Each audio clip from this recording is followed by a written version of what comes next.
1, 2, 3, 4, 5, 6. Yeah. Oh, there goes one. We don't have quorum now. That's right. And once we're in, we're in. Right. Well, I got to do that thing at the beginning, right? We just have to start with quorum, and we're good. It was all over that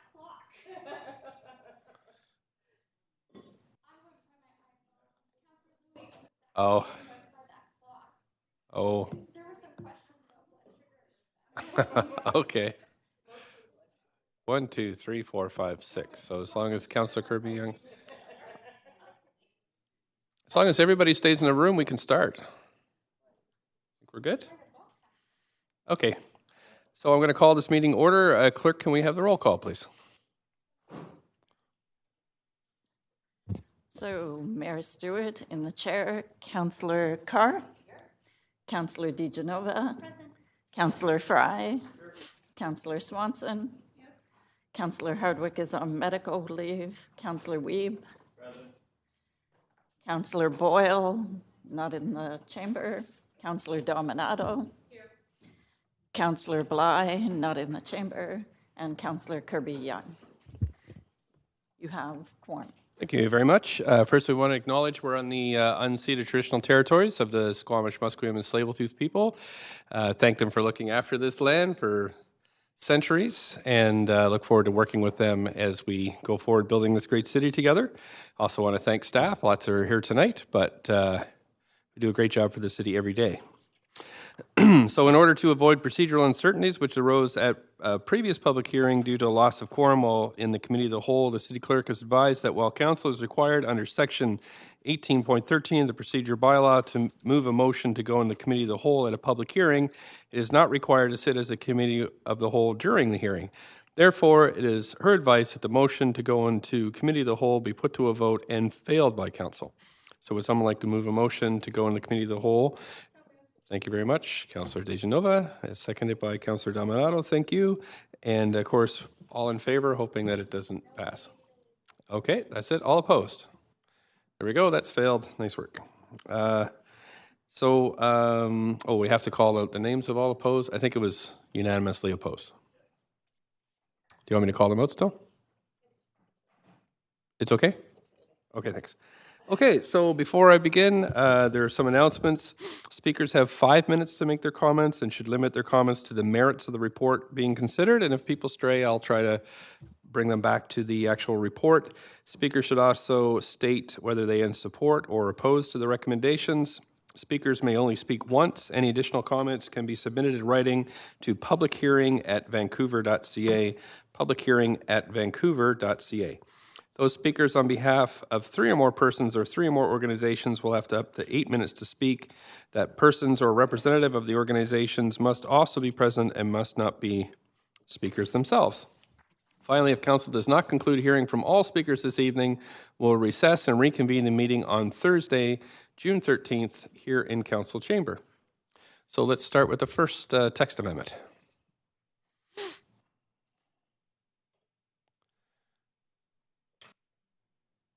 Okay, this is regulation redesign, amendments to the zoning and development bylaw, various official development plans, parking bylaw, and various land use and development policies and guidelines. This is an application by the General Manager of Planning, Urban Design and Sustainability to amend the zoning and development bylaw to simplify and update regulations, provide clarifications, and remove gendered terminology, and to amend various official development plans and the parking bylaw to update references. Also to repeal various land use and development policy and guideline documents which are outdated or superseded. Council has received no correspondence since referral to public hearing. Great, thank you very much. We have Diana Leung here from Planning to speak to the application, and I'm just wondering if you wanted to present or waive the presentation. Sure. Please go ahead. It's up to council. Yes, we'd like to waive the presentation. Okay, thanks very much. Are there any questions from council to staff? I have Councillor DeGenova on the list. No, I was moving to waive presentation. Okay. Anybody else? Just have to put your name on the list. I don't seem to have a copy of the speakers list. I don't know what oh, there it is. Okay, thank you. No speakers. Okay, great. So we don't have any speakers on the list, so I'm going to call for speakers that would like to speak to this text amendment to the various bylaws and guidelines. So would anybody like to speak to this? And I'm going to call again, second time. Anybody like to speak to this? Third and final time. Okay, thanks very much. Seeing there are no speakers, the speakers list is now closed. As few or no public comments are received on this item after 5 p.m. today, I suggest we now close the receipt of public comments and move on to hearing closing comments, asking further questions to staff, and to make a decision. Any closing comments from staff? None? Okay, thank you. So, does council have any questions? Councillor DeGenova? Nope. Okay, no. Sorry. I was going to move. Okay, do you want to move the motion now? There's no more questions? Okay, thanks very much. So, do you have a seconder for this motion? Councillor Carr, thank you very much. Any debate? Okay, I'm going to call the vote then.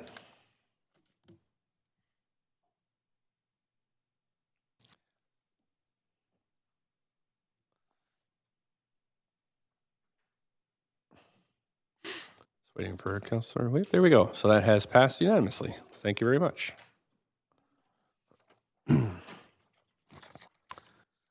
Okay, so we're going to move to the second, which is the Heritage Designation 2006 White Avenue, the Bell Residence.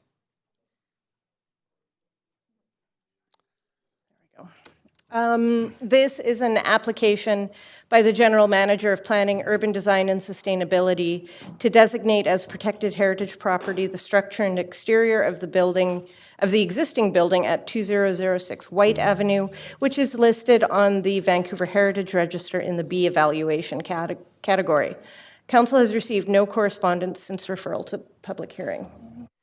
Great, thank you. We have Amber Knowles here, Heritage Planner, and just wondering if you want to just waive your application as we have no, waive your presentation because we have no speakers. If council wishes. Okay, thank you very much. And is the applicant team here to speak to the application? You are. Would you like to speak or just answer questions? Okay, great. Thank you very much. Any questions from council to staff or the applicant? Just stick yourself on the list here if you have any questions. Give you a few seconds. Councillor Weeb on the list. Okay, Councillor Weeb, please go ahead, up to 5 minutes. Yeah, on the final page of the report, it talks about value if built under proposed DP compared to the current zoning. It doesn't have a heritage value. I'm wondering, do we not put a price on the heritage to recognize the community benefit of the work that would be done? Yes, we do attempt to do that in reports. At this specific application, that wasn't broken down from the entire project as a whole. So speaking with finance, they decided to leave that part out for this specific report because it wasn't broken out in the costs. Okay. Do we have an idea of what we would assume that would have been around, or a range? Yeah. Does the applicant potentially have an estimate?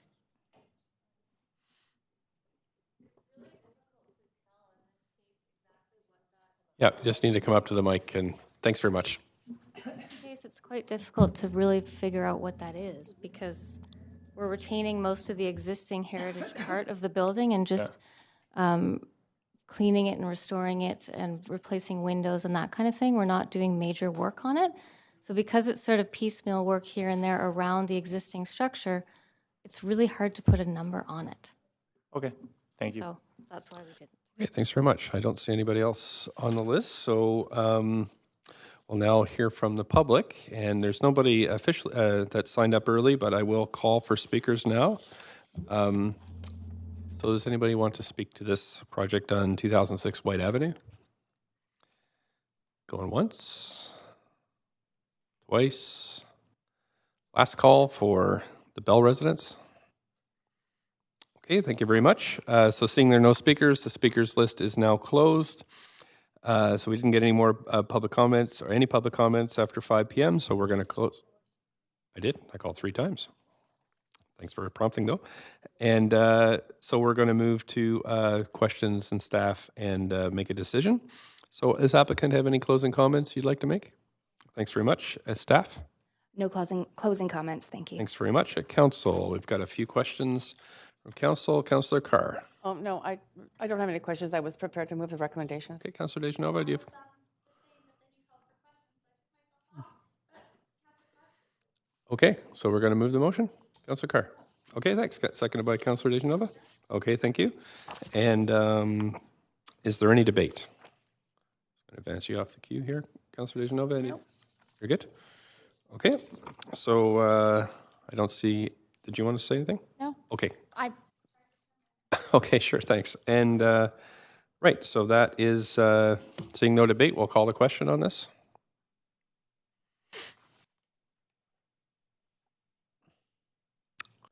There we go. So that has passed in unanimously. Thank you very much. Okay, so the third hearing is rezoning for 1008 West 52nd Avenue.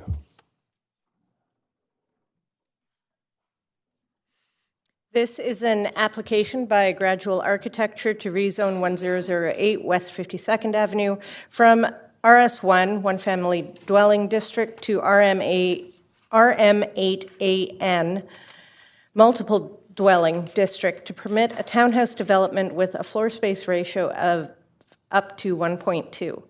The form of development will be reviewed through a subsequent development permit process. Council has received 2 emails opposed to the application since referral to public hearing, and this represents correspondence received up until 5 p.m. today. Great, thank you very much. I was just looking on the list here. We have no speakers. Okay, so we have Yan Zhang from the Rezoning Center.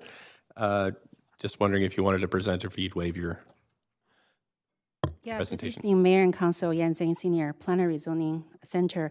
I wanted to say that previously when we presented on the townhouse proposal, we had a brief overview of all the townhouse that's presented tonight, and I'm wondering if it's okay for me just to go ahead and with that, covering all the 3 townhouse applications. Sure, a point of information, Councillor Dejanova. Sorry, it's just a point of process because the vote right now is up that we've all voted in favor of this, and I just thought that for anyone who's watching at home, we should maybe Right. We're not prejudging that anything. vote was for a That's right. previous. Okay, so that's clear. Sorry, Thanks just- for that. Thanks. Okay, so you wanted to go ahead with the presentation on three projects. Yes, Okay. I would like to, if it's okay with you, yeah. Yeah, any objections from council? All 3 together? All 3 together. Okay, that sounds great. Okay, thank you very much. Okay, please go ahead. Tonight before Council are 3 townhouse rezoning applications under the Canby Corridor Plan. This is the 3rd group of applications under this new simplified rezoning process created for Canby Corridor townhouse development. The first 3 groups were presented to you in April and May. The simplified rezoning process has been developed in order to secure utility upgrades which are required to accommodate additional growth and applies only to townhouse development in the Canby Corridor area. All townhouse applications are being rezoned to RM8A or RM8AN district schedule. Because of this, no formal development review occurs at the rezoning stage, which is the key difference between the standard CD1 rezoning and then this rezoning. This cuts down the processing time from the typical 9 to 12 months to about 5 months. Currently, we have 14 in-stream applications under this new process.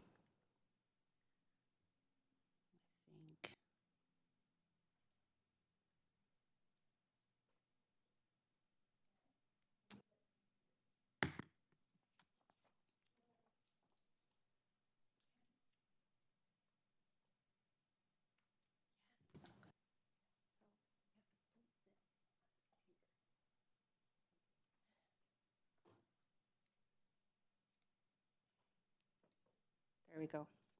Thank you for that help. Sorry, I already jumped 2 slides.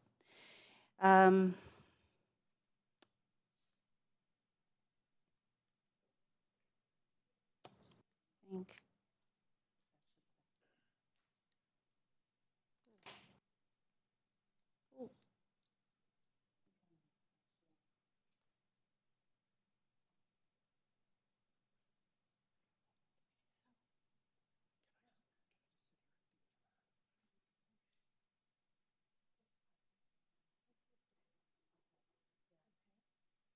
Really apologize for that.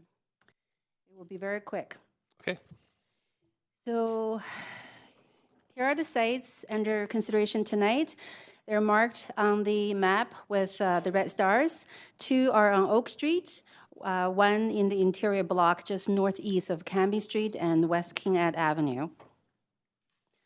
All of the sites are currently occupied with single-family houses. There are a total of 8 single-family homes for all applications. 6 of these homes are occupied with 2 units vacant.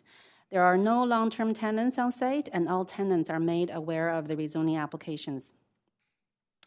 So at the May 16 public hearing for the townhouse rezoning, there was a question from council regarding whether information about existing trees on site can be provided in statistic page at the end of the report. Staff recognize the importance of keeping existing tree canopy as the city continues to grow. So we have reviewed this request and provide the following recommendations. As you know, an arborist report and tree retention strategy should be reviewed together with formal development drawings. With this simplified rezoning process, formal development will only be reviewed at the development permit stage. Therefore, staff, instead of requiring the tree information as part of the rezoning, staff recommend a comprehensive tree assessment and retention strategy as part of the pre-development permit inquiry process, when the chances of tree retention is the highest. For the rezoning report, though, staff are happy to include a section in the report titled Environmental Sustainability and Natural Assets. In this section, in addition to green building discussion, staff will also include a sentence about future review of the tree retention strategy as part of the subsequent permitting stage. Also included in this section is information on whether there is any known streams on site. Then in the stats page at the end of the report, this information will also be included. Also at the May 16 public hearing, there was a general query from council about the treatment of complete street, especially what kinds of landscaping and urban forest strategy around the public realm would be. This is a great question. The Canby Corridor Public Realm Plan has outlined an overall vision for the various components of the public realm in the neighborhood, from green network, public art, to the various urban elements.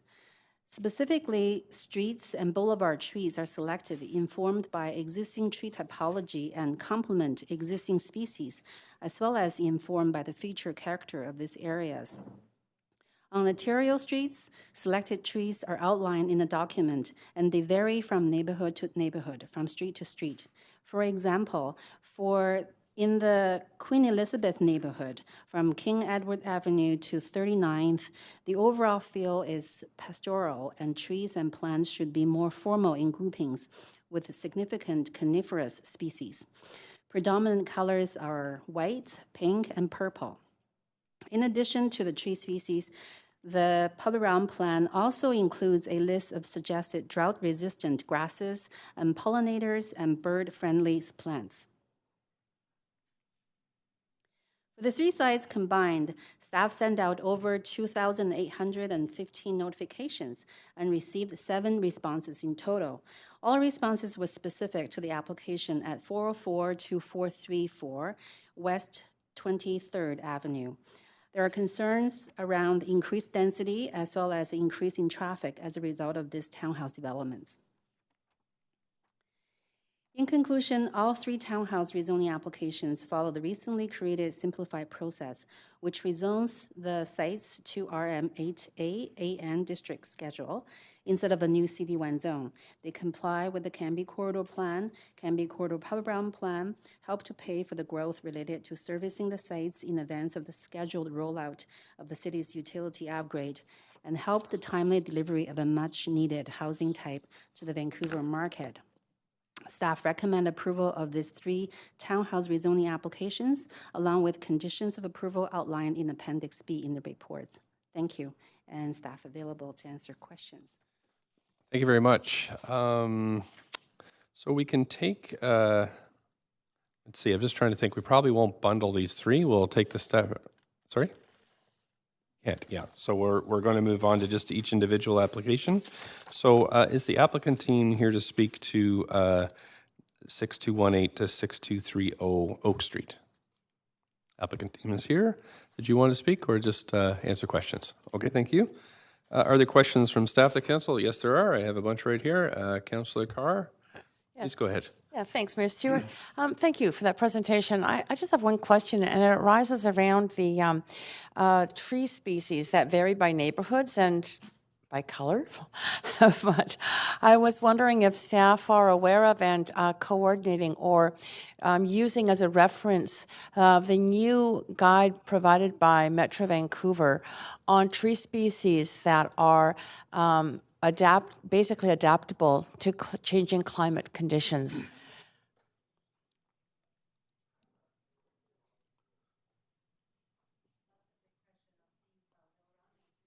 Policy planner have a response to that. Great, thank you.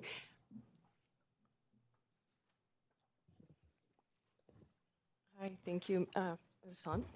Bill Ronalds, Senior Planner, Planning, Urban Design, and Sustainability. So I don't have an answer specifically for if it complies with how it relates, rather, to the new Metro Vancouver tree species, but we did work closely with our colleagues at the Park Board and as it was mentioned in the presentation, to include drought-resistant species. So we can definitely check back on that and look at opportunities to identify crossovers and synergies with the Metro Vancouver work. Yeah, thank you. It's not. I don't think there's any issue around compliance. I think that the list that has been prepared by Metro Vancouver and arborists, as well as tree specialists, is to provide helpful information to cities. So I'm just my only question is: Are we availing ourselves of the information? Although I think that the report is just very recent, so it's not that it's been around for a long time. We'll definitely connect with our park colleagues and and connect them and make sure that they're aware of that document as well. Great, that's wonderful. Thank you. Thank you very much. Councillor Fry. Yeah, thank you, Mayor.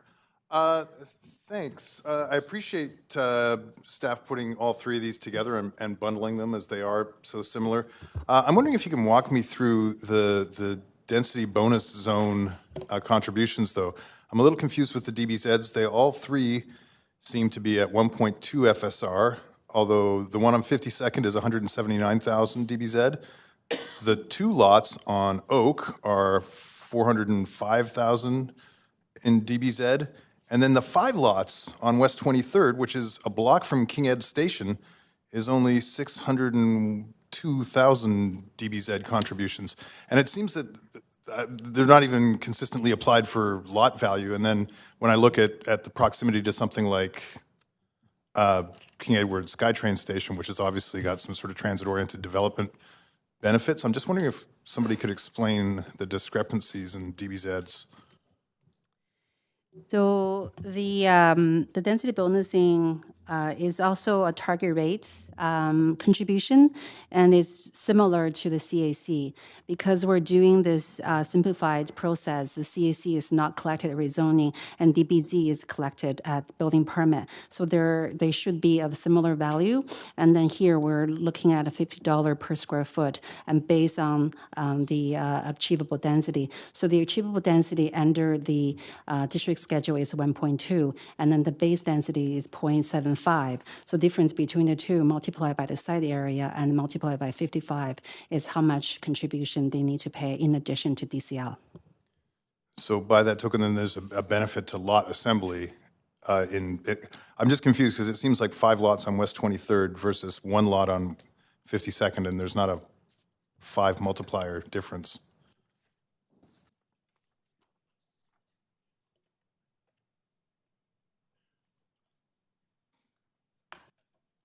So just to be clear, the DBZ on 1008 West 52nd is $179,000. The DBZ on the 2 lots at 6218 and 6230 Oak is $405,000 roughly. And then the DBZ on the 5 lots from 404 to 434 West 23rd Avenue is 602,000. I think if you look at the West 23rd Avenue lots, they're very unique sites. They're very, very narrow lot frontage and bigger lot depth. So I'm not quite sure exactly, like the individual site dimension are different. So what counts is the actual site area. So if we're looking at the 52nd and compare that with the Oak Street one, I'm flipping through the pages as we speak. The difference is about, it's from 179,000 to 404, 405,000. So it's basically it's a relationship with the lot assembly, the size of it, and then the achievable density, and then how much it is above the base density. Nothing to do with proximity to transit or SkyTrain? No. It's basically the area has a flat rate CAC because they basically carry similar project economics. Interesting. Okay, thank you. Thank you, Councillor Swanson. Yeah, I have two questions that kind of apply to at least two of these. Why is the density always concentrated on arterials, and what can be done to mitigate the traffic pollution as well as the noise pollution? So for the arterial site, the district schedule will be rezoned. They will be rezoned to RM8AN. So the N stands for noise mitigation. So they do have to meet the building have to meet a higher noise control measures, and so that's on the noise front. And I think just overall, the city develops. There are arterial streets, there are inside streets, and development happen everywhere. You have another question, Councillor Swanson? No, that's good. Okay. Great. Thank you very much. Right. So that's it. I don't see anybody else on the queue for questions.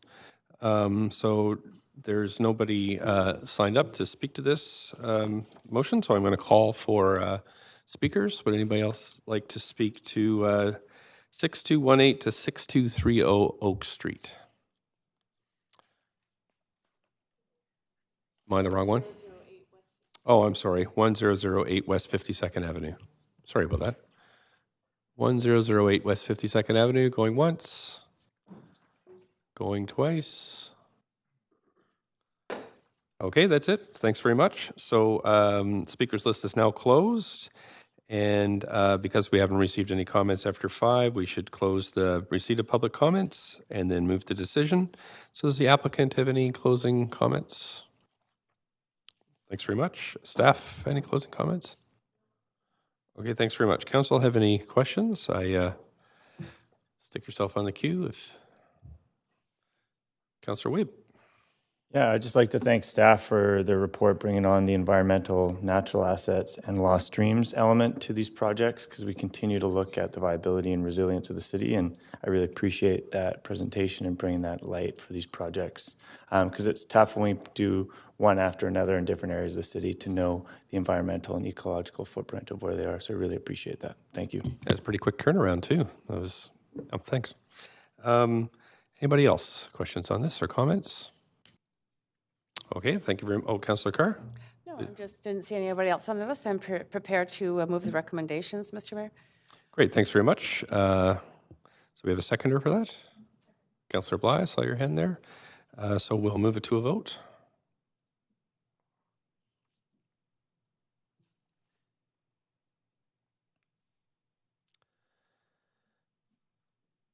I have to mark absent. Great, thanks very much. That's passed unanimously. Okay, so now we'll move on to 6218 to 6230 Oak Street. You're going to read that application, please.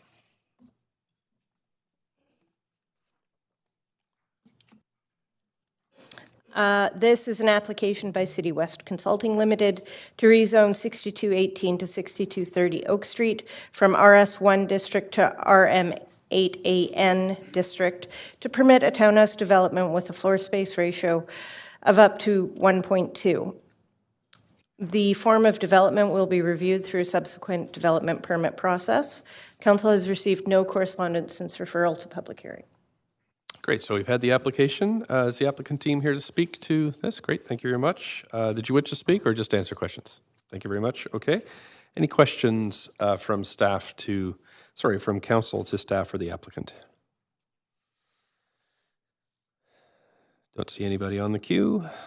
So we're going to go to hear from the public. Nobody signed up to speak, so I'm going to call. And would anybody like to speak to 6218 or 6230 Oak Street? Going once. Going twice. I have to do this 3 times. It seems weird, but going 3 times.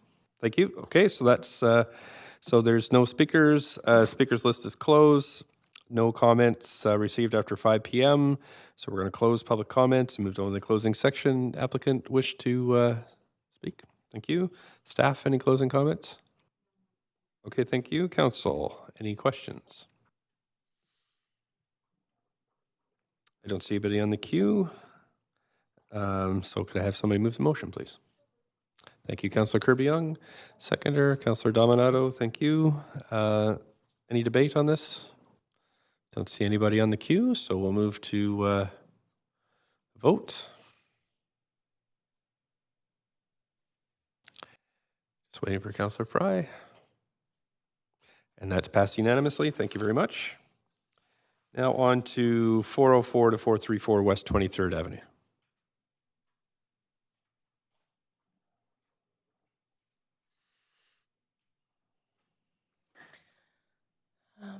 This is an application by Belford 23rd Nominee Limited to rezone 404 to 434 West 23rd Avenue from RS1 district to RM8A district to permit a townhouse development with a floor space ratio up to 1.2. The form of development will be reviewed through a subsequent development permit process. Council has received 2 emails opposed to the application and 1 email dealing with other aspects of the application since referral to public hearing. This represents correspondence received up until 5 p.m. today. Thanks very much. And staff's already made their presentation, so we'll waive that one. Is the applicant team here? Great. Thanks very much. Did you wish to speak to this or just answer questions? Just questions. Okay. Thank you. Any questions from... Sorry, I got a request to speak here. Councillor Weeb. Yeah, we just passed some renter protection today, and I'm wondering, as 5 of these homes currently do have residents in it, and because of the generous CAC of $50 a square foot close to transit, I'm wondering if there's an opportunity to really kind of follow the guidelines we did today with the tenants that are currently there. Perhaps that's a question for staff.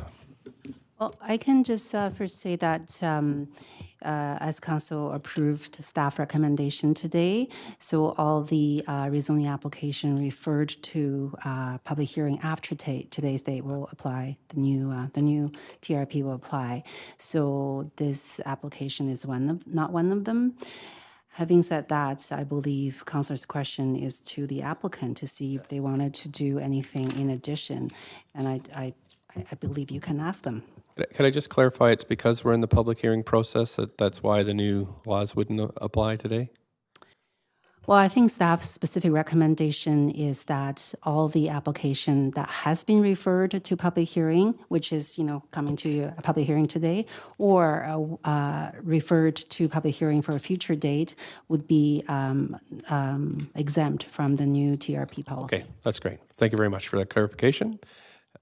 And so would the applicant care to address that question from Councillor Weeb? If that's okay. So the question again from Councillor Weeb was, we've just passed today, hot off the presses, some new tenant relocation policy, and we're just wondering, I guess the question would be regarding your how tenants are doing in those five buildings.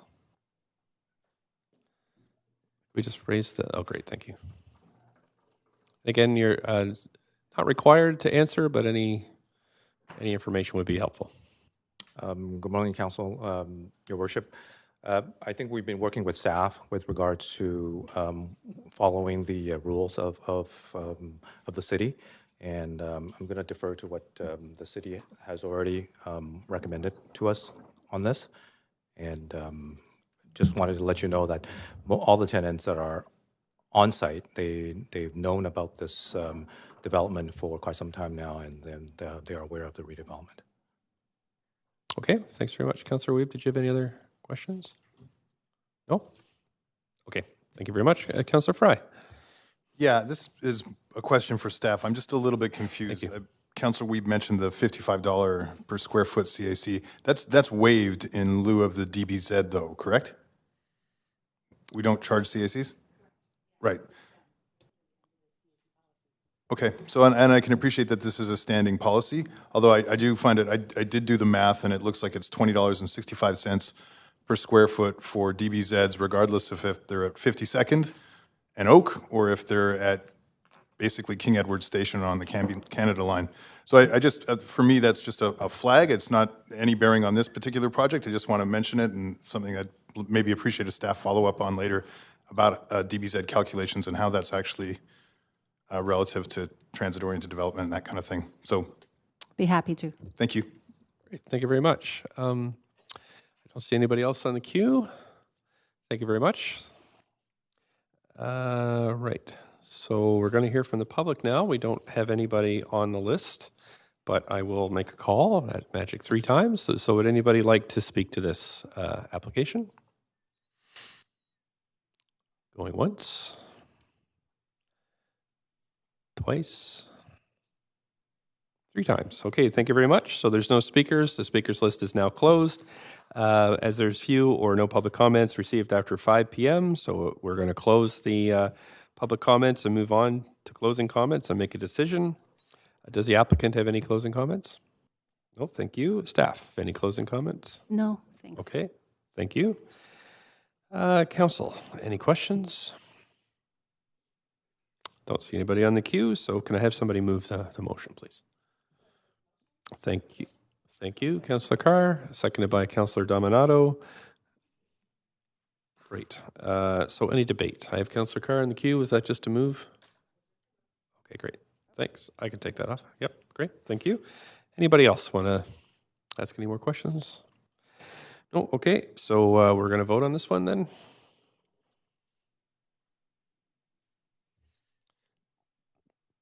Great, and that's passed unanimously. Thank you very much.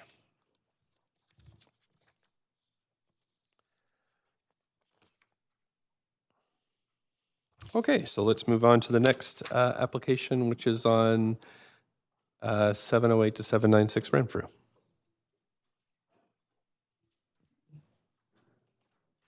This is an application by GBL Architects to rezone 708 to 796 Renfrew Street from RS1 district to CD1 district to permit the development of 2 5-story residential buildings with 73 rental units. A height of 16.3 meters and a floor space ratio of 2.07 are proposed. Council has received the following correspondence since referral to public hearing. 26 emails in support of the application, 10 emails opposed to the application, 1 email dealing with other aspects of the application, and 1 petition with approximately 200 signatures opposed to the application. This represents correspondence received up until approximately 5 p.m. today. Great, so thank you very much. So we have Marcel Galen here from Planning. Did you have an application? Did you want to go through the proposal? Okay, great, thanks. And we'll just get everything set up for you here.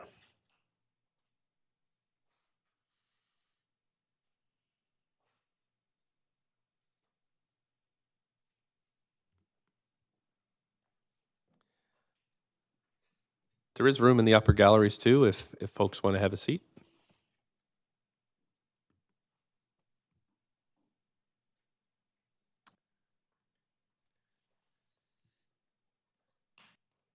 Good evening, Mayor and Council. My name is Marcel Jeline, rezoning planner for this application located at 708 796 Renfrew Street. This application proposes to rezone the site to permit a 5-story rental building under the Affordable Housing Choices interim rezoning policy. Staff are recommending approval of this rezoning application, subject to conditions outlined in Appendix B of the report.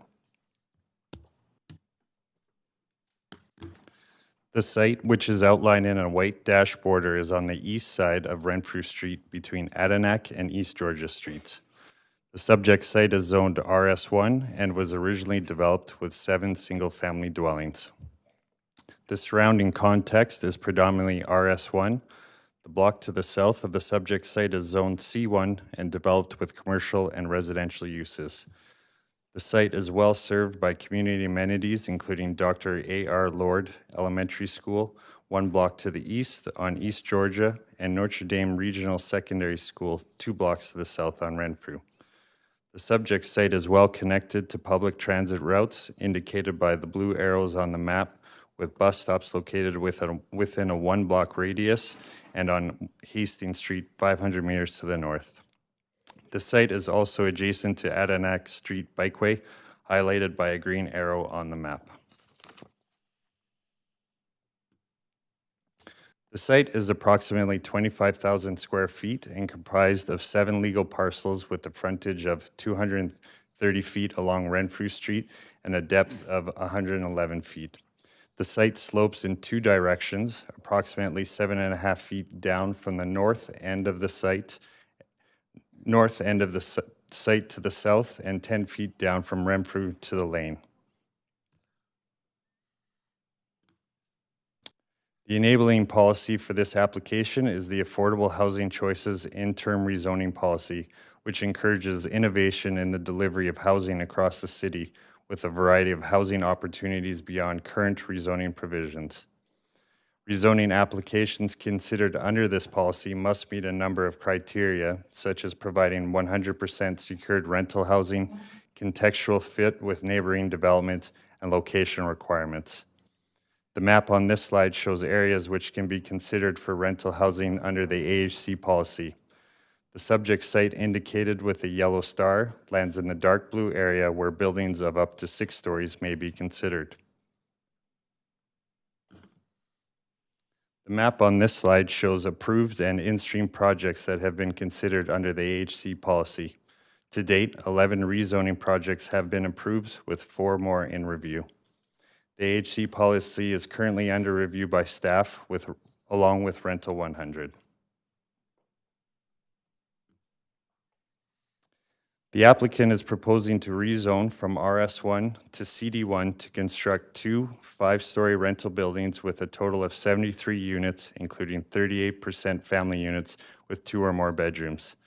The proposed floor space ratio is 2.07, and the maximum height is 16.3 meters or 53.5 feet. The applicant has requested the DCL waiver and is also proposing passive house certification, offering greater energy efficiency. The proposal also retains 3 magnolia trees on site that are incorporated into the design on the southwest corner.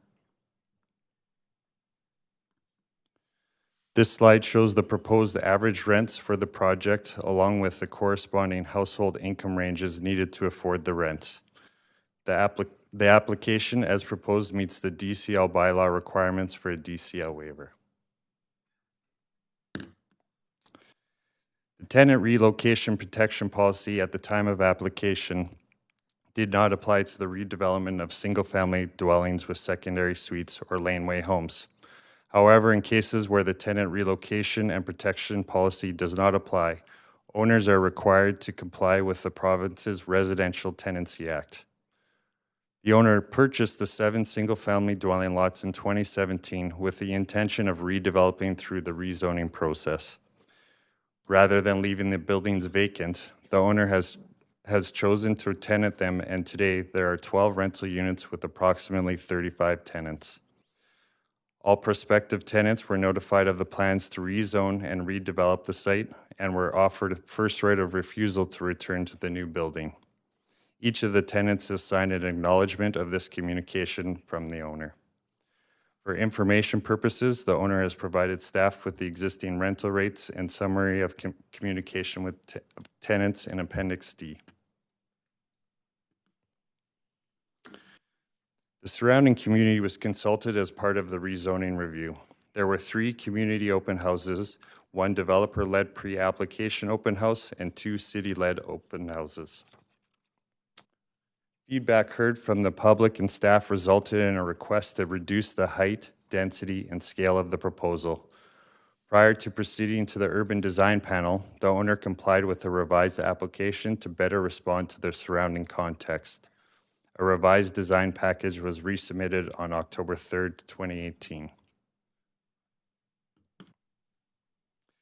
This slide shows the revisions to the proposed development that occurred between the original and revised application.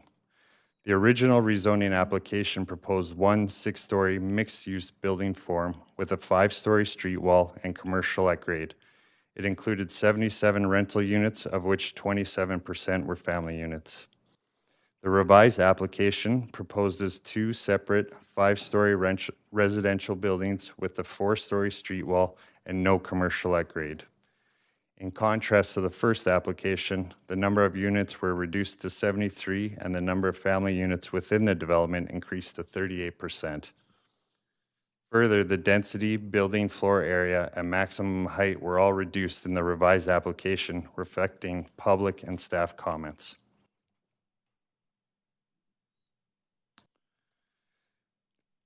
The second city-led open house presented the revised design and was held on December 10th, 2018. The open house was attended by 175 members of the public. Approximately 140 comment sheets and 101 emails and online comment forms were received. Additionally, an online petition was created in response to the original rezoning application and had 210 signatures. A link to the petition was emailed through the online comment form to the City of Vancouver prior to the second city-led open house. Concerns in the petition identified have been consistent with the feedback heard through both applications. The feedback for the revised application included support for creation of rental housing in the community, neighborhood fit, rental affordability, and building design. Concern expressed for the revised application included height and density, shadowing, overlooking adjacent yards, traffic and parking, demolition of existing homes, and neighborhood fit. Other comments provided the public noted the loss of commercial uses and reduction in the density that was in the original application. In general, with respect to key themes, comments were fairly consistent between the first and second application submissions. Further, of the qualitative themed responses received by the city through the open house comment forms, emails, and online comments, there was generally greater support for the proposal than that of concern. While concerns were still heard with the revised submission, the application has been significantly revised based on community response to improve compatibility with residential scale of the neighborhood. The density has been reduced from 2.96 to 2.07 FSR, and the height's been lowered to 5 stories. To reduce and minimize the massing, the initial proposal has been revised into 2 distinct smaller buildings that are separated by an interior courtyard and amenity space for residents. The commercial uses have been removed from the original application and replaced with ground-oriented residential units with patios including deeper setbacks from Renfrew Street to further improve compatibility.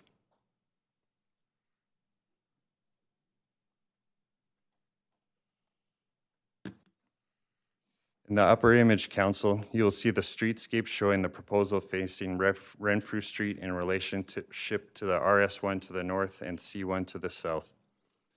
The lower image demonstrates the revised building has been terraced following the slope site condition to minimize shadowing and privacy impacts, and the height has been stepped down to 2 stories at the lane interface to align with the height of the single-family zoning provisions to the east.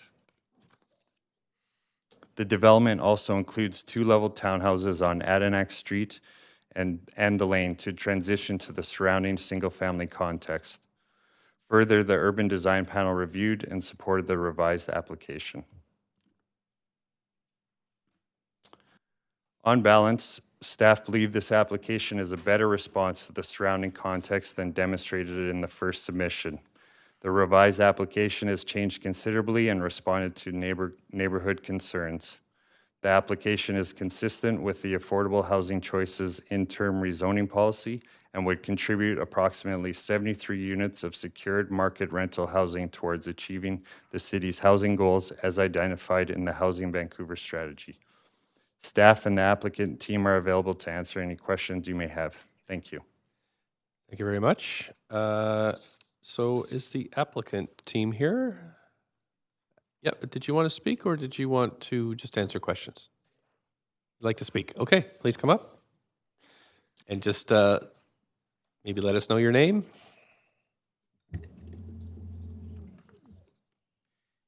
My name is Nav Baines. I'm the owner of 708 to 796 Renfrew Street. I've been a home builder since 2001, and I've specialized in single-family home construction. This is my first rental development in the city of Vancouver. Our initial proposal was a 5-story, 7 stories at the lane mixed-use building that included commercial units at grade along Renfrew Street.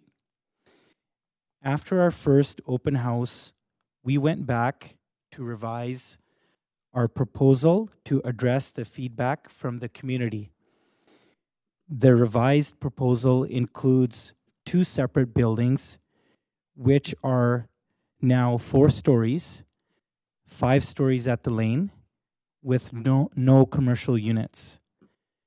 I undertook this project as I want to leave a legacy for my family. I look forward to being a part of the Hastings Sunrise community for a long time.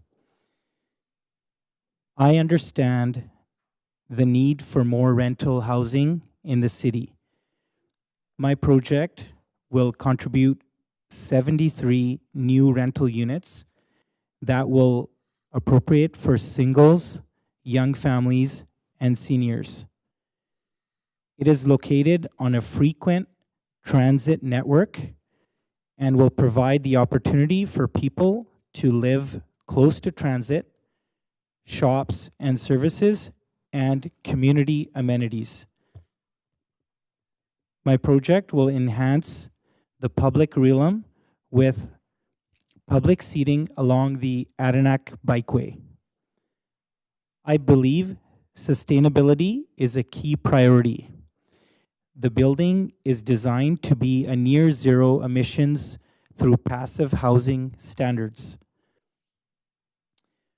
Our team conducted a neighborhood canvass in November 2018. One of the main concerns we heard was related to the newly constructed homes on the site. I purchased the 2 homes midway construction and took it upon myself to complete the construction.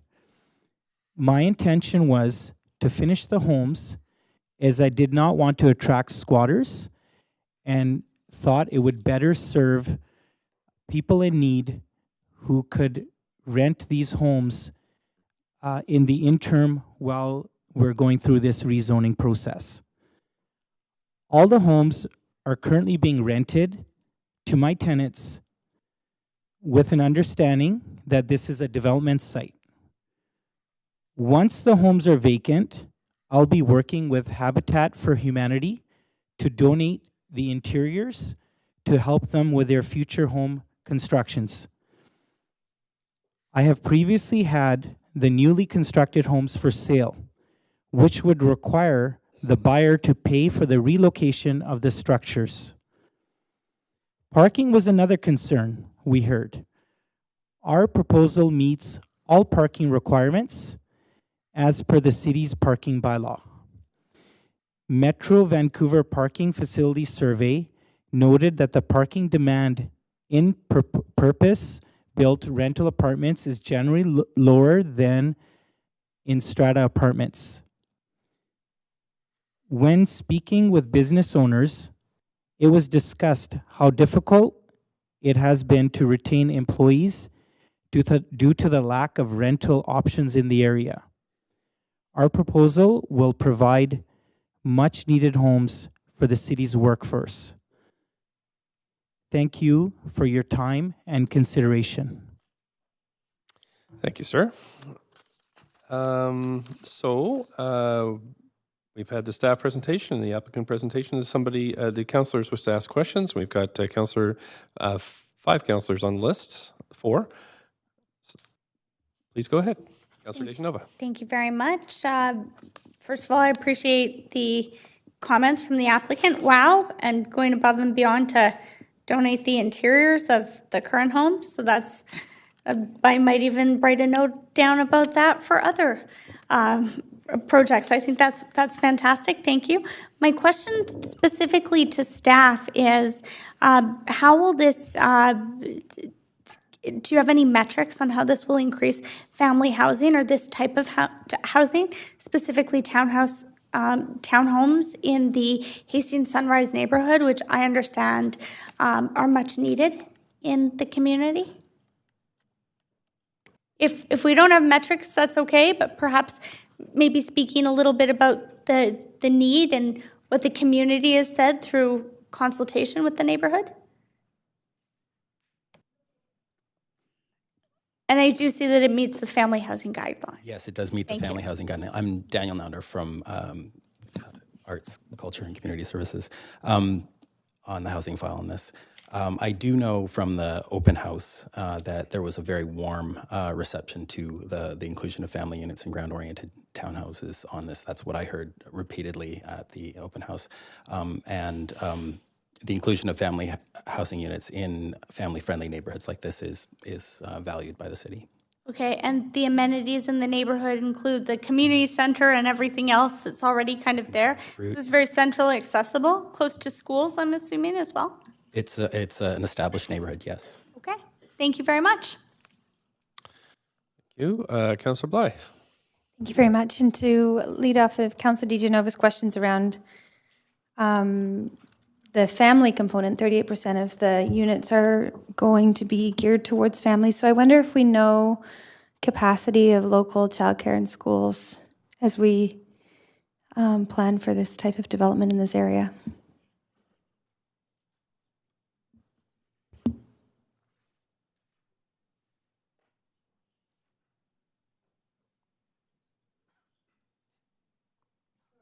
Hi, Yardley McNeil, Senior Planner, Rezoning Planner.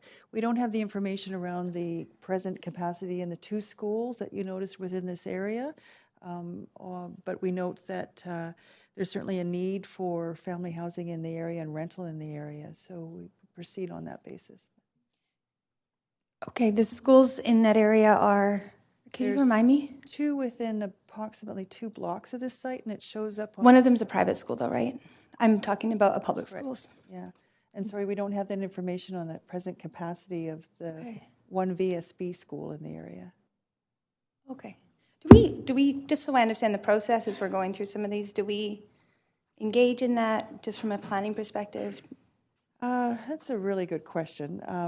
Often we have some sense of that. Maybe Karen would like to answer it? Yeah. Good evening. My name is Karen Hers. I'm the Assistant Director of Planning responsible for the Rezoning Center.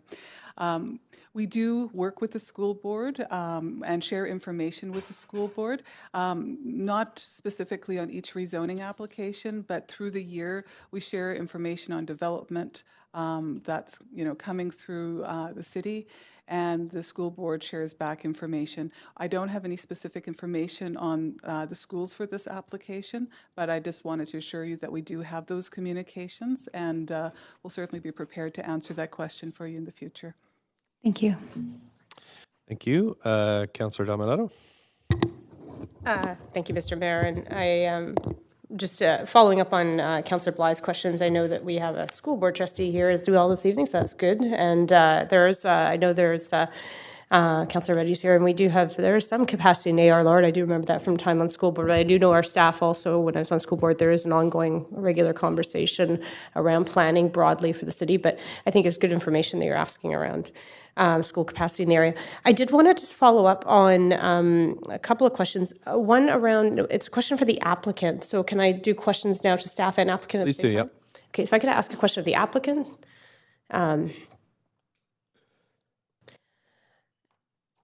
I just wanted to follow up, thank you for your presentation, just around obviously you made some changes in response to the community, and you mentioned that your original design of the building included, I believe, commercial space in the bottom, the ground level, and I'm just curious, was there recommendations to move away from that, or was it to accommodate some of the other changes? I'd just like to better understand the rationale for that. It was the feedback from the first open house, basically addressing the concerns of the community. Of not wanting to have commercial at grade? Correct. Wow, okay. That surprises me because it's very close to the P&E and Hastings, and there's actually some retail along there already. But anyways, I think I'm surprised to hear that. And then I have just a couple of questions. I think that's it for that piece. It was just around, I was curious about how that came to be. I have a question for staff, follow up on another issue. Thank you. That's great. So just to staff, question is, how old are the laneways? There's 3 laneways on the properties. Does anyone know that?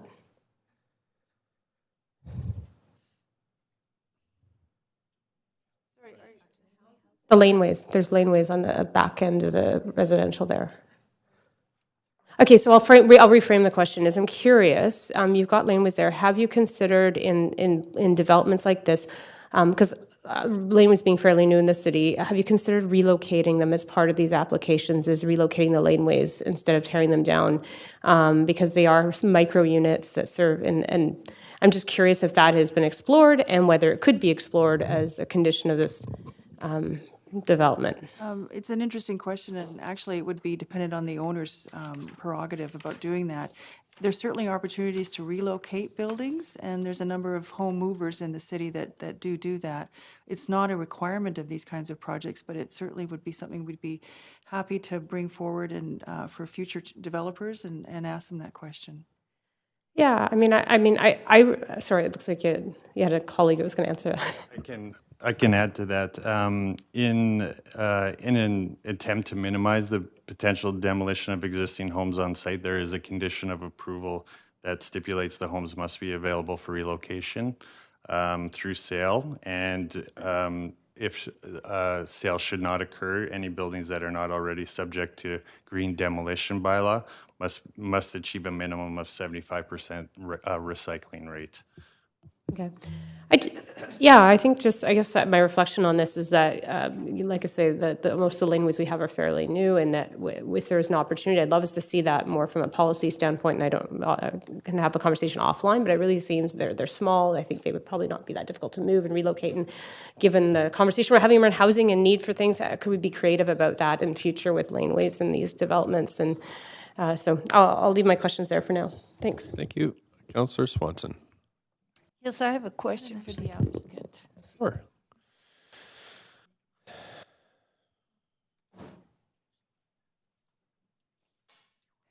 So I'm concerned that 35 people will have to be evicted, basically. And I know that you're not required to abide by the tenant protection and relocation policy. And we just today passed a strengthening of the tenant relocation policy that calls for compensation to evicted tenants based on their length of residence, which in your case, it would all be basically just 4 months. So I'm wondering if you would be willing to voluntarily compensate the tenants in accordance with the TRPP, even though you're not legally required to. Well, first of all, I've rented for probably, I would say, 7 to 8 years myself personally. And going through those experiences, I could understand and relate towards our tenants, and we have great relationships with all of our tenants, and some of them are even here today. So basically, we have offered them first dibs in being tenants in this building, and many of them are very happy because this would be a building where would be a good fit for them, where they would have more structure in their life, where they don't have to keep on being reno evicted or evicted for other reasons and keep on relocating. We're also looking at the possibility of financially compensating them as well through this process, and we have great relationships with them, even flexible relationships in even collecting rent or being late on rent. So yes, we are considering different ways in compensating them. You're considering compensating the ones that have to move, Yes. but you're not saying how much. Well, for every tenant, the situation is different because the rents are different. We're considering 1 month's rent plus helping them move, as well as the most important thing, giving them first dibs because there's such a high rental demand for units. Once you place an ad on, for example, Craigslist, you'll be swamped with phone calls, and usually within 24 to 48 hours, you'll be able to rent out your unit. And we've had lineups outside of our homes. We had to have basically everyone all at once to look at the units, and it was very difficult for us to basically pick and choose who are we going to rent the units to. So again, first dibs for renting in the building is probably the most important for our tenants. I think the residential tenancy branch requires more than 1 month, doesn't it? What we do is we review at that time in that event, we'd have to review what the residential tenancy office, what their requirements are, and we would definitely have to proceed in that manner. Okay, thanks. Thank you. Thank you, Councillor Ijanova. Thank you. Actually, I have questions for you also. Oh, you're not done yet. Sorry. Thank you. Councillor Swanson touched on some questions around compensation. I also have some questions about numbers, and that's about making your pro forma work. So I understand and heard from staff, though I did ask an interesting question about green demolition. If you don't participate in it, like, can you choose to opt out of it? But I understand that if you don't have to participate in it, there is a recycling component to that. So I hear that you've done that, and it's going to do a lot of good. But to follow up on some of Councillor Swanson's questions, would you be able to make your pro forma work at the current rents, which meet the policies and recommendations in the report, or else I don't think staff would be recommending this? Would you be able to do that if you were to provide beyond what the policy currently prescribes? We've had a lot of reduction in density from our first proposal, so we're basically at the bare minimum. Okay, so we're talking specifically about this project. Yes. That you feel that this is the most you can do because of that density, which we heard in the presentation has come down. Perhaps with higher density, you might have been able to do more, but you can't speak to that. Exactly. Thank you very much. Thank you. Any other questions? That's all. That's it. Thank you very much. Okay. So that's it so far from questions from council. So now we're going to move to hearing from the public, and we have a fairly long list. We have 15 people on the list. Starting with, I'm going to really try on the names here, so I apologize. Adesha E., Shine Edgar, and Heather Buchanan are the first three. So you have 5 minutes, and you may have questions from councillors. Just to remind you that you don't have to answer questions from councillors or provide whatever answer that you feel fit, but so just to make you feel relaxed as you're going ahead here. Okay, great. Yeah. Thank you. Please go ahead. Very nervous. If you could speak a little bit closer, stay a little close, that's perfect. Better. Okay.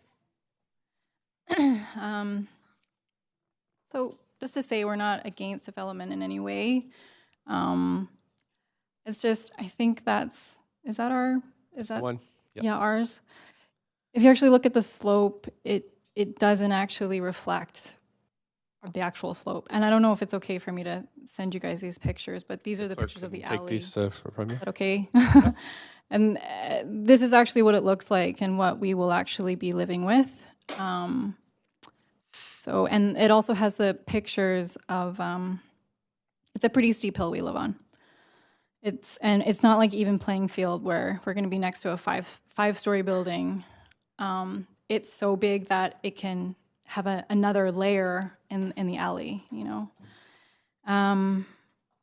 And at the beginning, we didn't know if anyone was going to actually respond to this, but we took a chance and we created a petition and we sent it out to 300 copies to the community, and 210 people signed it. So that's quite a lot of people seeing it and disagreeing with it. And I think one of the major reasons for that as well is that when the assembly was bought, the end lot where there was one old house standing there, they were in the process of building 4 brand new houses, and the foundation had been laid and a few boards had come up. And then when it was bought, you would think that, you know, they wouldn't continue building, because why would they build something that then they would just have to destroy again? And then they started building. So we figured, okay, they're probably going to keep these, of course, because who would build anything that they were going to destroy again? And then, so to completion, that's wonderful, looked good. And then it was completed in like the fall, and then the notice went up about the assembly and what was going to be created. So it was kind of mind-boggling that the people would do this. Anywho, so, and the also questionable thing is like, why would the city give them the permit if they knew that it was going to be demolished anyway? Like, I'm sure the developer had to ask for another permit because he's a new person developing. So how could the city give him a permit knowing that he was just going to tear it down for a bigger development? It's really confusing to me, and I understand there's no bylaw against it, but it doesn't mean it's not wrong. It's just wrong on so many levels. I try to do my best. I I recycle everything we have. I often bike to work. I do everything I can. But to see this goes to waste is like really challenging, and I think that's what the outcry of the community was. And they also see where we live, and they see the kind of hill that we live on, and it's pretty steep. So, and the other thing is like we had those 2 open houses, and nothing, when we talked about the new houses, nothing was mentioned. No one said like, well, whatever, there's nothing we can do. They can build whatever they want and they can destruct whatever they want.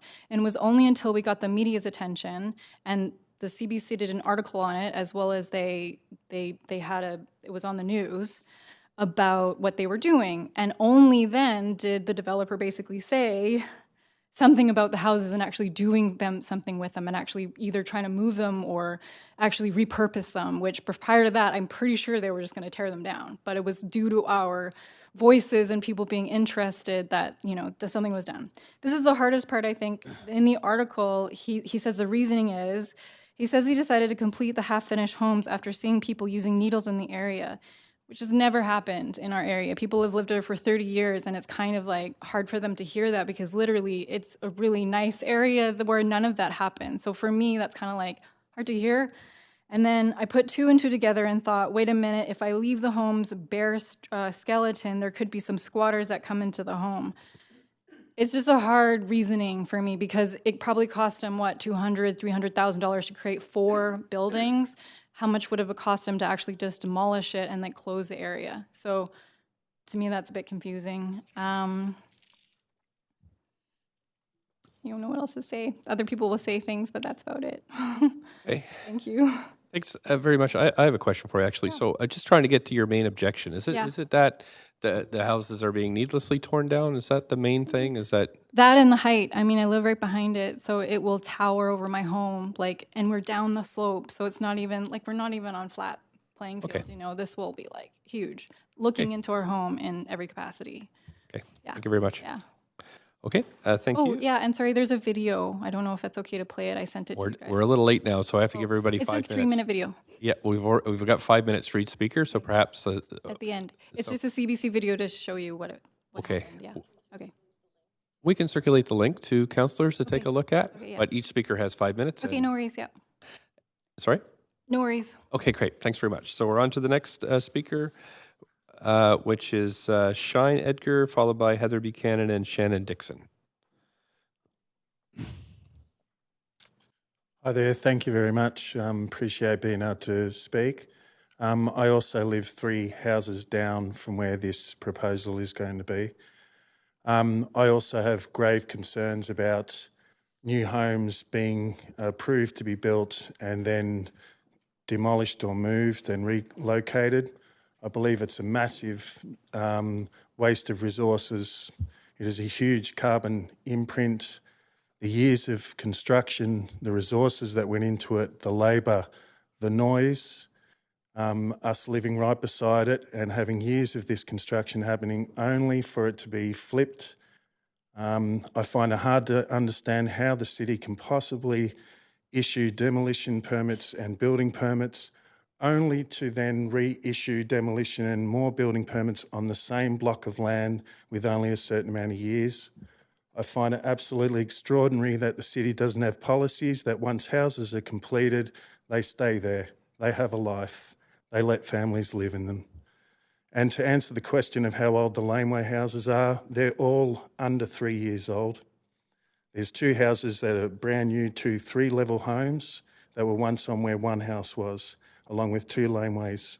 There's also another virtually brand new laneway house that's only a year or so older than that is over on the block as well. And then another 3-level house beside those 2 brand new ones are both 3-level and it is around 10 years old.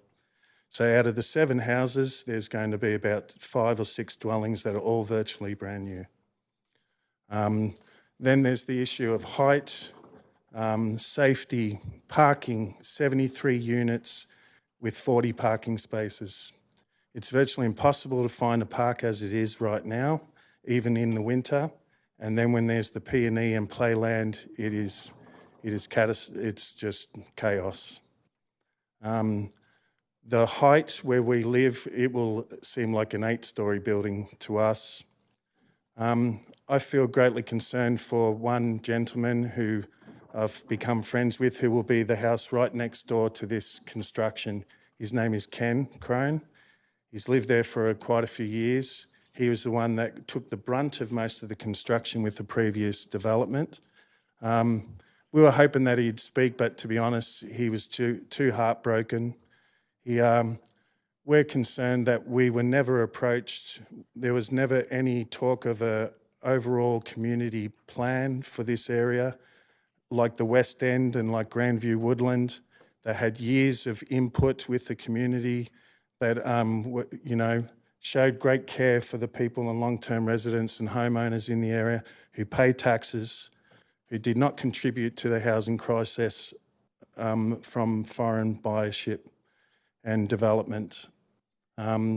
We were previous renters. We were very lucky to get the home we did. It was right when the bubble burst and all the houses went up. If we'd waited 1 more month, we wouldn't have possibly been able to have the home that we are. We've also did some renovations and we adhered completely to the city. And there's a fine-tooth comb that goes through the code of what homeowners have to do. We can't cut down a tree or build a cubby house in the backyard without it complying to laws or even knocking down a wall in our bedroom. But yet we're going to have to witness a developer be able to come in, flip the neighbourhood on its head, create traffic. We're in a little back alleyway. There are houses with little children and elderly people, and we're going to have traffic coming up and down that alleyway. It's a grave concern to us. We really hope that you can sincerely hear what we have to say. We really hope that there can be some sort of community input into this. In particular, I believe personally that this project is not right for this block. This block does not deserve to have back-to-back renovation projects put in place in such a short amount of time. I believe it's too much impact, especially those of us who live right next to it. I can't see one single redeeming feature to this building. I believe it does not belong here. It is not right for this block, and it's not the right block for this type of project, and it's not the right type of project for this area and this neighbourhood. I believe that the being approved and going ahead will create great stress and numerous problems for those of us who live in the immediate area, who greatly care about the neighbourhood that we live in, and hope that any growth and development can happen in a truly sustainable way. I believe that even with moving the houses, everything that's happened, this is not sustainable. Thanks. We're at the 5 minutes. Yep. I believe that with children, we shouldn't borrow off them and we shouldn't hand them back one-bedroom, $1,800 apartments in return. Thanks very much. That's the 5 minutes and no questions. Thank you. So Heather Buchanan, followed by Shannon Dixon and Michael Hathaway. My name's Heather Buchanan. I'm opposed to the rezoning of 708 to 796 Renfrew Street. I've been following the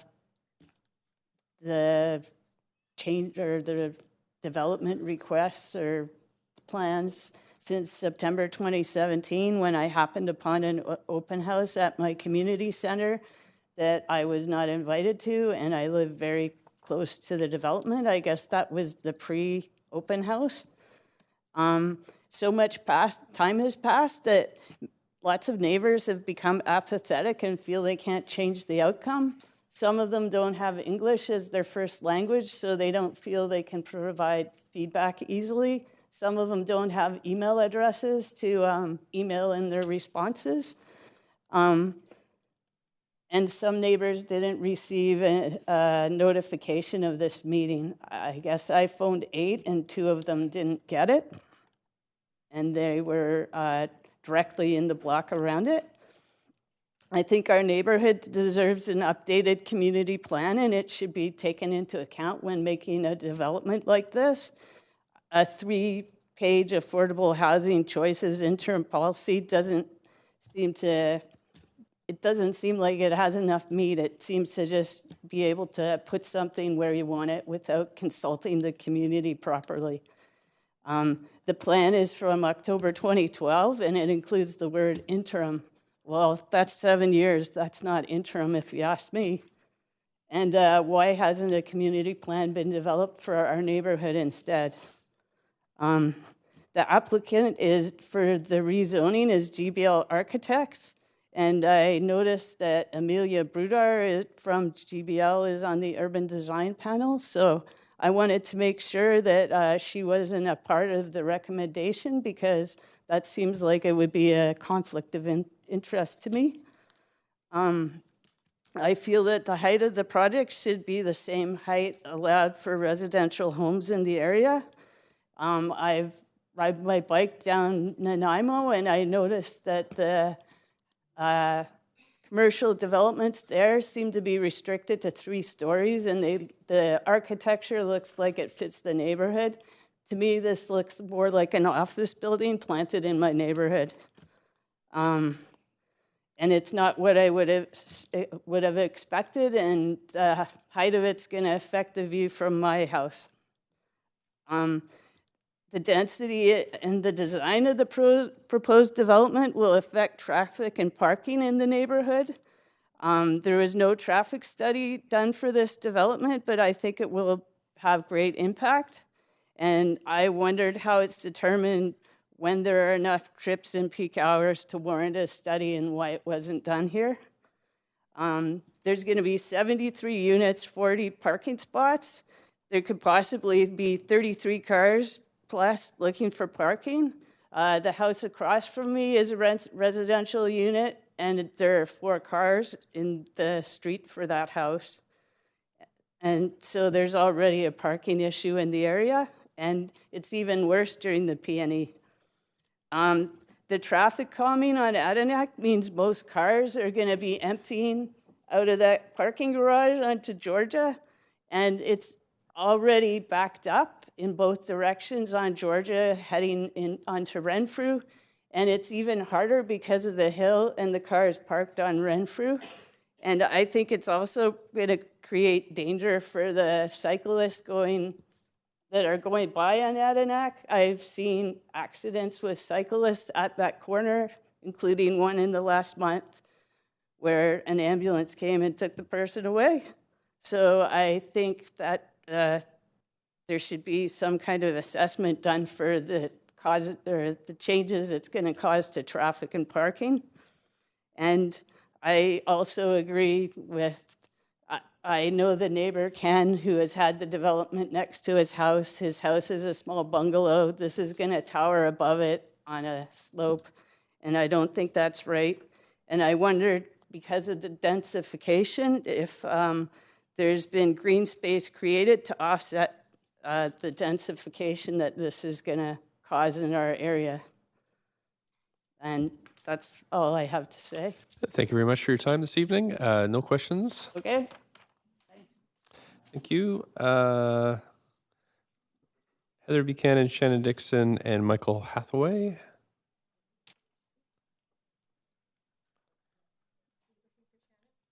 Yeah, Shannon. Is Shannon here? Thanks very much. So up to 5 minutes. Okay, thank you. So I mostly just have my own perspective, my story to tell. My name is Shannon. I live in one of the laneways with my daughter, who's here today. We moved in about 2 years ago. We knew we would have to move, but that was fine. When I first moved to Vancouver, I moved into another home that was due to be demolished. So this is nothing new to me. That's okay. I'm looking forward to coming back. I lived in Vancouver in the West End about 10 years ago, and so this amount of density is still very, very small for me. When I came back, I really had difficulty finding somewhere that I could afford. I was not able to work full-time immediately, but I did find this place. We moved in immediately, and we haven't looked back ever since. They've been excellent landlords. My daughter is set to attend AR Lord, the little school down the hill, and the only issues we've had so far are basically parking. This is going to be great if there's some secured parking. There's people that go through the parking as it is, right? To go through any unlocked vehicles every day. I'd be so happy to have it secured. The laneway is wide enough as it is to have 2 cars to pass, so that shouldn't be too much issue. If it's, there's a little retaining wall or sidewalk or something.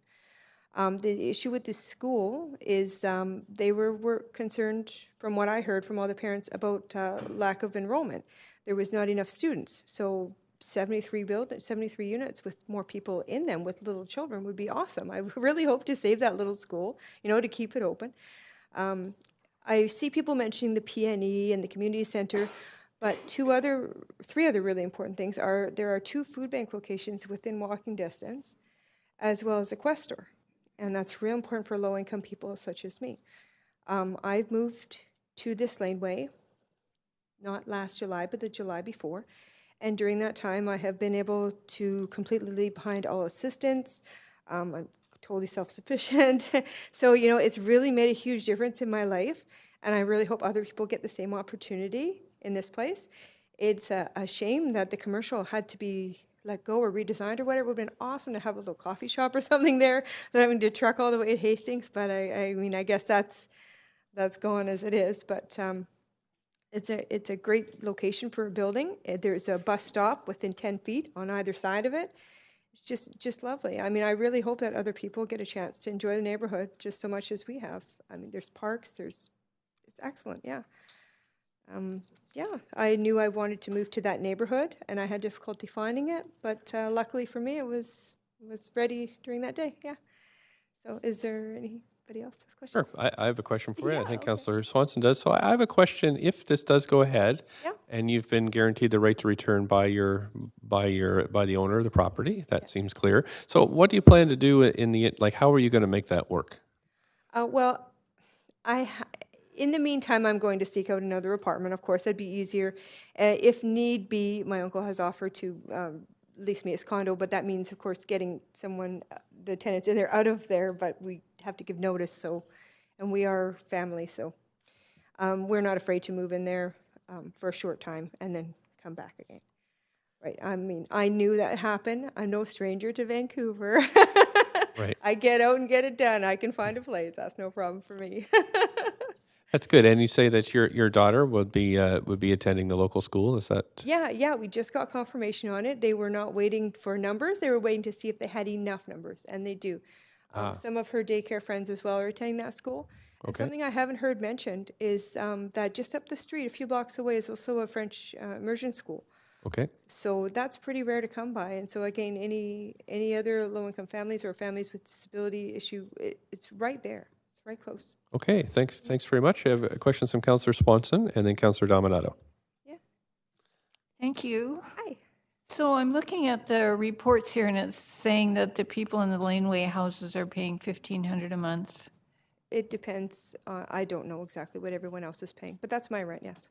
And then it says it has the rents for the unit types in the new buildings. Yeah. And I guess that would be the rents if they were open today. So probably when they do get open in 2 or 3 years, when the building gets built, they'll be higher because they'll be able to add the annual allowable increase onto that. But yeah. So for one bedroom, it's $1,869 now. So probably by the time somebody got in, it would be $1,900 and some. Is a $400 rent increase okay with you? It will be by then, yes. In my situation, I got here on welfare, basically. I have become fully employed, so I've just been going up and up. I mean, and I used to have to work 3 jobs. I don't anymore. I'm down to 1.5. So, but, when I don't have daycare, that goes a long way as well. Even with the parking, I would not need a car if there was any, like grocery store and whatnot, closer. Right? Yeah, but you're with a pretty close 5-year-old to grocery there. Yeah. Well, I can walk down the Hastings. Yeah. Donald's. I shop at the Quest store. Okay. I don't go to Donald's. Well, you can get the... I get about 3 bags of groceries for about $10 at the Quest store. Are you familiar with the Quest? I am, yeah. Yeah. So what I want to know is, have you gotten anything other than verbal assurances that you'll be able to move back, have first dibs, as the applicant said? Yeah, it was included as a letter or an addendum or whatever on the lease, yeah. So you have something in writing? Oh, yeah. And you're happy with Yeah, that? I have no doubts whatsoever. They've been excellent to me. They have no problem. Whenever we need anything fixed or dealt with, they're there immediately, same day. The other day we had a fire alarm going off. They were there within about a half an hour. So. Okay. Yeah. Okay, thank you. Yeah, no problem. I think there's one more. Right. Councillor Dominato. Sorry, just got distracted by your daughter. I know, She's waving at us. Hard-working baby. It's great. No. Used to come to city councils and then My daughter here too. A few of us have had our children here. So, thanks for your comments. I just wanted to follow up on sort of your reflection around. You mentioned having lived in the West End and sort of a higher density area of the city. I left because I lead the Olympics. I shouldn't have. It was $735 for a 1-bedroom. My God. Yeah. But anyway, go ahead. Right, and I think as you probably recognize, you live in this neighborhood and you love the neighborhood, but obviously very different, not quite as high density. Yeah.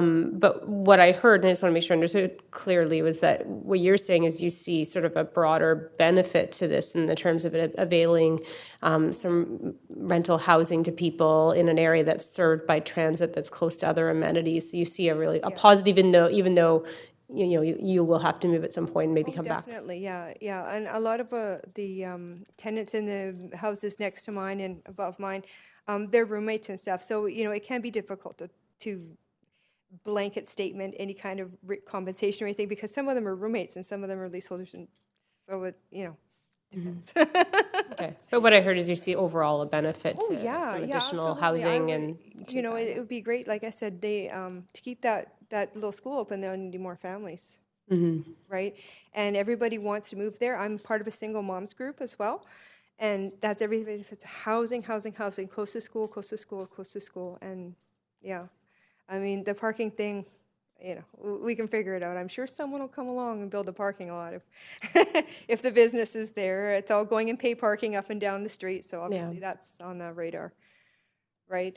Yeah, we really love the neighborhood. We really hope to stay or come back if we. No, that's great. Well, thanks for sharing your perspective and for staying and bringing your daughter If along. you think of anything else, let me know. I'm here to the end. Great. Thank you. Thank you. Thank you. My panel seems to have gone out. Looks like it's restarting or something, but I'll call the next speaker and I'll just look over your shoulder at the timing. Thanks. So that was Shannon Dixon. Michael Hathaway, please. Followed by Scott Johnson and Sarah Hansen. You had to leave. Michael Hathaway, thank you. Scott Johnson. Okay, coming in.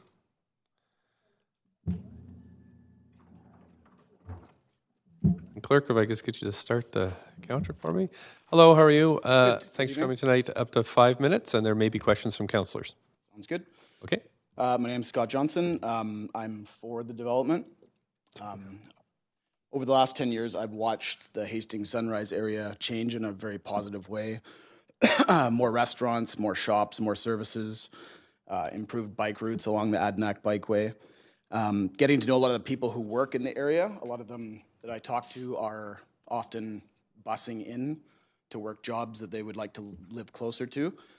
And much like the newly opened rental building at Caslow and Hastings, that is also a rental building, this project on Renfrew, I think, would provide a lot of affordable housing for people that would work in the area that don't quite live there right now.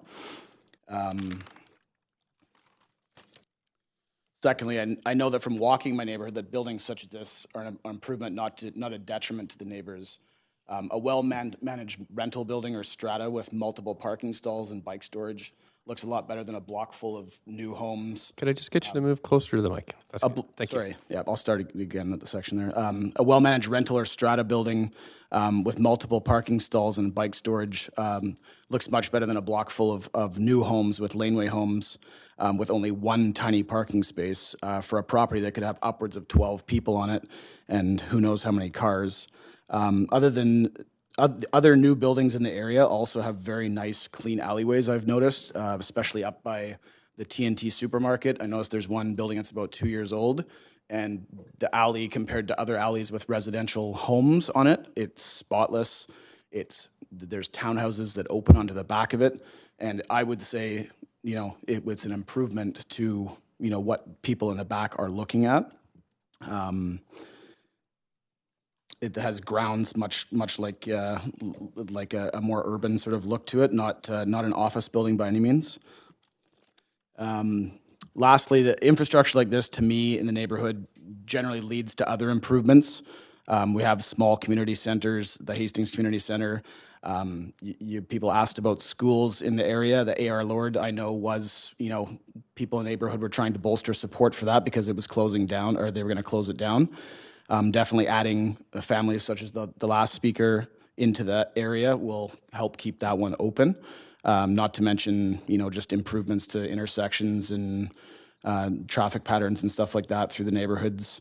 And like other potential upgrades, I would love to see, improvements to that community center. And I think adding people like that could really help. And I have a young family, and I know that would be really nice to have. That's pretty much all I have to say. Okay, thank you very much. We haven't got anybody asking questions, but appreciate you coming in this evening. Thanks very much. Okay, we have Scott Johnson. You were Scott, yep. So Sarah Hansen.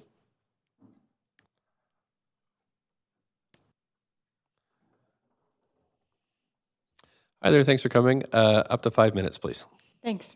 My name is Sarah Henson, and I actually work in the area just on Hastings.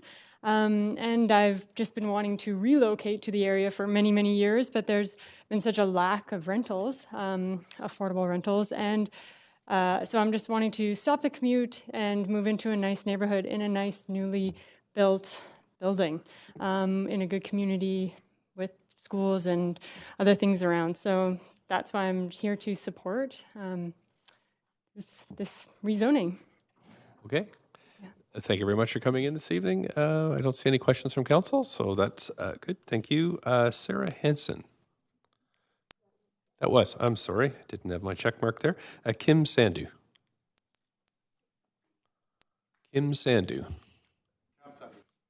Oh, sorry, it has Kim here on my sheet, but I'll correct it. So, Mr. Sandu, please go ahead up to 5 minutes. I'm Sandu, and I'm a resident of Vancouver. Oh, that's good. Closer to Victoria Drive. I'd like to be in that area of where this new building is going up. I work down by the docks here, in the dock area.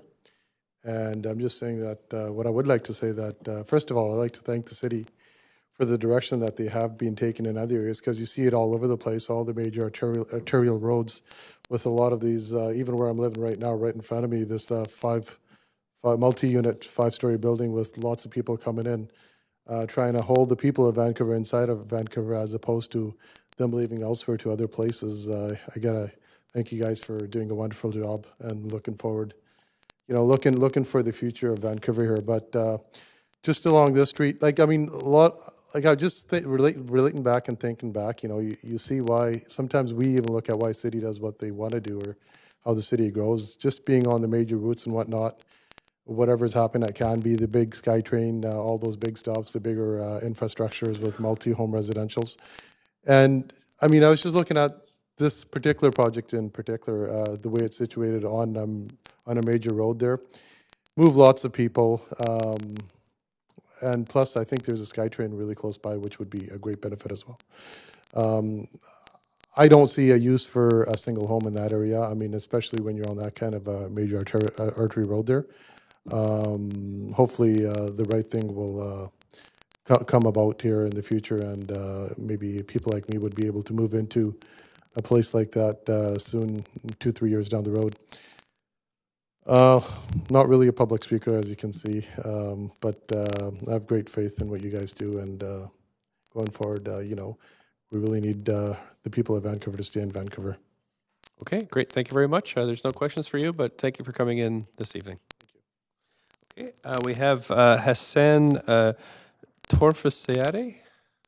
I'm not sure if I got that right, but gave it my best shot. It's definitely better than my Italian, which was just brutal the other day. So, okay, Mr. Torfasiade, please go ahead. Yeah, thank you for inviting me. Actually, you are correct. My name is Hassan, last name Torfisaidi. I came actually from, first of all, I want to apologize. My English is not my first language, so maybe I'm slower than the others. You're doing fine, go right ahead. But I came from Alberta almost exactly beginning of 2017. And you cannot believe that how many emails and even just phone call that I made to find a good place to live. And just for a quick solution, I lived in North Vancouver in a shared room. And actually, it was very, very bad experience when I saw that the traffic in North Vancouver connecting to downtown core. In the meantime,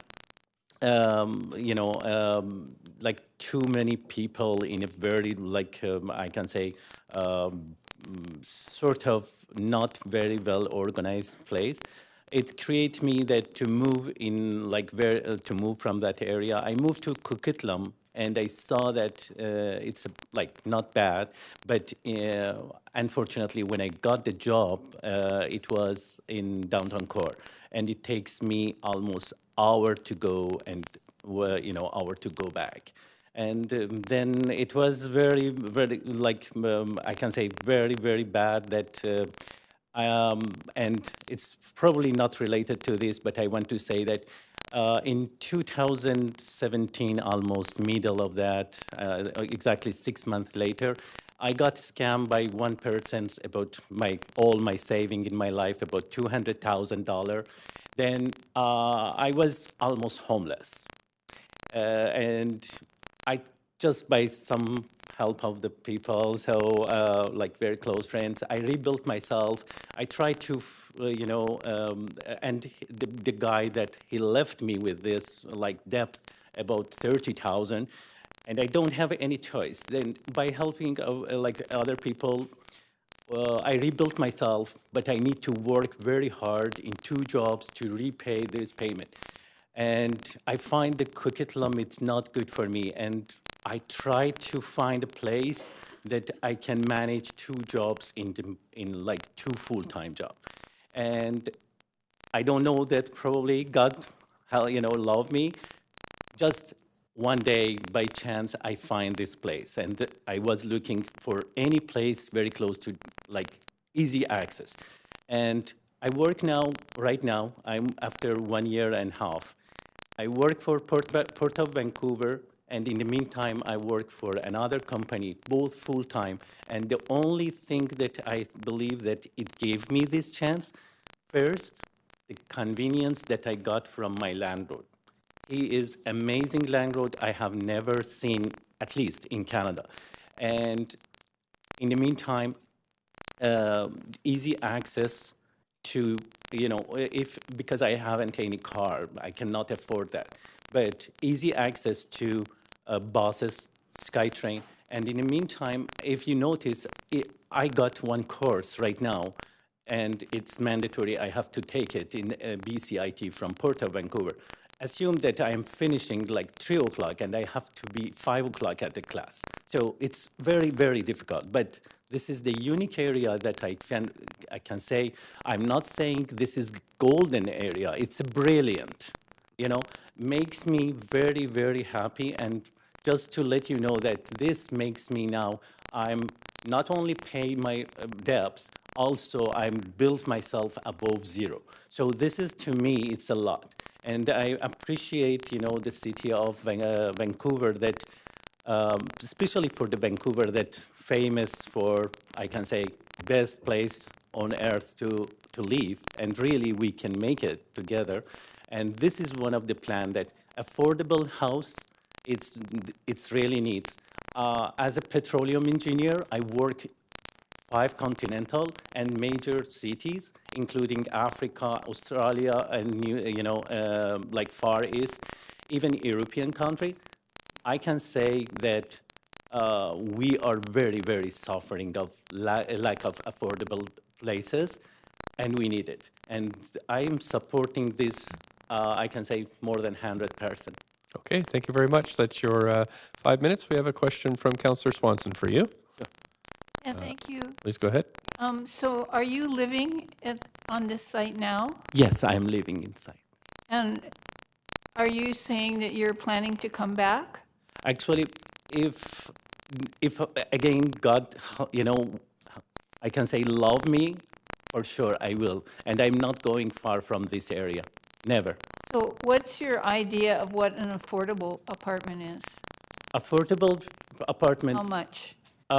In terms of the money, Mhm. actually, to be honest, right now, I know that everything is based to the market, but when I saw the treatment and the behavior of my landlord, and I compare the rent that I'm now paying compared to other, when I see the room to share only, for example, $800,000 or something, and I cannot believe that when I got this place, I said, this is the place that I have to stay.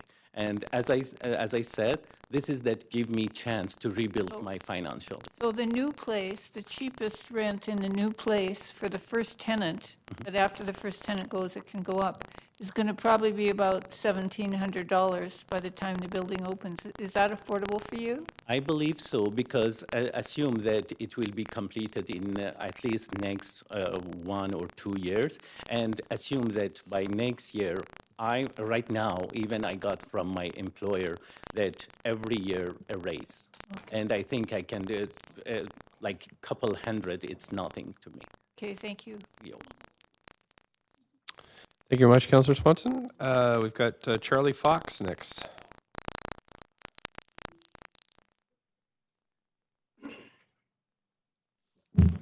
Hi. Hello, please go ahead, up to 5 minutes. I believe I'm supposed to tell you that I'm talking on behalf of like more than 3 people. Well, are they here? So, downstairs, yeah. Downstairs. I mean, they're ESL, so they wouldn't let them come to talk because there was a lot of people here. But yeah, they're essentially downstairs, and you got TVs and chairs on there. But Okay, that's good. anyways.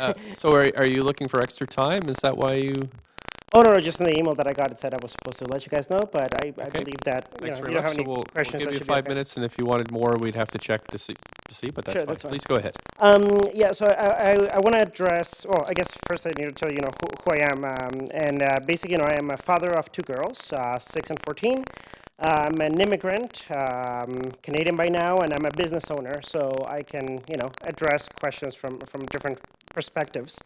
On the business owner side of things, there's patterns that I've seen, from my employees, actually having to deal with commutes, right? From Surrey, from Tri-Cities, from Langley, right? Because there's just no affordable options anywhere close by, and from clients as well. There's this pattern of exodus, right? Where people just get displaced. And me personally, I essentially started in UBC, then I was moved to Mount Pleasant, then I was kept on close to Boundary. Now I'm actually all the way at Brentwood area now, because everything just becomes so expensive. And yeah, essentially at this point, for me to actually have a clean place, for my daughters, again, I can just have them anywhere. I essentially need to, sub-rent.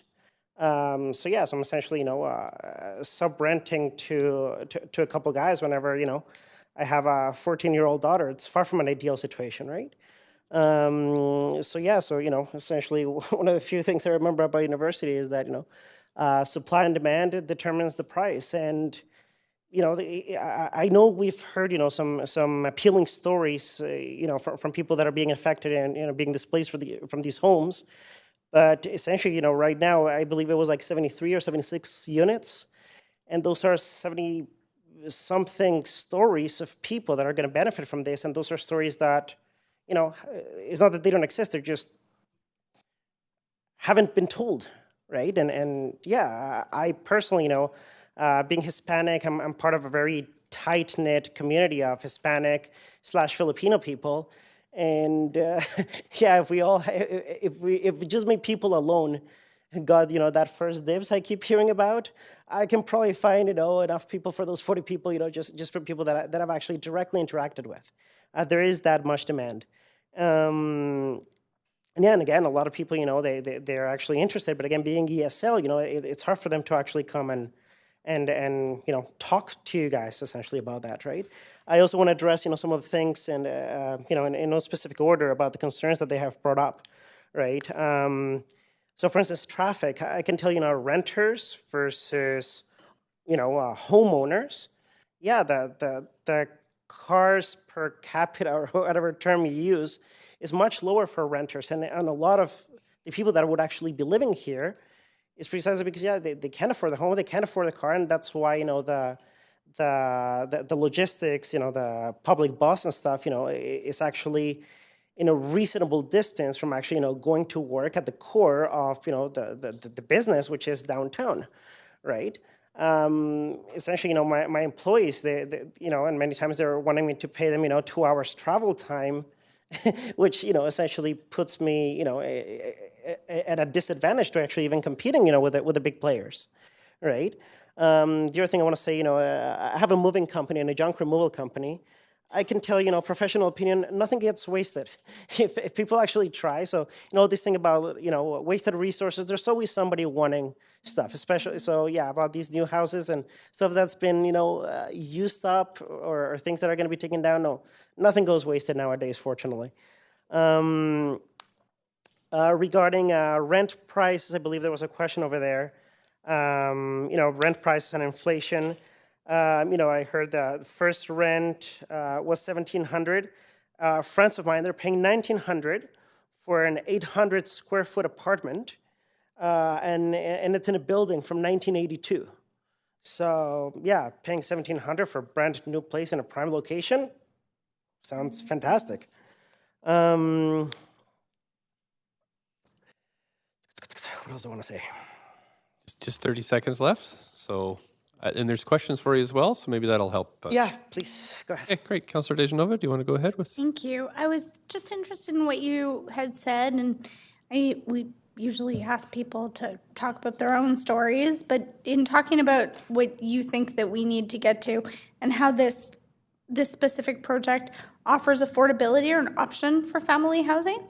So do you feel that in fact that this is going in the right direction and this is what we need more of? Oh, absolutely. The city of Vancouver?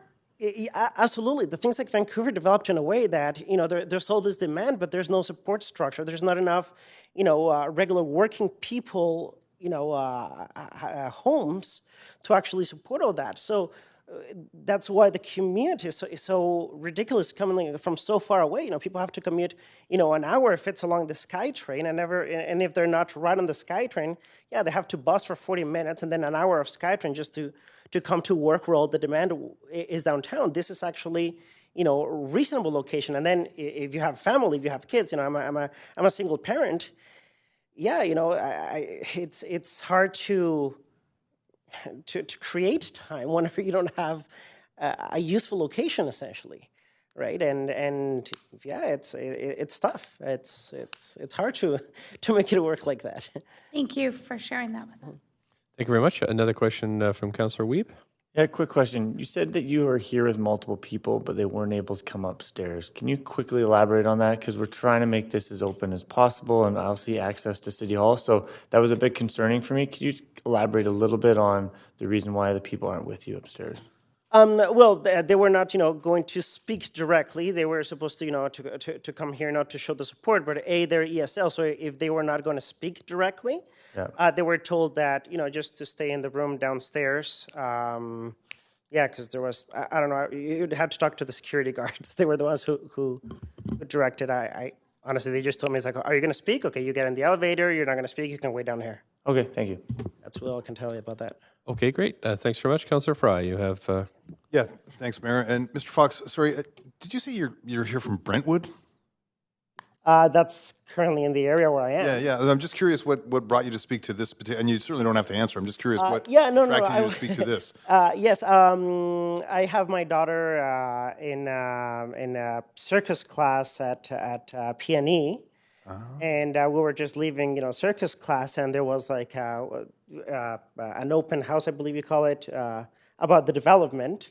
And essentially, I started looking into this, and I'm like, yeah, this is awesome. We need a lot more of this, right? So it's kind of appreciate random. That context. And maybe pro tip next time for us long-suffering councillors who are sitting here all night: bring your daughter to do some circus tricks. It would be really great for us. Sure. Thanks, Mr. Fox. No problem. Thank you. And that's it for questions for you. Thank you very much for coming in. Okay, Ardashina Singh. Ardashina Singh. Jeff Coe.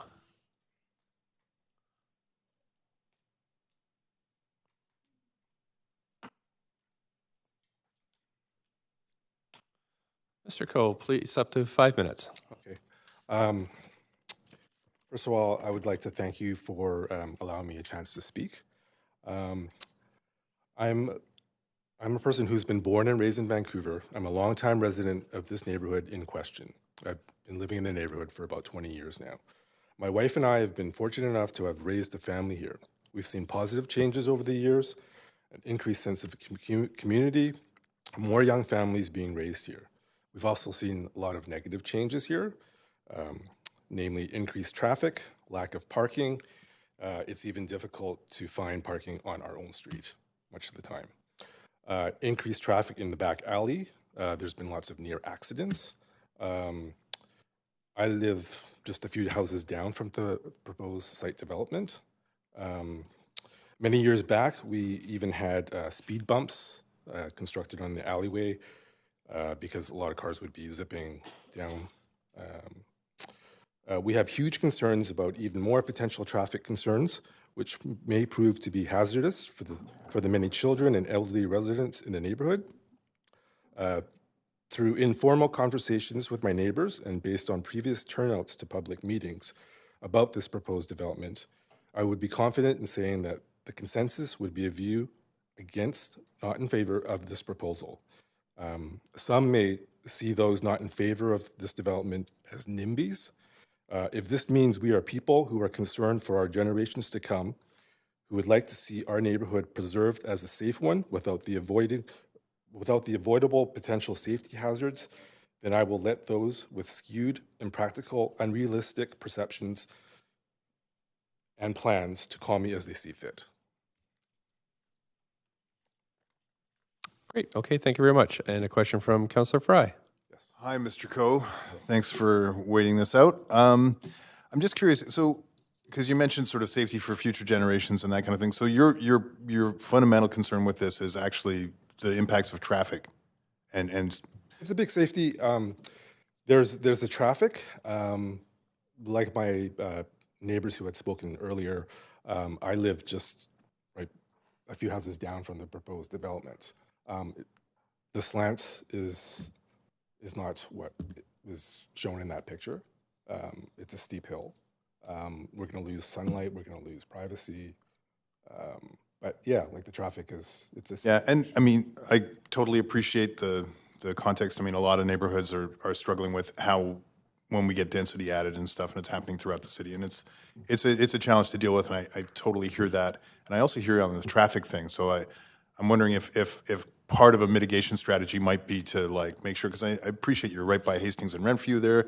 You get a lot of commuters coming through. You get P&E people. I totally get that. Mm-hmm. So would it be helpful if we were also to sort of talk about some traffic management solutions in the inevitability that you are going to be seeing increased density along Renfrew? I mean, the sort of single family home vernacular along a busy transit oriented street like that is kind of inevitably going to change. We see it at Hastings and Renfrew with, sort of 4-story stuff over there. Mm.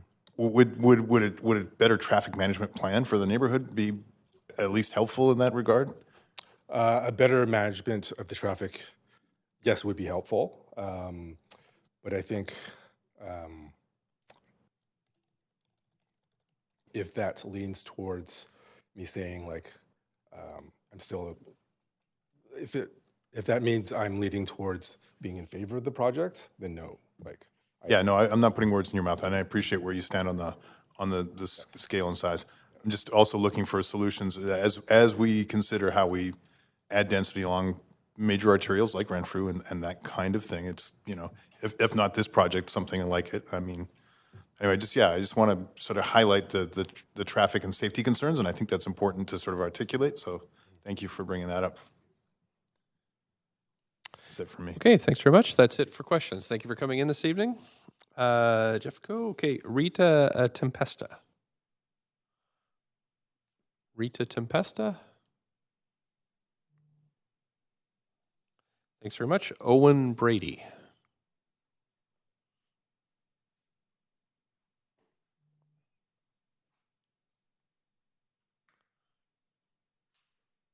Not sure if that was Mr. Brady upstairs, but I guess we'll find out. I think I'll move. Owen Brady, Stephen Wong. Mr. Wong, thank you for coming. Up to 5 minutes, please.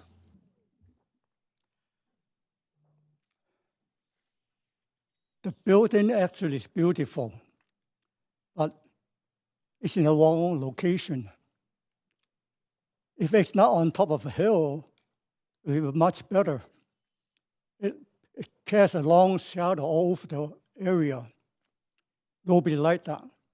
Many people complain, but they probably don't join the meeting. They got no time. And some people don't join the meetings because they couldn't speak English. I think those people should be taken into consideration. If it's on level ground, away from the P&E, it's a perfect building. I welcome it. I cannot welcome that in my neighborhood. Thank you. Thank you very much for coming in, sir. So I guess that wasn't Mr. Brady who was coming downstairs. So that's it for the end of the list, from what I can see. So what I'm going to do is call for anybody else that would like to speak to this that wasn't signed up. You're more than welcome to come. Okay, thanks. And just get you to state your name, and you'll have up to 5 minutes as well. And Yes, please forgive me. I'm very nervous. My name is Sherry Knaus, and I live on the 900 block of Renfrew, so I'm 2 blocks away. I've lived there all my life. My parents moved into that home in 1961, and my mom was pregnant with me. I'm all for the rezoning of the 700 block Renfrew. I feel we need more rental housing and more buildings like this in our neighborhood. Not everyone is fortunate enough to be able to buy a single-family home or fortunate enough to inherit it from their parents, like myself. I definitely would not have been able to afford a house in this neighborhood. I love this neighborhood. I went to Dr. A.R. Lord. There are high schools in the area. I went to Templeton. I walked there. There's also Van Tech on Broadway, which is easy to get to by bus. The price of housing is affecting our economy, as we see numerous stories on TV of small businesses going out of business because people are moving out of Vancouver and getting jobs closer to where they live. The 700 block Renfrew is a perfect location. Transit and shopping is just steps away. There's the P&E. And talking about the P&E, for those 2 weeks, we get resident-only signs put up in the neighborhood, so only residents can park there. The developer has listened to the views of the neighbors and have made concessions for it and turned it into a beautiful building that the neighborhood can enjoy as well. As Renfrew is already on a major thoroughfare, I don't see a problem with increased traffic. As previously stated, transit is a mere steps away. I've lived in this house all my life. I don't drive because transit is so good. I work downtown. It takes me anywhere from 20 to 30 minutes to get there. It's very easy, and I can only see this being beneficial to our neighborhood, and I hope more developments like this will happen in the neighborhood as well. thanks very much for coming in. Thank you. There are no questions for you. Thank you. So anybody else like to speak? We've got a couple more folks. Please go ahead, sir. Got the right T-shirt on this evening, I think. Yeah, I got the right T-shirt. It's okay. My name is Bois. Last name is G. So I know I work as a school teacher in Surrey, British Columbia. Sure. Can we get you to spell your name? Sorry, sir. G-E-E is my last name. G-E-E. And your first name is? Kids at school, they say, "Hey, I'm Mr. M or Mr." Yeah, because especially kindergarten kids, right? They don't. Anyways, I just want to say in short, I've lived in the area since September 1991. Once I graduated from UBC.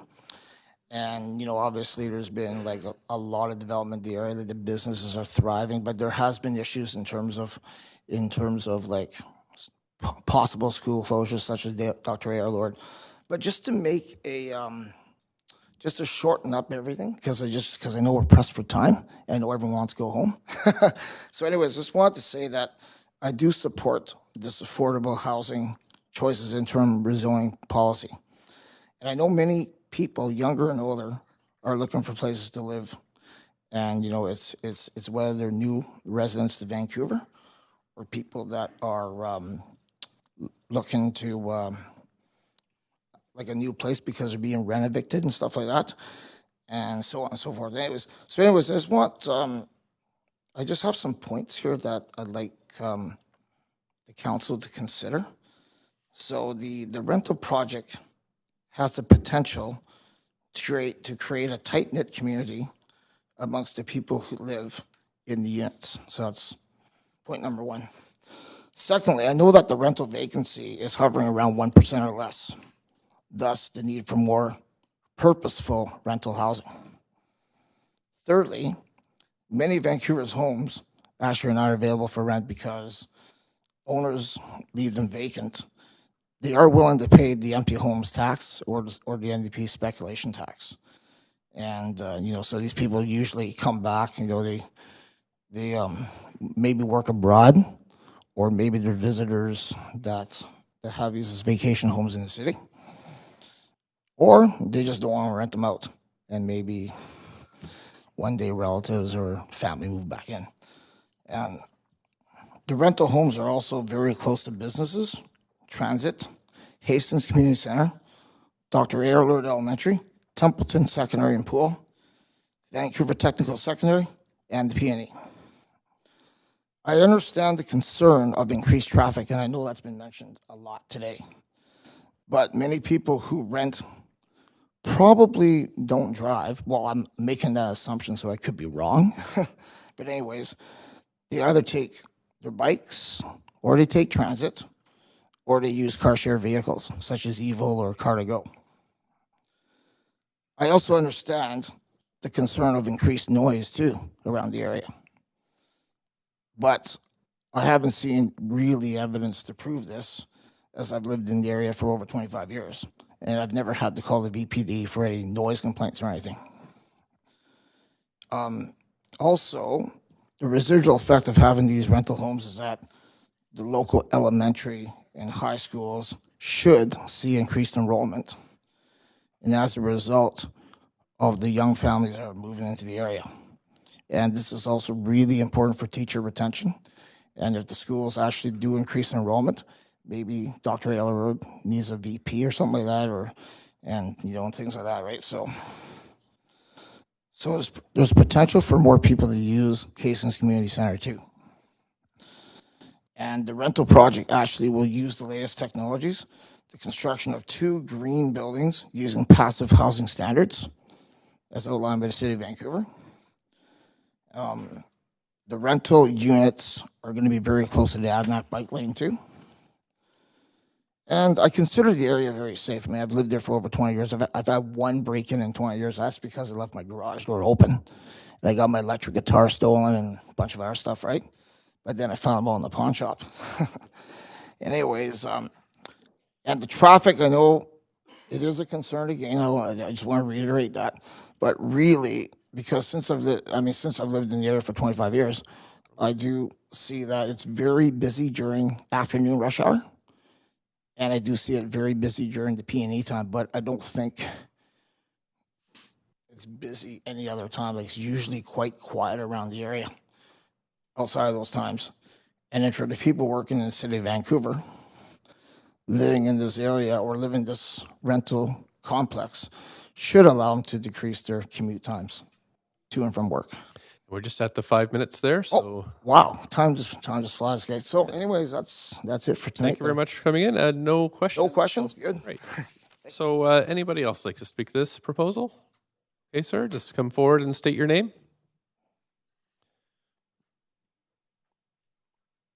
Hi, everyone. My first name is Mehtab, and last name is Bajwa. I'm in for support of this project because I've been a tenant at one of the properties since mid-2017. And the biggest thing that we're not willing to agree is that this city is growing. It's growing like fast. I think our population's nearly doubled in the last 5 years. And we have big multinational companies coming into, like Amazon's opening up their office in downtown. So if we don't have projects like these, where are people going to go or where are people going to live? So people are commuting an hour, hour and a half, which I would do before. So I know there's traffic and parking problems, but as the city grows, you have to deal with those problems no matter what. So I would just like to say that more housing projects, where the more rental projects we have, it'll be better for our community. Thank you. Thanks very much for your time, and no questions. Anybody else like to speak to this? Okay. Thanks very much. Up to 5 minutes, and just state your name. That would be great. My name is Nicole Kerrigan, and I will not take 5 minutes because I know everybody's tired.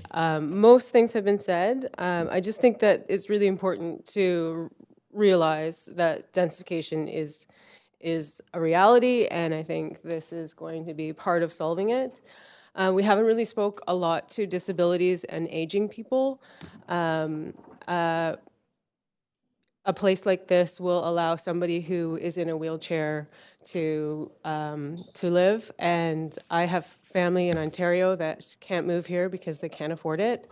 And this is a good example of a chance for them to have a chance to move here. And the other thing that hasn't been mentioned is the universities that are close by.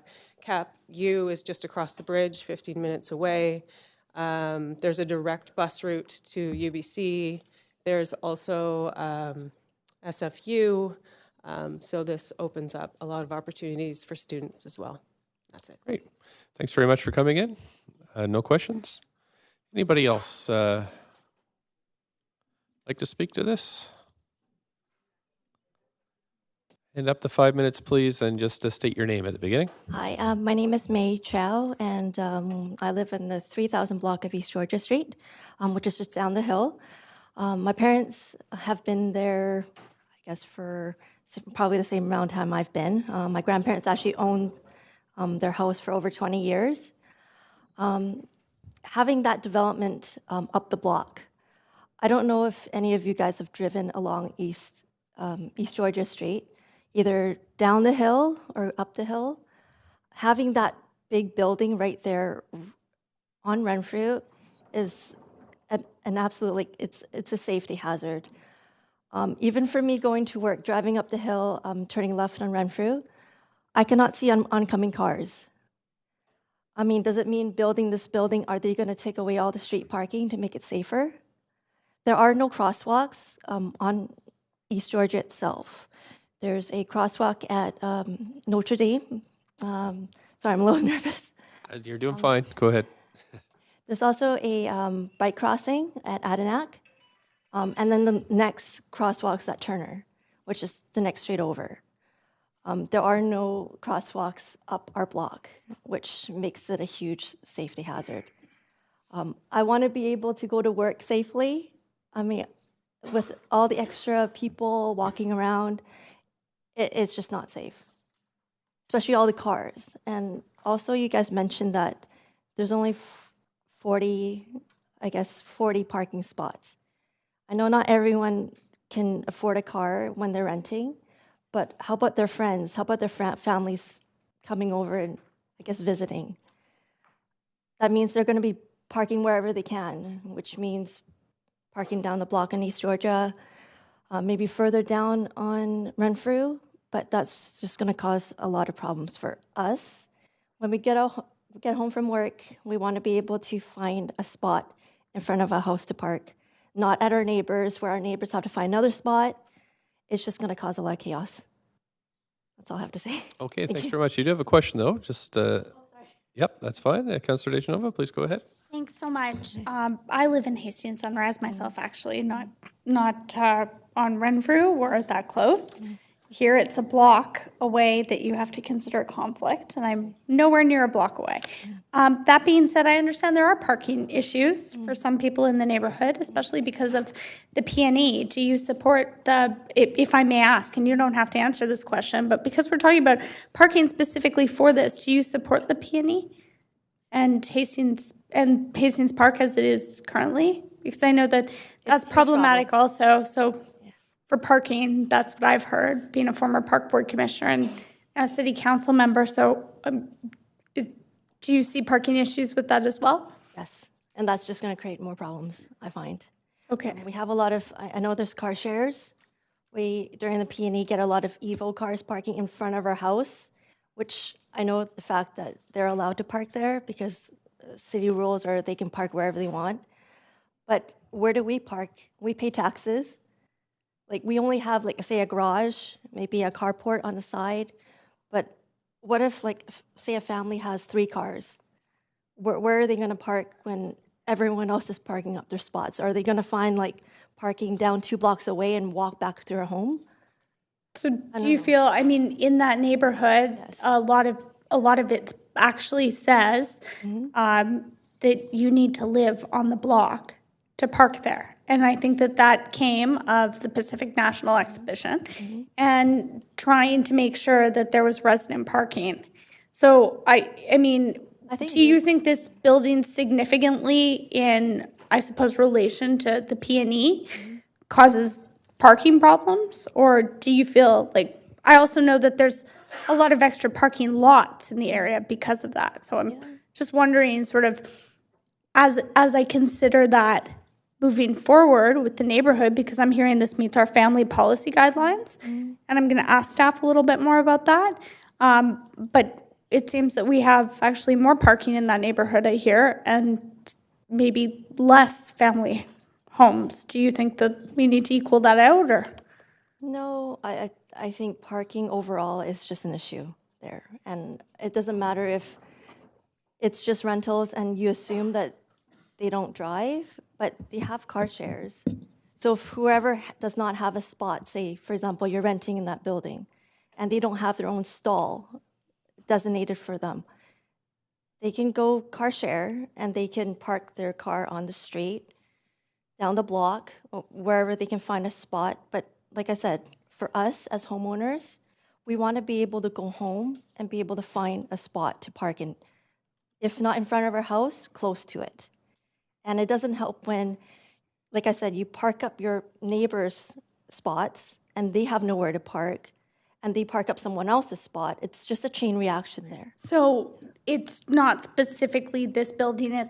What I'm hearing from you, and I'm asking if this is correct, is any densification more so than single-family residential homes brings concern to you about parking? Parking and safety. Like I said, where we are up that block, having that big building there, like even they showed you pictures.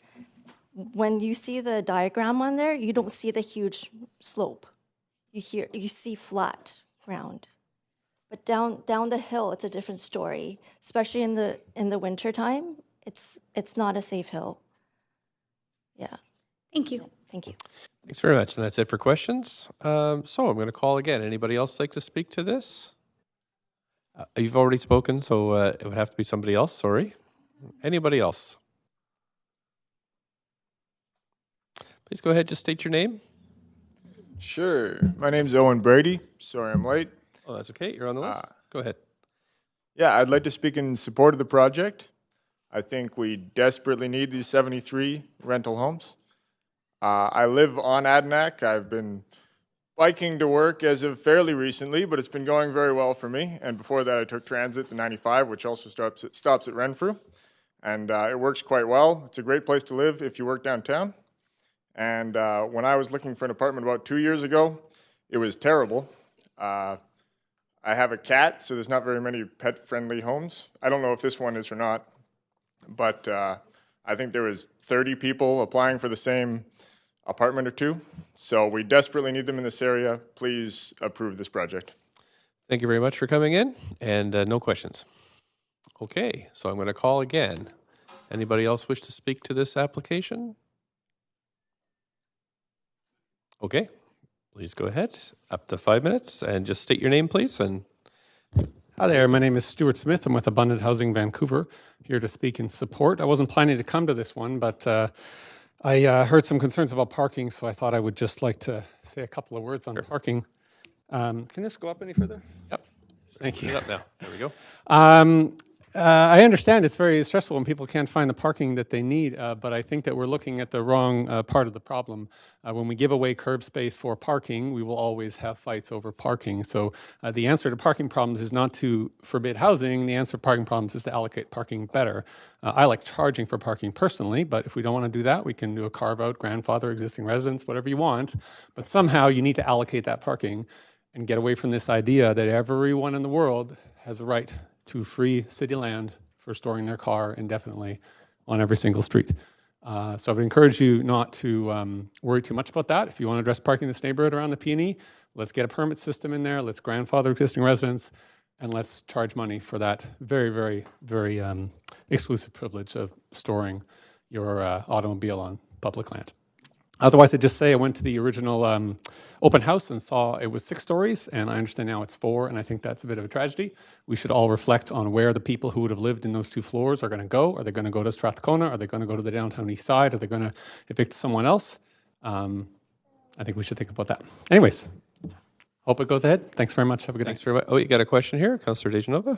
Why not? I asked about parking earlier, and I've heard more about the P&E causing issues with parking than most developments in the neighborhood. But I was going to ask you about affordability, because this is something that's come up over the evening and back and forth between questions with council members and or maybe a council member and members of the public.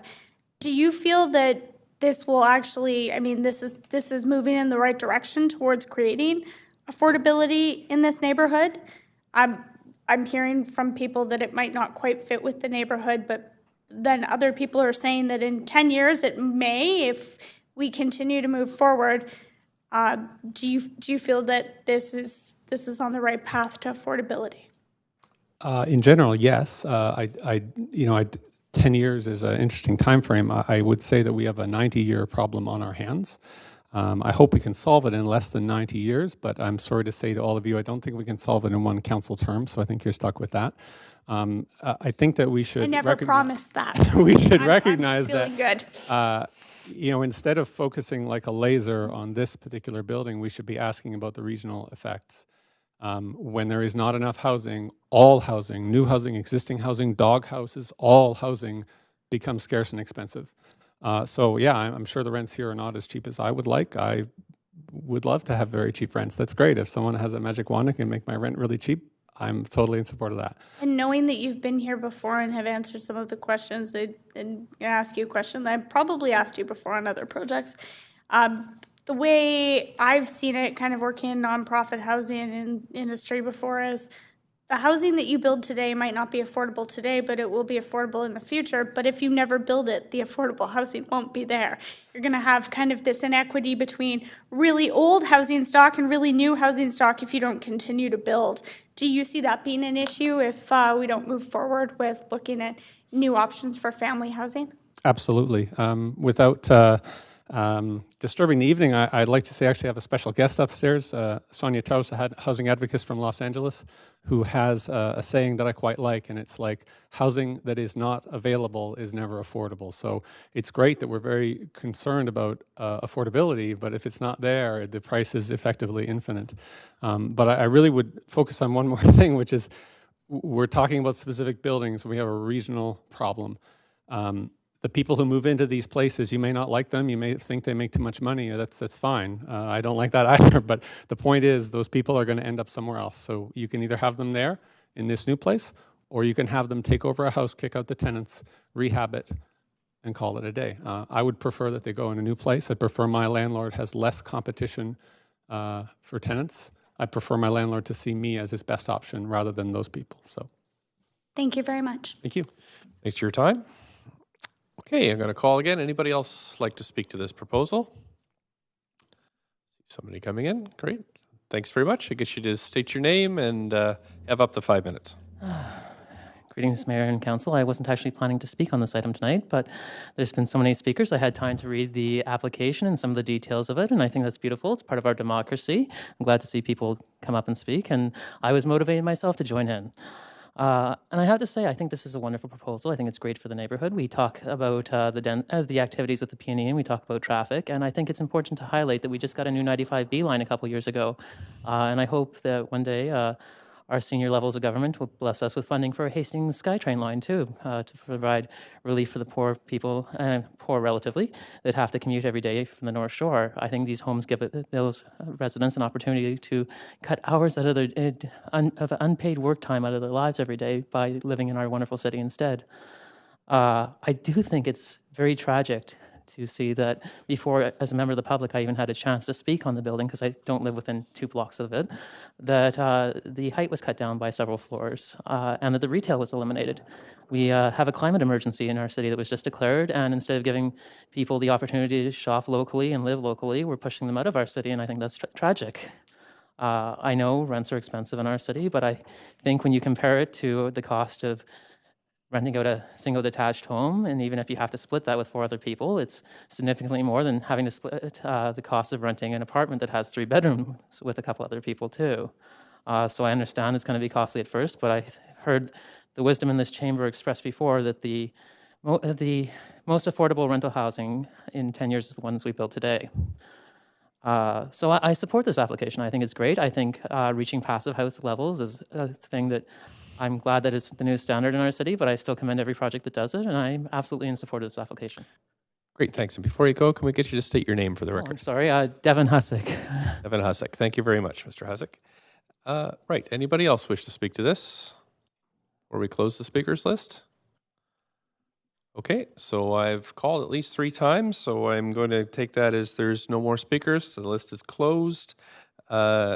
There's few or no public comments received after 5 p.m. today, so we're going to close the receipt of public comments and move on to hearing closing comments. Does the applicant have any closing comments they'd like to make? No? Okay, thank you much. Staff have any closing comments? No comment. Okay, council have any questions? I have 3 folks on the list here, 4 folks. So I'll start. Councillor Carr. Thanks, Mayor Stewart. I have a few questions. One thing I just wanted to clarify, somebody was questioning amongst the speakers on a conflict of interest, potential conflict of interest regarding the architect, the GBL architect on this project, and the fact that she's on the urban design panel. Would you like to clarify for the people here about I don't know if that's something we want to... Well, I know we have rules about it, and I think it should be clear. Just 1 second. Point of order, Councillor Deschanova. Mr. Mayor, I appreciate Councillor Carr's question, and as somebody who actually started asking for a developers list at this council so I could make sure that I was not in a conflict, and I review it and it's written on all of my sheets. I also understand that it's upon the individual to declare the conflict, and I'm not sure that if it puts us in any kind of legal jeopardy to be discussing this on the floor of council. So I would just suggest if we need more information about that we take a short recess. Happy to have Councillor Carr's question answered. I wouldn't want to public hearing in any type of jeopardy. Sure. Yeah, so I think issues of conflict of interest with council, of course, that we deal with that separately, but... I was not questioning, Mr. Mayor, I was not questioning whether there was conflict of interest. I was asking for the rules about declaring conflict of interest on our bodies so that the public is aware about what the rules are. So you'd like a clarification on the rules? Correct. Okay, that's fine. Thank you very much. So would staff be able to clarify the conflict of interest rules? Thank you very much. Okay, we'll move you over to that mic. There we go. Great, thank you. Susan Chang, development planner. So if there is a conflict of interest, panel members are required to step down on and that excuse matter? themselves. Oh, sorry. I'm sorry. Yes. And in this particular case, the particular panel member in question did step aside and noted a conflict of interest. Thank you. I appreciate that information. I think that's important to have on the public record. Thank you. I have a couple of questions for traffic and engineering staff, especially around traffic. Thanks so much. My first question is around the concern raised by one of the speakers around the danger at the corner and that there's no crosswalk. How would you approach the fact that if there is a larger development that goes in with more people, children, et cetera, around the possibility of putting in a crosswalk? So when we're looking at opportunities across an arterial street like Renfrew, we typically would look at placing those crosswalks every couple of blocks, so we're not having repeated signals that are then slowing the progression of traffic, but still providing adequate opportunities to cross. Within the vicinity of this development, there are crossings at Turner and at Adinak and at Venables, as well as at Hastings Street, which is about 3 blocks to the north. And those crossings provide access to where the schools are on either side of Renfrew. And based on sort of typical intersection spacing, that to us seems like a sufficient number of crossing opportunities. And how close is the closest one of those? It's adjacent to the development at Adinak Street. Okay, that's great. Thank you. Second question. Another speaker noted that they said there was no traffic study. I wonder if you could please respond to that.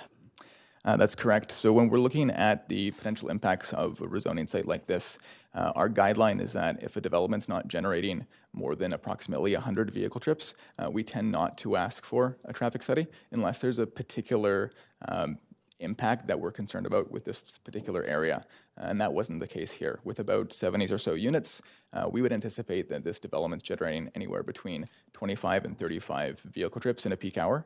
And that's well below our threshold for being concerned about getting a study. Great.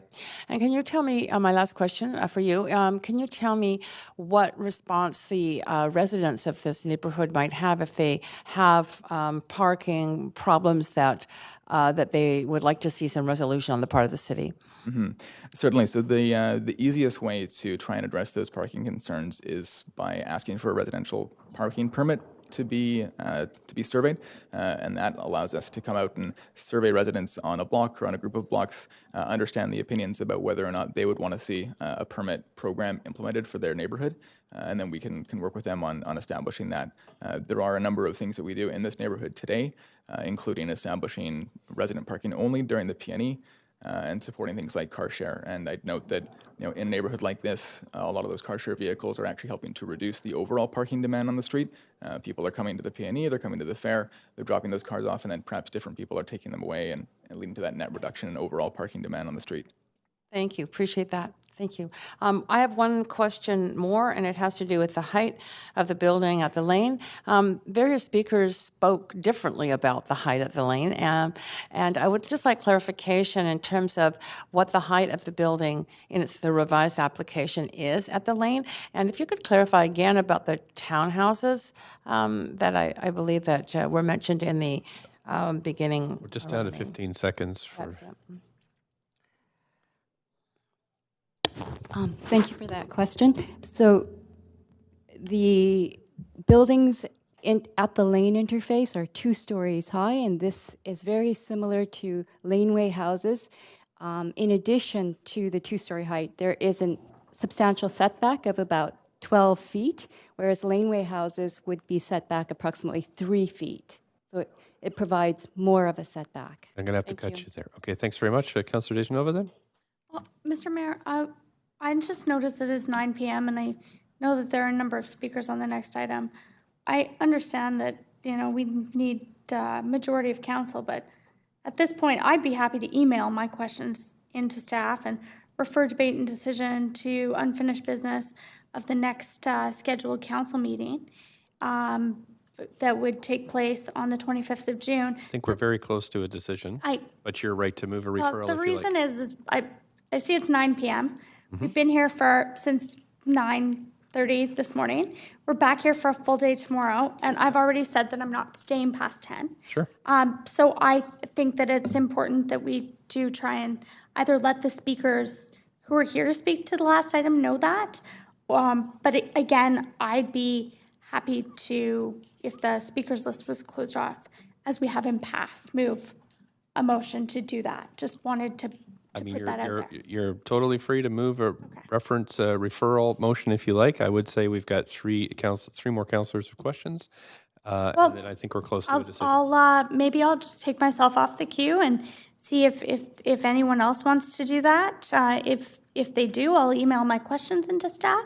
If not, happy to support whatever council wants to do. I just wanted to make sure that those who have spent all evening here get a chance to speak. Okay, great. Thank you. On to Councillor Fry. I appreciate the intention of Councillor Dejanova in moving this along. We do have a lot of speakers, so I will refrain from the bulk of my questions. I did want to flag, though, the DCL waivers on this and some of the concerns that were expressed around traffic and situations, and what kind of remedies we might have in the absence of developer cost levies that would perhaps otherwise pay for those kind of infrastructure improvements to address if there were concerns with, or legitimate concerns with traffic. Again, is this particular to this question or this well, we've proposal? heard from Mr. Coe and other residents that they're concerned about traffic impacts, and DCLs do in fact go to fund infrastructure improvements that, for instance, might be traffic calming or bulges or what have you. And okay. I guess to the point earlier about looking at a sort of a neighborhood strategy around traffic and speed and safety and those sorts of things, we certainly don't want to focus in on what is a relatively small development in terms of traffic impacts. And so we look for strategies like the new beeline along Hastings Street changes to Adanac and Renfrew, and the elimination of that through movement there, which was done recently to reduce shortcutting. There was recently a pilot at the Adanac overpass where we closed that to general purpose traffic. That's since been reopened, and there's a conversation that's happening right now and will be happening over the course of this year about strategies to reduce the amount of shortcutting traffic through this neighborhood. And that would be a great opportunity for residents of the neighborhood to continue that conversation with us about how we can mitigate their concerns around traffic and congestion in the neighborhood. Okay, doesn't really touch on the DCL component, but I'm fine to let it go and let us move on. There would be capital projects that would potentially flow from that. So, right, okay. Thanks very much. I just had a couple quick questions. I had a question about outreach and language. There was a question that was asked from one resident who said, I'm just wondering, what is the policy in terms of outreaching to the local community in different languages? Is there something you can tell us about how that outreach was done? The city notifies the local area of the open houses, and it's generally in English. However, there it is translated into a number of languages as a contact number for more information. So while we don't fully translate those notification cards, we do provide access for people that are non-English speaking people to find a contact at the city that can provide more information. And so if they call the number, then they would get a translated version of what the notice is about? Or someone who could explain the nature of the project to them, or refer them to the planning department, who would then find someone to translate that. And have you found that to be effective? Is that... Well, we haven't had a lot of pushback on that in terms of concerns from neighborhoods since we've been adding the language around how to contact the city other than in English, and that seems to have worked for a number of neighborhoods. Okay, thanks. And I just also had a question about the removal of the commercial space below. It does seem like, I'm just surprised by that. Would there be any consideration of putting that back at all? Because that was raised by one of the folks who came in today. Yeah, it's an interesting reaction we've had from the neighborhood about that, and I think on balance, staff determined that by taking the commercial out, which they didn't see that as compromising the viability of the commercial site to the south. But what that does do is it pushes the building back from the street because it doesn't need to be adjacent to a sidewalk for retail commercial, and it lowered it because the commercial height is significantly higher than a residential height. Okay. And they thought when they went through that exercise and dividing it into two structures, it was a better response contextually with the local neighborhood. Okay, and height was quite a concern from local residents. Okay, thank you very much for your time. Councillor Dejanova, I've got you on the list. Prepared to move the motion. Okay. And I'll just, I'll speak very briefly to it to say that I appreciate all of the speakers who came out this evening, regardless of speaking in support or against. Thank you for participating in the process and your comments. I have considered all of your comments. Even when I wasn't in here, I was watching in my office. I do feel that it's important to consider the policies, the different policies that our staff have noted in the report that this specific applicant and project meets. And for that reason, I will be supporting it. I do think that there is a need for more family housing in the neighborhood, and I do empathize with those who perhaps live in the surrounding area and feel that it might be out of character. But then again, I also hear often from families in this neighborhood that don't have options to have family housing, and we heard about that before. Also, in looking at protecting sort of older housing and rental stock, I think that if we never build new rental stock, it never has a chance to become older rental stock. All older rental stock was once new, and I think that we have to remember the affordability and also the fact that policy and looking at DCL waivers, specifically on this project, and I held my questions to staff because I kind of know the answer. If there was no DCL waiver, we would see higher rents than they are right now because, unfortunately, there wouldn't be that subsidy. It might not be a subsidy that everyone feels is affordable, but it at least offers some type of subsidy. And until we receive a housing update back, which I understand will come later this year, this is the policy that applicants have been asked to follow, and they're following the rules. So within that, and considering this is a quasi-judicial hearing, and we have to consider things a little bit differently than council, I will be supporting this. It does certainly meet the policy, which is what we need to consider here. Does this project meet the policy? And what will the impacts on the neighborhood be? When it comes to parking and traffic, I understand. As I said, I live in Hastings Sunrise, not close to here. But at the same time, I think if we really want to talk about traffic, then we have to talk about the P&E, because the P&E is something that we hear about quite often as well. And I understand that there have been certain measures taken, such as residents only on this block parking. And maybe if that's a concern for neighbors, we need to hear more from you on that. And I look forward to hearing from you, not right in this moment while we're considering this, but I certainly have heard that, and I've heard that over the years, being a former park board commissioner as well. So I'd like to thank staff. I'd like to thank the applicant. I also appreciate the fact that these homes will be recycled or moved and reused, and it makes me feel better, because if they weren't, and I'm glad that you did speak to that, I would have asked that question. So thank you very much. I will be supporting this. Thank you very much. Councillor Carr. Yes, thanks, Mayor Stewart. I first of all want to thank the speakers for coming out and expressing your concerns, the support, the desire to see even other changes made. What you really have to realize is that your expression of concerns made a big impact on this project. It changed because of the various concerns raised during the whole process. Staff responded to those, thank you, staff, so that there are changes that are embedded in the conditions of approval for this project that reflect the points that have been raised by the community. I will be supporting it, largely also because of the fact that the project had been modified, and I appreciate the applicant and staff working together on that to respond to the local people's concerns. Like I think many people express, it's hard for me to understand why we are allowing new buildings recently completed 2 years ago to be torn down and replaced by another one. But we don't have any rules in place in this city that can prevent that from happening. But it doesn't make sense from the point of view of sustainability on this planet. I am happy that the applicant has responded by talking about donating the interior features to Habitat for Humanity, the homes themselves for sale, for relocation. I hope that gets taken up. That would make me feel better in terms of the project.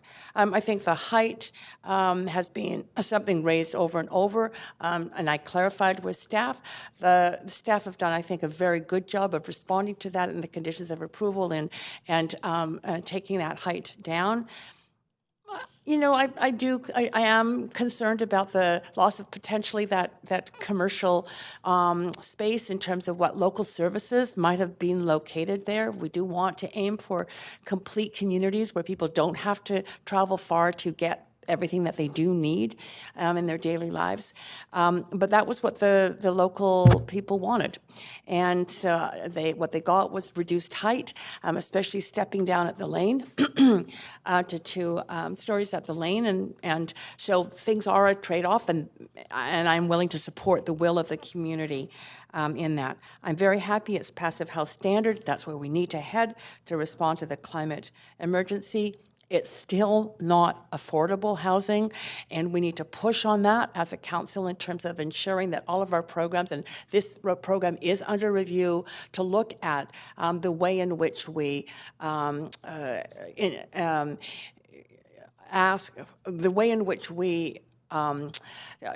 move developers towards certain kinds of programs or structures.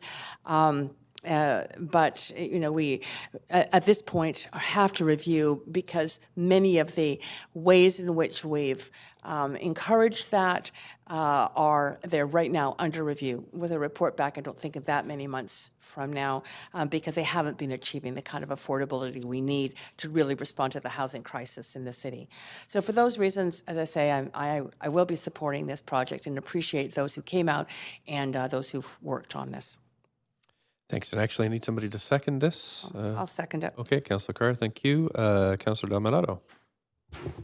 Thank you, Mr. Bear. And I'll keep my comments brief, because I feel that Councillor DiGenova and Councillor Carr reflected a lot of sort of my sentiment. But I would first off like to start by thanking all the speakers that came out this evening to speak with respect to the proposal, and both those who are in support, those who are not in favor of it. And I see many of you have stayed out this evening to hear the conclusion of this. And so thank you for that, because I very much appreciate that we're seeing this community engagement and people really clearly articulating both their support but also their concerns. And as I reflect on this project and many that we're seeing coming to council, the old adage of the only constant in life is change. And I think that is one of the things that we are sort of seeing in the city, is that, and with change, there's sort of growing pains and there's fears of things that might happen and consternation. And so recognizing that change can be challenging and difficult as our neighborhoods change. And so I just want to acknowledge that. And that people feel that that's honored, that we recognize that that can be challenging. I appreciate Councillor Carr's comments about the fact that there have been some adaptations to this project since the beginning in response to some of the community feedback, so appreciate that as well, and the work with staff on that. When I look at this in terms of, though, in the broader context of, and I also, some of you know that I also live in Hastings Sunrise, broader context of the decision making we have to do here, I think about the broader housing need, and that we know there's an unfulfilled need in terms of rental housing in the city, and we've just seen a report again this morning about how long it's been, and that there's a significant part of this housing will be family oriented, and again we heard from a number of speakers how critical that is in the city. And so in that respect, I'm supportive of this project. I think, and obviously we heard from the community, there wasn't an interest in commercial retail at grade, but I was surprised by that. I will reflect that as well. As I mentioned earlier, would love to see a real exploration to retain at minimum the laneways, because they're small homes and we need more of that in the city. And so I would love to see that explored as much as possible. And then lastly, I just want to touch on the issue of, because it ties back to change, is around parking and congestion in the area, and knowing it quite well, as I think we have ultimately, and I think this is part of a broader conversation. We have a broader challenge in this neighborhood that is not simply about housing projects or the P&E, is that we have that neighborhood is situated right near a freeway. It is an active thoroughfare for people coming in and out of the city, which is it's unique, and each neighborhood's unique, but that is one of the uniquenesses of this neighborhood, is that proximity to the freeway and it being an interchange for people coming in from a number of communities. But I do want to acknowledge that. I did just want to reflect on, and I won't go into great detail right now, but I know around the considerations around the P&E was raised by some people, is that there are a number of efforts undertaken by the P&E each year around mitigating parking, around extra service, TransLink service, about bike valets.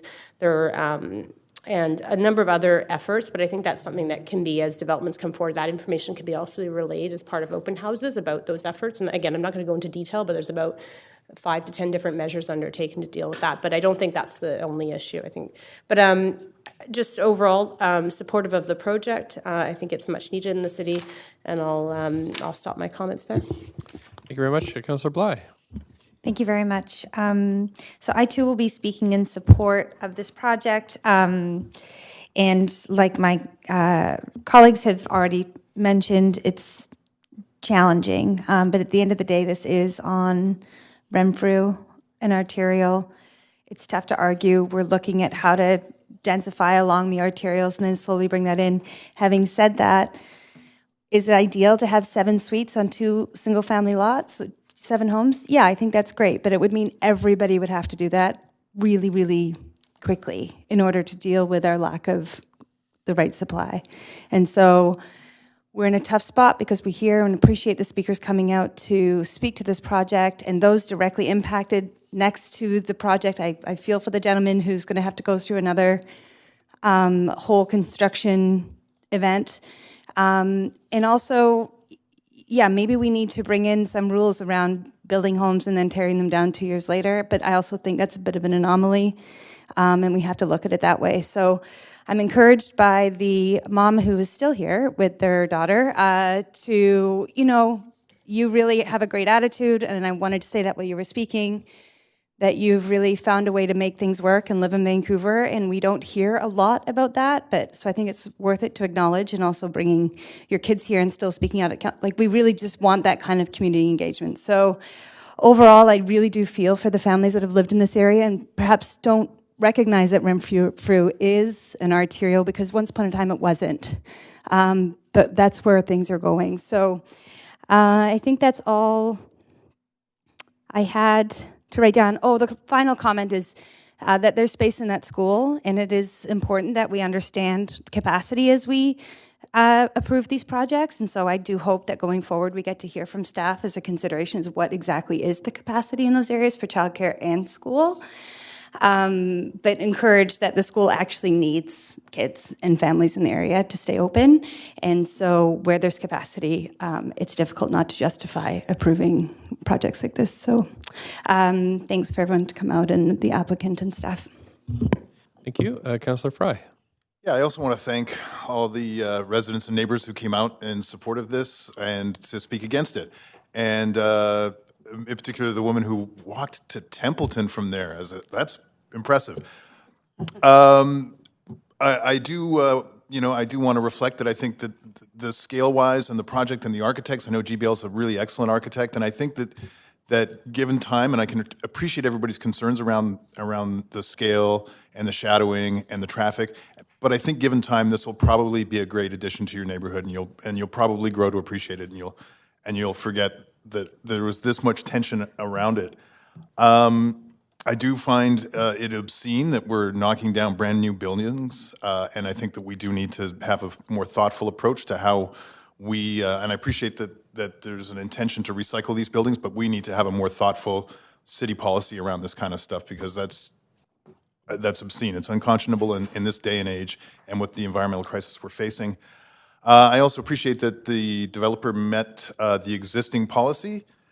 And that being said, and cue my DCL waiver conversation, I just cannot get behind a $1.2 million developer cost levy waiver where the median income for a single in this city is less than $40,000, and we're talking about a $1,600 to start bachelor, which we know will increase by the time this is built, and where we see a 3-bedroom is $400 more than the average market 3-bedroom in a new building in that same neighborhood.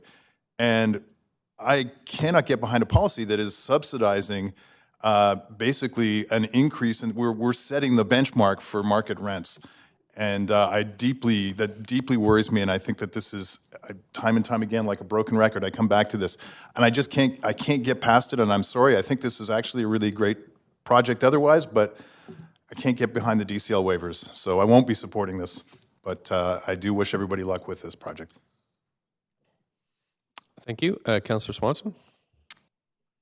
Yeah, so this was a hard one. I think the good points are that it's passive, and that the proponent has said that people will have a right of first return, although not at the same rent.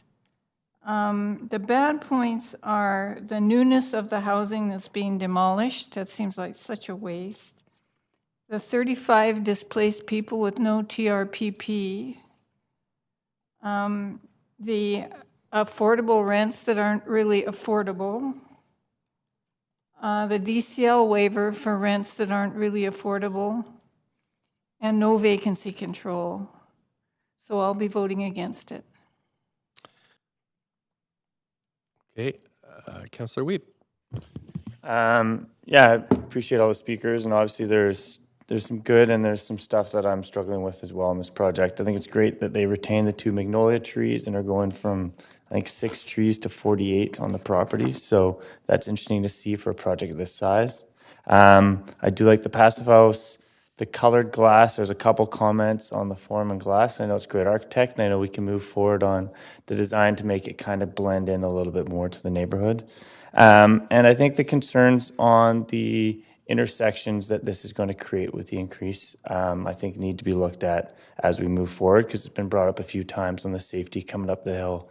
And I think that our staff are listening, and so we can look at what those options will be, because I think it is crucial that we ensure that there's a good flow of people in and out of this neighborhood, so this really feels connected to the neighborhood. But I will be supportive. Thanks.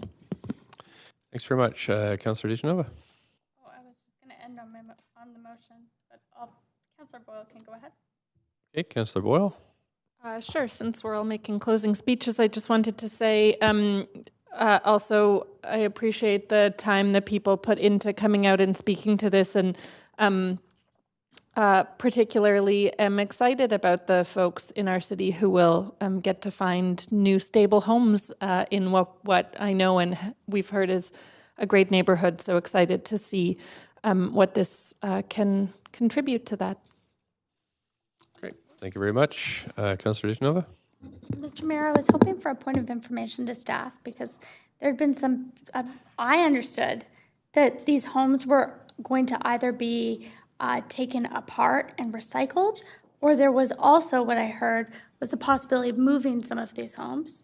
But I'm not sure if that actually is correct. So I just wanted information on that, because I've heard two differing claims, and I know that the applicant's not able to just stand up and correct the conversation. So I was hoping through you we could clarify with staff. I don't see the city manager here, so I'd ask the deputy planning director for or a proxy information on that. Or if that is a possibility.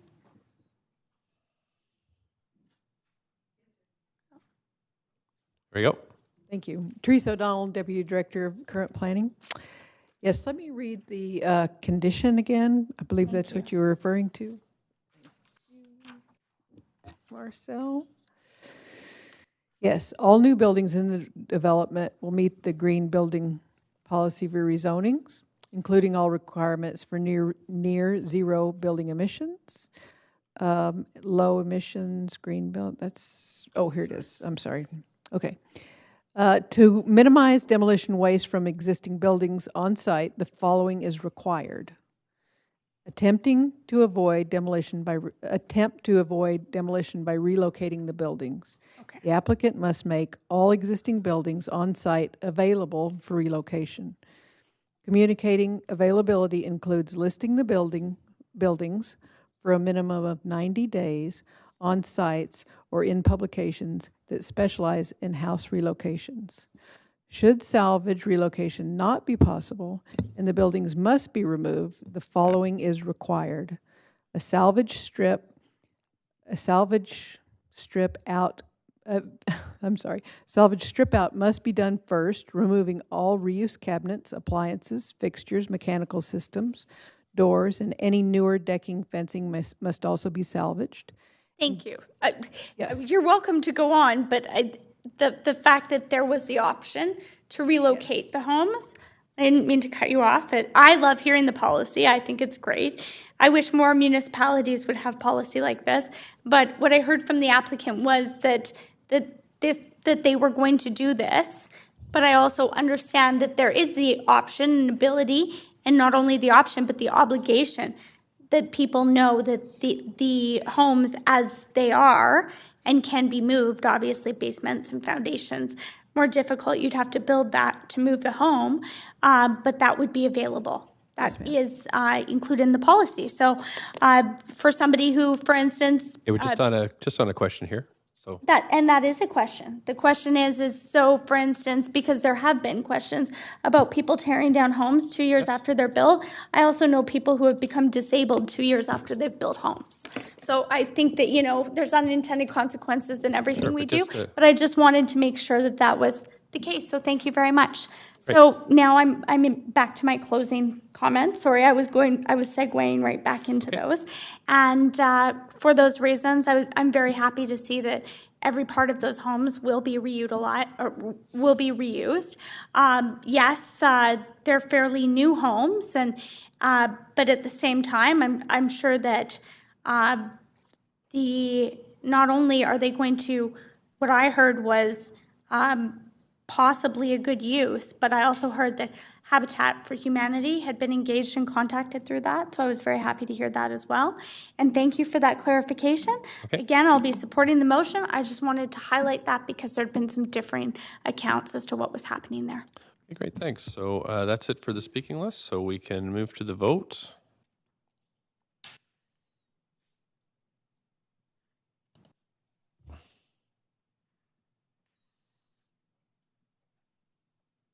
And that has passed with Councillor Swanson and Fry in opposition. So thank you very much, Council. Now we're at 9:30.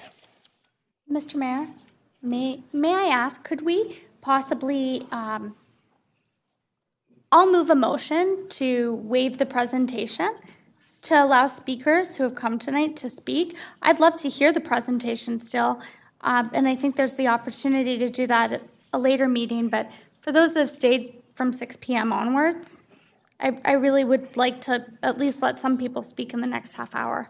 So just hoping for the next item that might be considered. Well, I have to ask the rest of council. Of course. Does anybody object to waiving the presentation? Or postponing the presentation. Yeah. Postponing it? So That's we'd like what to I postpone the presentation and just hear from speakers. Okay. Yeah. Okay, so I'll have the clerk read the application. Sorry, I should have waited for that. That's okay.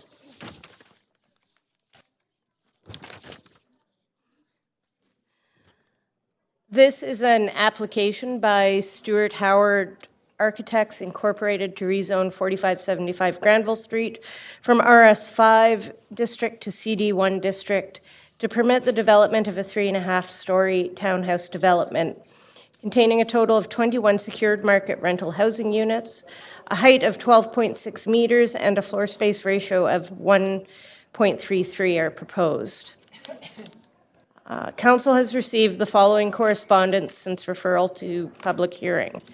218 emails in support of the application, 237 emails opposed to the application, and 4 emails dealing with other aspects of the application. Okay, thanks very much. So we've decided we're going to waive the presentation. Is the applicant... Postpone the presentation. Postpone, I'm sorry. Is the applicant team here to speak? Would you like to speak or would you like just to answer questions? Your Worship, we would propose, I'm the architect for the project, we would propose... Just right into that, Brad. Could you move over to I'm the the mic architect. and we'll just get folks to close the door there so we can hear what's... I'm... You're in or you're out. Yeah. Sorry, I'll just get you to wait for a second. Maybe get people to move away from the door.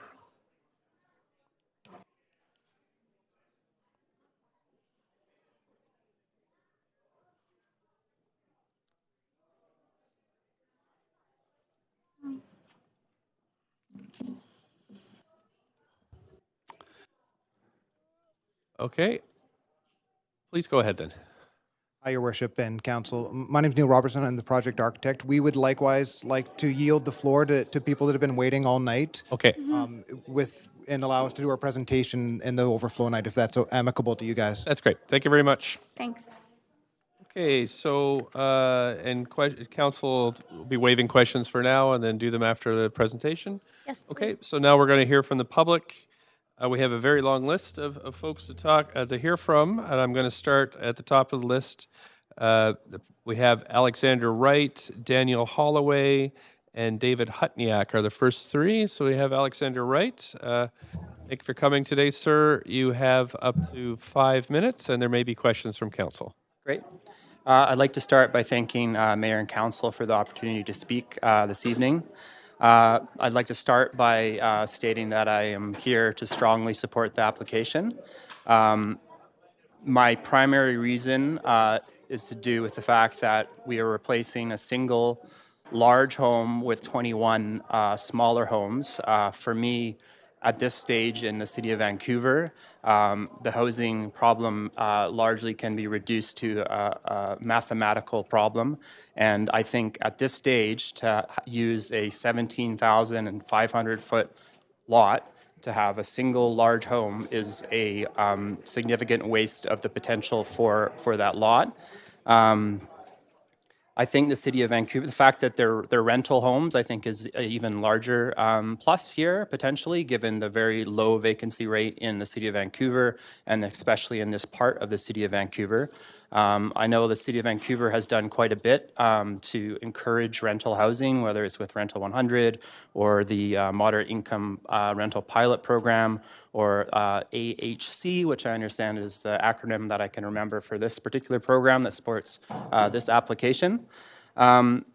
So basically, I'm here, like I said, to be someone in their 30s, in my case, of a generation that is looking for a future in Vancouver, and a future where more than just a very narrow swath of our population can afford to live in the majority of the city. Right now, the majority of the city of Vancouver is used or populated by single-family homes. Only a very small percentage of the residents of Vancouver could even contemplate being able to afford or one day live in these homes. So it's possible that when these homes were built, 30, 40, 50, 60 years ago, the majority of which in this neighborhood or longer, that it made sense for them to be single-family homes. At this stage, I just don't see it. I think we need to have spaces for families and individuals to live in this neighborhood. We need market rental. If other projects were able to propose affordable rental, that would also be good. We need strata homes. We need apartments. We need townhomes. We need everything. We need the full diversity of homes other than just a homogeneous mass of single-family homes, all of which are out of reach, like I said, from the majority of our population. So when I first read about this project, I was a bit surprised to see that it's being opposed by so many. And in the articles I read, I saw that a lot of the opposition had to do with the idea that the presence of these homes for, I guess, 20-odd families would somehow have an overwhelming negative effect on the hospice. And I just don't understand that. I don't fundamentally understand how the presence of new families moving next door, living in two very modest townhouse buildings as far as height and scale, would have such a negative effect on the hospice that it would be required to close. I don't understand that. That doesn't ring true to me. Certainly, if you look at other similar facilities, either here or around the world, they're not all located in completely detached places. And I would suggest that a hospice located on a major arterial, in fact, presently isn't. So anyway, I just want to conclude by saying that I really support this application. It's exactly what the city of Vancouver needs at this time, and that's all. Thanks very much for your time. There's no questions to you, so thanks for coming in this evening. Daniel Holloway, David Hutniak, and Rebecca Hartley. Mr. Holloway, you have up to 5 minutes. Good evening, Mayor Stewart, members of council. My name is Dan Holloway. I grew up in Vancouver on the west side, and I live in a new purpose-built rental unit on Main Street.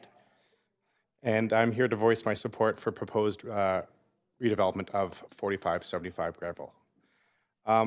As the staff and the applicants have presented, well, they will tomorrow, this proposal would see the introduction of 21 new secured rental units on Granville Street.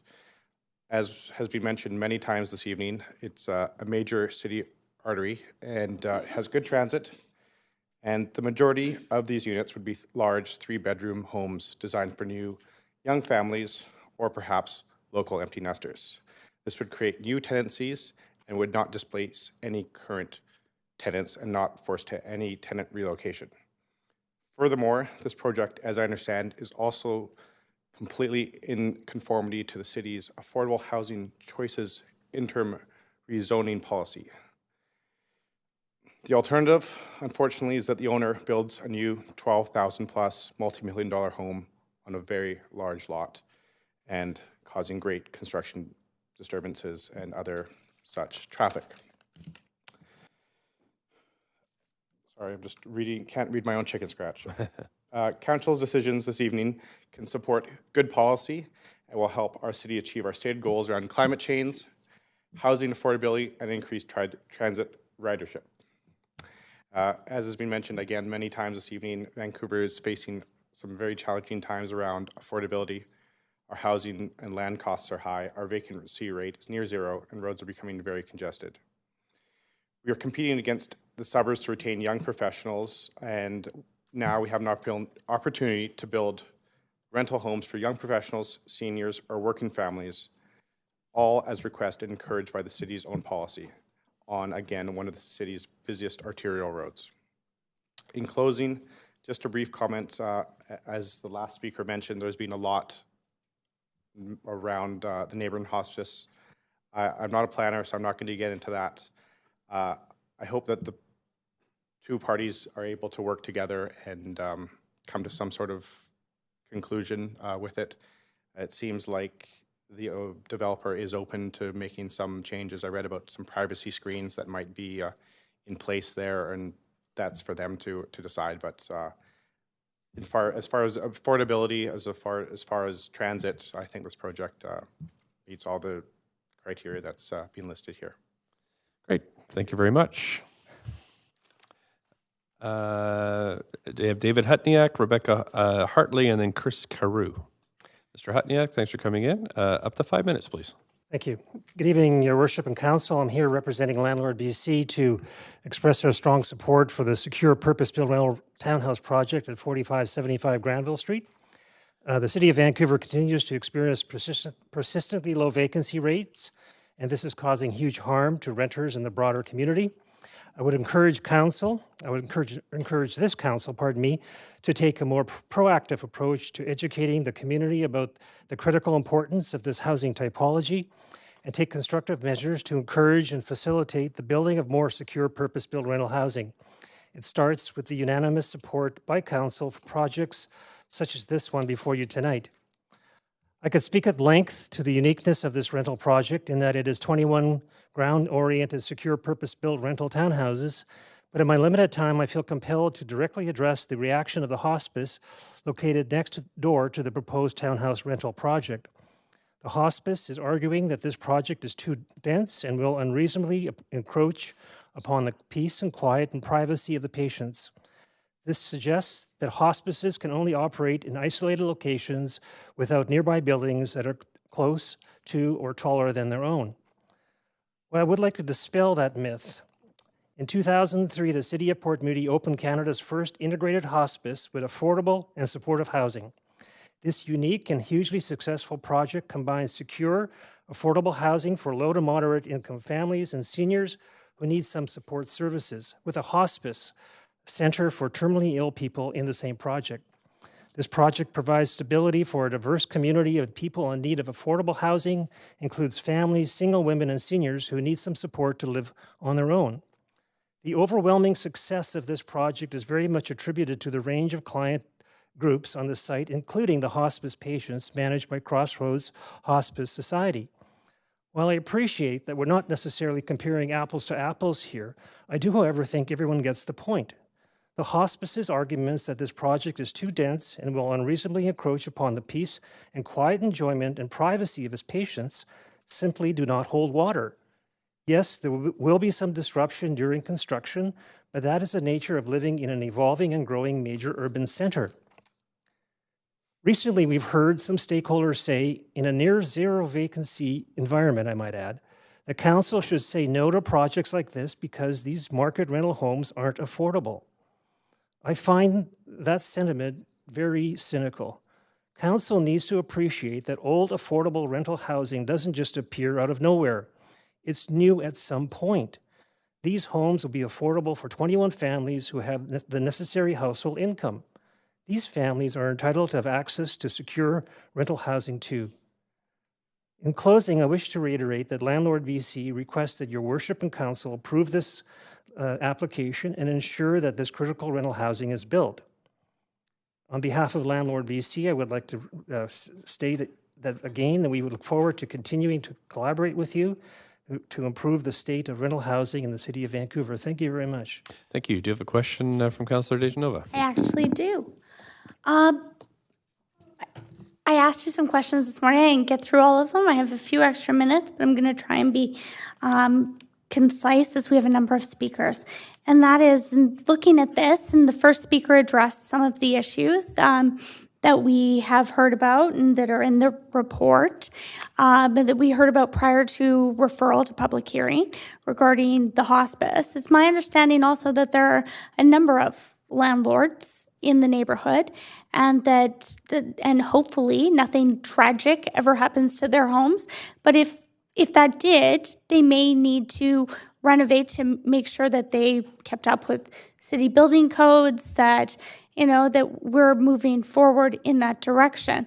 I'm just wondering if you can speak to the need to work with the city in that way, and Landlord BC, trying to make sure that I suppose all landlords understand those policies, so that we're making sure that rental properties and some single-family homes are rental properties are kept up for, I suppose, renters indefinitely. And that might seem like a question that's not relevant, but it became very relevant to me as I considered some of the comments that we received about construction impacts. And I have to think about this project specifically, but I also have to think about the neighborhood. And if another project were to come in the neighborhood, how would I consider that as I would this project? So a Sorry. massive question. Sorry. No, I mean, Landlord BC is a partner of the City of Vancouver, in my view. I mean, we work really closely with the city, and we have a number of projects in terms of energy efficiency, and we're looking forward to continuing to work with the City of Vancouver to ensure that we maintain our existing rental stock to the best of our ability, and that we increase, the supply as well. So, our goals are aligned. We don't necessarily all see eye to eye in terms of how we get there, but our goals are aligned. In terms of, I guess I'm not 100% sure of your question here, but in terms of... Do we want to be continuing to make upgrades and encouraging people to upgrade rental properties, be it single-family homes, and making improvements to them? Or if it's older rental stock and there was a better opportunity for affordable housing, that was more of my question. Okay, but I was trying to put in the context of some of the comments I've received. Yeah, okay, I better understand your question now. Okay, well, in that context, I think what we're looking at here, this is a single-family home currently on the site, and it's zoned for another single-family home that would be 12,000 square feet. So from my perspective, the fact that we can provide beautiful new homes, rental homes in particular, for 21 new families, to me, that's a far better use of the resource, the land underneath it. So from my perspective, I don't see this as, eliminating a home that could potentially be a rental for one family. I look at this as an opportunity for us to house 21 families, and I think that's where we should be headed. Does that answer your question? It does, and just to the extent of also considering this project in the context of the neighborhood, would you expect that we would see other... This existing home is on a major arterial route. Mm-hmm. Okay. So I think, it's not like we're parking 21, and not that there's anything wrong, frankly, we're parking 21 rental townhouses anywhere on the west side. Okay, so I'll admit I'm very biased that way. I think we need to start looking at that very seriously. But I think that when you look at where this specific site is, it's on a major arterial route. This is a great opportunity to capitalize or maximize the use of this land. And frankly, we don't have a whole lot of it. So I think we need to take advantage of this opportunity. Thanks. I'm trying to be focused with my questions also, because we're in a quasi-judicial hearing with public hearing, and it has to relate specifically to the project, but also looking in the context and the character of the neighborhood, and looking forward to what the neighborhood may also look like. Would it be fair to say, and you don't have to answer this, but I think you just did, that there could be more density continuing on in this neighborhood on the major arterials? That's up to you. I hope there is, but that's up to you as Okay, council. I just wanted to know what you hoped for, or if you supported that. Thank you. That's what I hope for. Thank you very much. You're welcome. Thanks very much. No other questions? Thanks. Rebecca Hartley, followed by Chris Carew. Rebecca Hartley.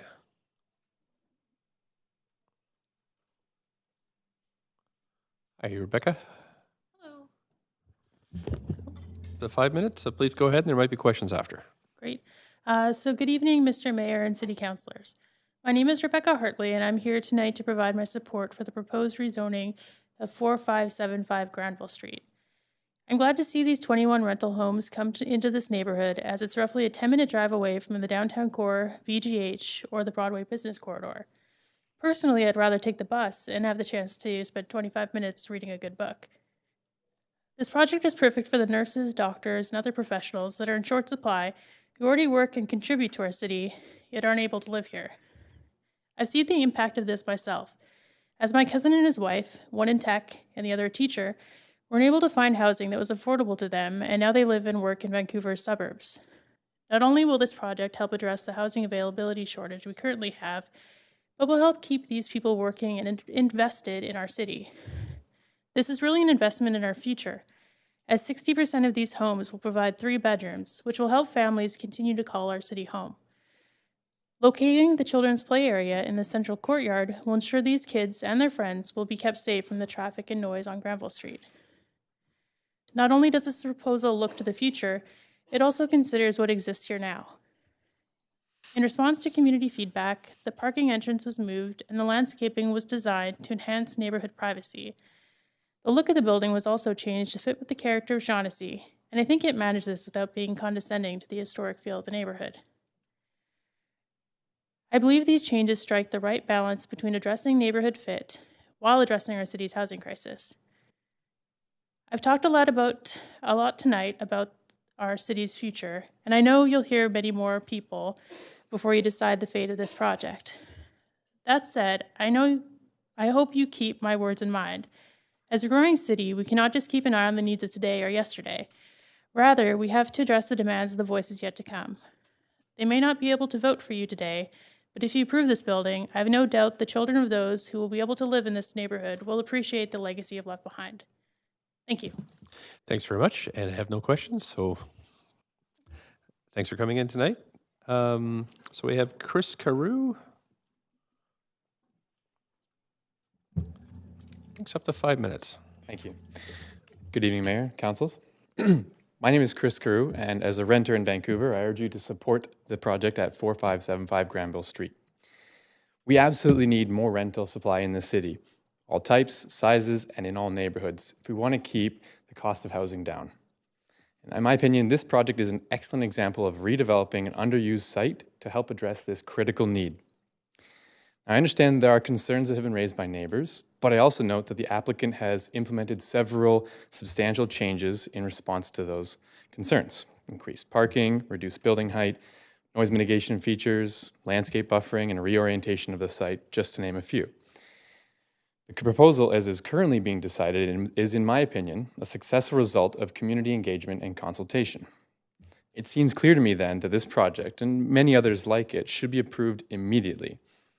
A lot has been said about the lack of rental and overall affordability crisis in this city, and your vote is very much a direct act to address these critical concerns.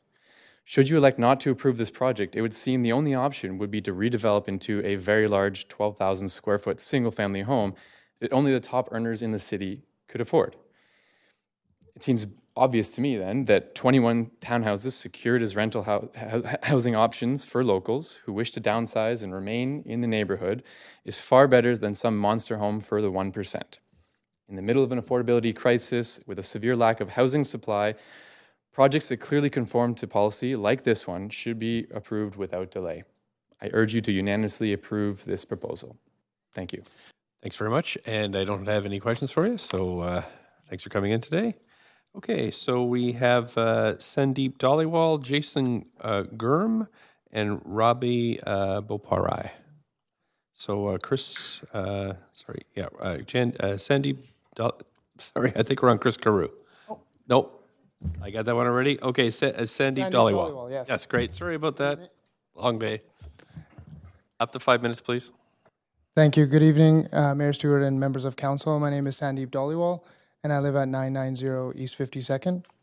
I appreciate the opportunity to speak today and comment on the development application of 4575 Granville Street.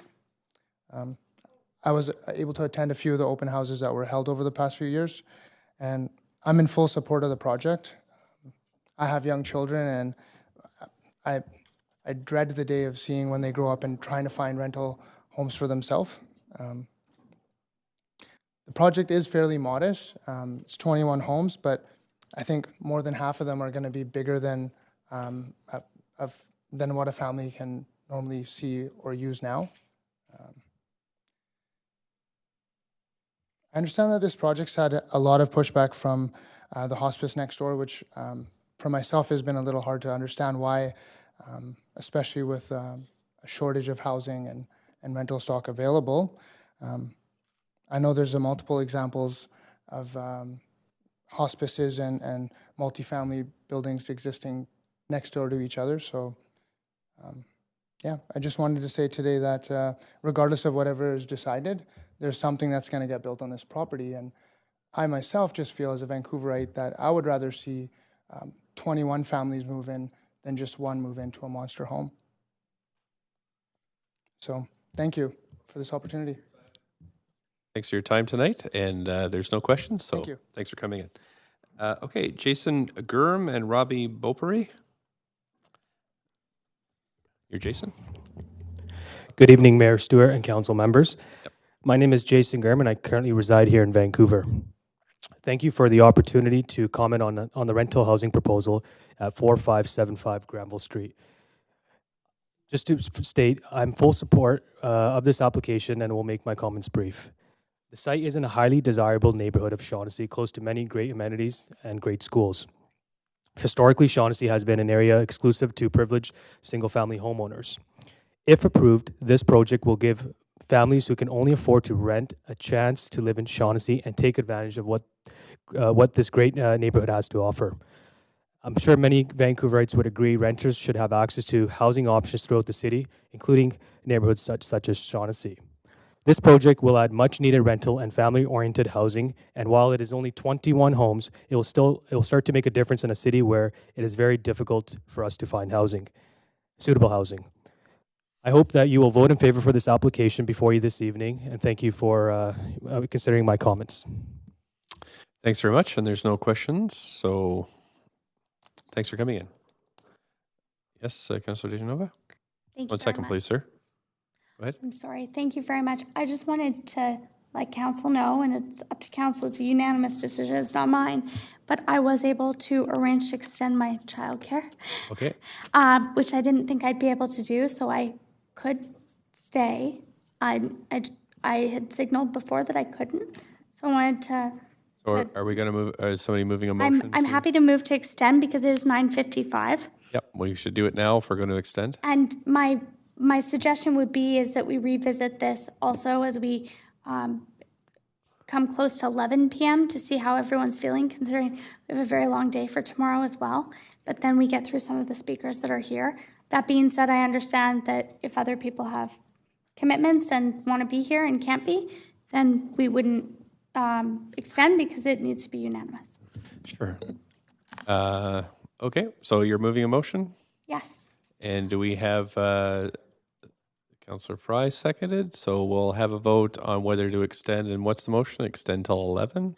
I'd say we extend the meeting and reconsider what time we will go to at 11 if we're only a few speakers away, or I suggest we set a time because we do have 65 speakers on the list, and so we'll never get through them all unless we stay till 3 in the morning. So whatever. No, we're it's your chairing the motion. meeting, so 11 p.m. is fine with me, but Okay, so that's the motion on the floor to extend to 11 p.m. We have it seconded by Councillor Fry. Okay, so I will call a vote on that then. All in favor of extending to 11 p.m.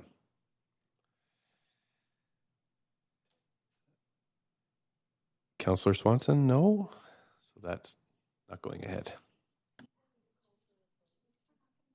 Pardon me? Yes, Councillor Swanson. So I will call for opposed as well.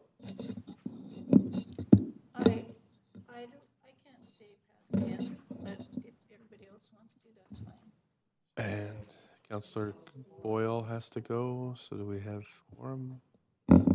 Okay, so, right, I'm going to go through the vote again, and then if it doesn't work, then we're going to have to do a different, true. Okay, so all in favor of staying until 11 p.m.? Okay, point of information, Councillor Bly?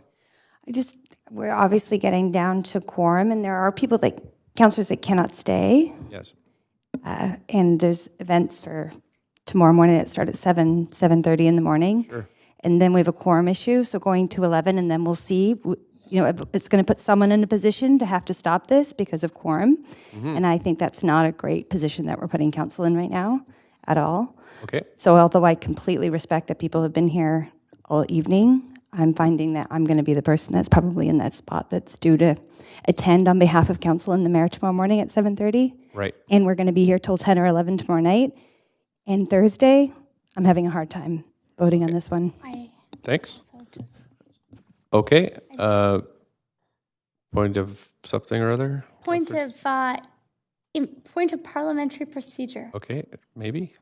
See how it goes. Actually, I think it is. And through you, Mr. Mayor, or to you, and if you'd like to direct it to the clerk, it's my understanding, even when I had to spend a few minutes in my office checking on my daughter, that I was able to watch the proceedings in my office, and the clerk actually sent me a summary also, even though I was watching from my office. So I would never say that this is what a council member should do. I believe in a democratic process, but I also wouldn't impugn that a council member wasn't here because they had somewhere better to be. I mean, I think that it's about whether or not we can stay. So I'm asking through the mayor, everyone's vote is equal and my thought is we have so many speakers, there is no way that I intend to move forward with a vote on this tonight if that's what anyone thought was going to happen. For the But information. perhaps for people who couldn't stay, as long as we had quorum, then speakers could speak, the tapes could be reviewed, and I appreciate that Councillor Bly is going to represent us, and thank you for doing that Okay, tomorrow. so So I just wanted to check with you that people could still vote if they watched the proceedings Sure. prior to the decision and debate. Sure, any public hearing's the same. So as long as you review the tapes, you can. But now we're voting, unless there's a different motion. So, Councillor Weeb, did you have? Okay. So the motion on the floor is, will people extend and stay until 11 p.m.? All those in favor? Any opposed? Councillor Swanson. So we're not extending. And so we'll be finished at about now. No, she didn't mean. Well, that was the vote. We can have another motion on the floor if we want, but that was the vote. Okay, motion to reconsider? Motion to reconsider, Mr. Mayor? We can move another motion if you like. Uh, Councillor the Dominato, meetings- did you have a motion? Okay, Councillor Dominato. I'll move to extend the meeting to 11 p.m. Second. I don't think you can move. 11:05, if I need to have a different motion on the floor.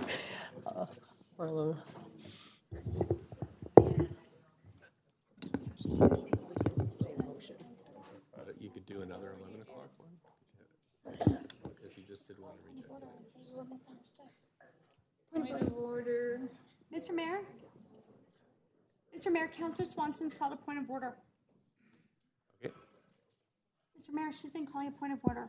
She doesn't. I haven't seen it. Councillor Swanson, you have a point of information or something? Wanted to say that I have no objection to people continuing in my absence. Okay. I don't know. Is that a vote in favor? Or against? Meeting going on. Thank you, Councillor. So she'd have to.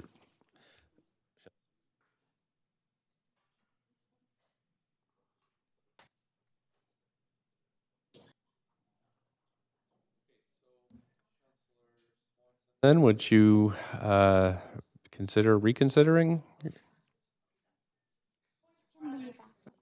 Yeah, we have been here for 7 months. We all know this, so we voted against it, so it didn't go forward. But Councillor Swanson, if you wanted to reconsider your vote, we've done that a bunch of times. If you'd like to do that, we can have a vote on that. Okay, sure. And it has to be somebody in the majority? Okay. So Councillor Swanson. Okay. Councillor Dejanova votes to reconsider. All in favor of reconsidering? We need a seconder first. Councillor Dominato. All in favor of reconsidering? There we go. Thank you. Point of parliamentary procedure. Okay. Councillor Carr. Thank you, Mr. Mayor. I think we should clarify in terms of parliamentary process here that a vote in favor of staying doesn't mean you personally have to stay. It just means you're okay with the meeting continuing, and you will review the tapes at some point later if you want to vote on the matter at the end. Sure, and we still have to believe that maintain there may be quorum. We still have to misunderstanding. maintain quorum, though. That's the key. Absolutely. Okay, so we've got a motion on the floor. Who's putting it on? Okay. Same motion, so until 11:01. Well, we consider it. Well, it has to I be within an understood it hour. had to be so. No, we're at oh. 11 o'clock, so it's basically the same thing because we just reconsidered, so we're good. So 11 o'clock is on the floor, seconder. Thank you, Councillor Dominato. All in favor of staying till 11? There we go. Thank you very much. So that's passed. Thank you, and those who have to leave it. That only took us 10 minutes.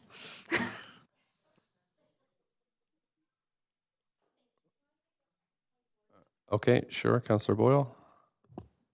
I think this was articulated, but I know we have a number of folks watching, and I just wanted to make clear, some of us have to go home for childcare reasons, but can watch and listen to the speakers from there. So we're not leaving to be disrespectful, but we'll hear from there.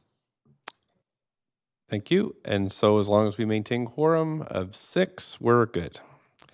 Okay, thanks. So we have, sir, sorry for that. Mr. Beaupre.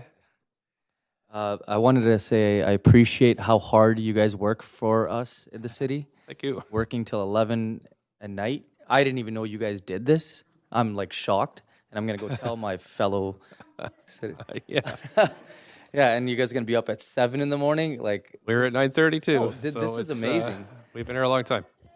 But I know lots of folks have been here today, so I'm going to start you off, and you got up to 5 minutes, please. Yeah, no, that's one of the reasons I'm a proud citizen of Vancouver. My family immigrated here from India, and I'm very fortunate that my dad worked in the mill, and then he lost his job in the mill. And then we went through some tough times, and he told me to keep trying hard and live the Canadian dream, and I'm doing that right now. And the reason I'm here is because I got 2 kids. One's 4 years old, the other one's 2. I don't want them to be in a situation where there's not enough housing, multifamily housing in the city. So I'm here in support of this project. I'm here to speak from my heart. I have no speech written down. I'm here to entrust in you guys to like put multifamily in our city so our future generations have the opportunity to live here. The project on Granville Street is walking distance to downtown. I've went to high school in John Oliver. I had a lot of friends that left Vancouver, moved to Delta, and they were professionals, dentists. And like,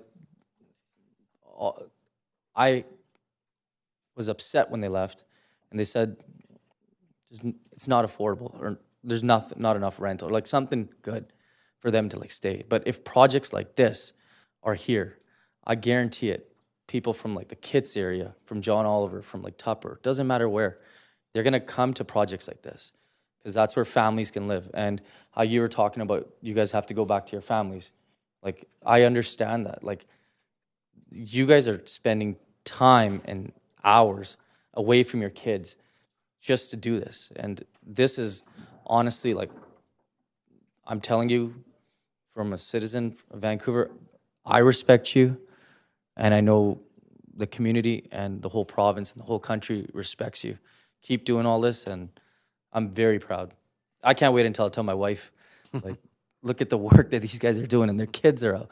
Like, this is amazing. Thank you. Thank you. And no questions, so that's fine. Thanks very much. Thanks for coming in tonight.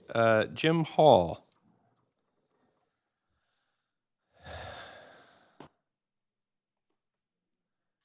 Thanks for staying this evening. Right. And you have up to 5 minutes, and there may be questions afterwards. Good evening, Mayor and Councillors. My name is Jim Hall, and I chair the Arbutus Ridge, Caresdale, Shaughnessy, we call ourselves ARCS, A-R-K-S, Vision Implementation Committee. The ARCS Community Vision, which is this document, describes the kind of community the people who live and work in Arbutus Ridge, Caresdale, Shaughnessy, ARCS, want it to become. The division was developed through extensive community input involving community outreach and weekend vision fairs, series of intensive public workshops involving over 400 people, a Vision's Choice survey which was distributed to all household, businesses, and property owners, and a random sample of households. The vision has been approved by City Council. We have appreciated planning's efforts to keep us involved in the rezoning process by having proponents come to us early in the process to gauge community acceptance. For this proposal before Council this evening, ARCS representatives attended an open house and also heard a presentation at an ARCS meeting last year. Concerns were raised at that meeting about parking and the impact on the hospice next door.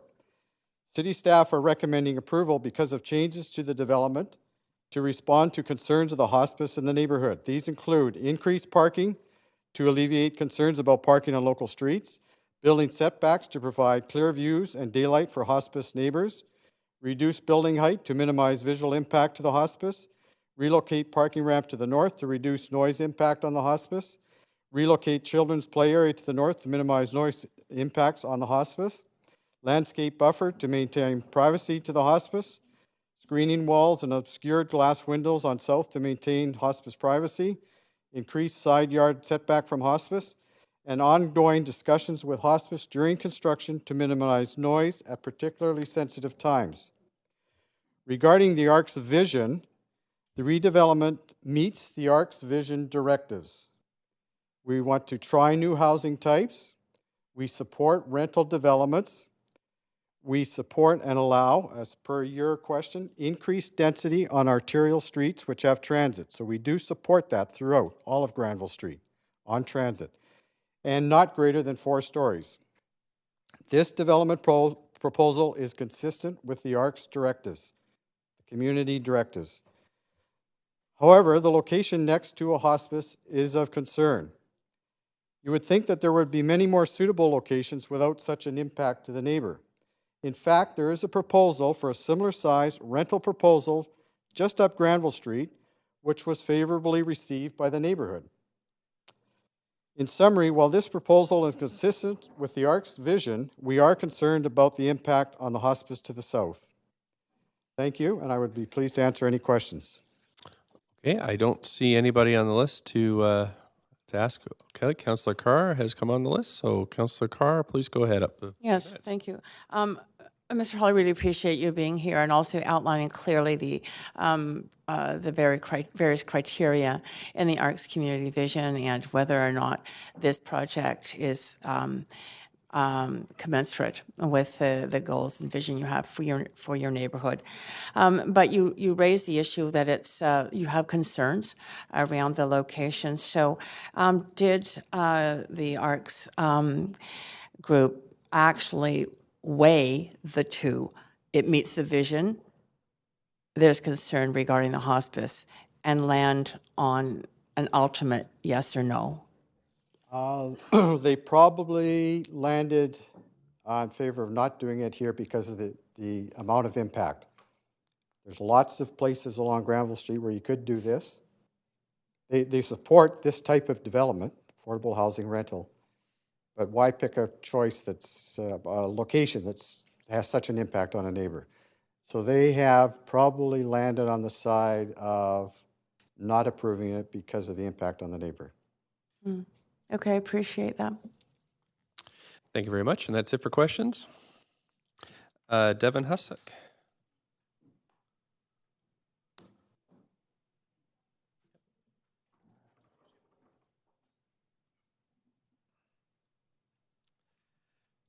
Thanks for coming back, and you know the drill, 5 minutes. Yes. I just want to start off by saying that I'm so grateful. I think that no matter the speakers you hear tonight, whether they're in favor of this proposal or against it, I think we can all get together and agree with consensus that we're very grateful to our members of council for voting to extend the meeting.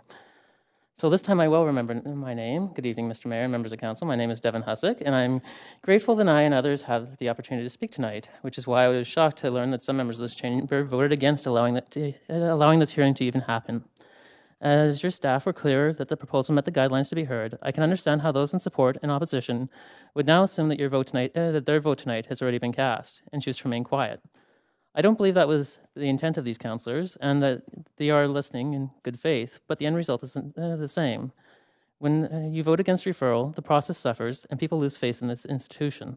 I ask you to please take this into consideration when you vote on similar matters going forward. The future is why I'm here to speak in favor of this rezoning. While I am a homeowner in Vancouver, I'll admit I don't live in the immediate surrounding blocks. That shouldn't be surprising, as not many people have the income, wealth, or luck of birth to be able to afford a $48 million home. I know this council is concerned about gentrification, but this seems like an opportunity to actually de-gentrify the neighborhood.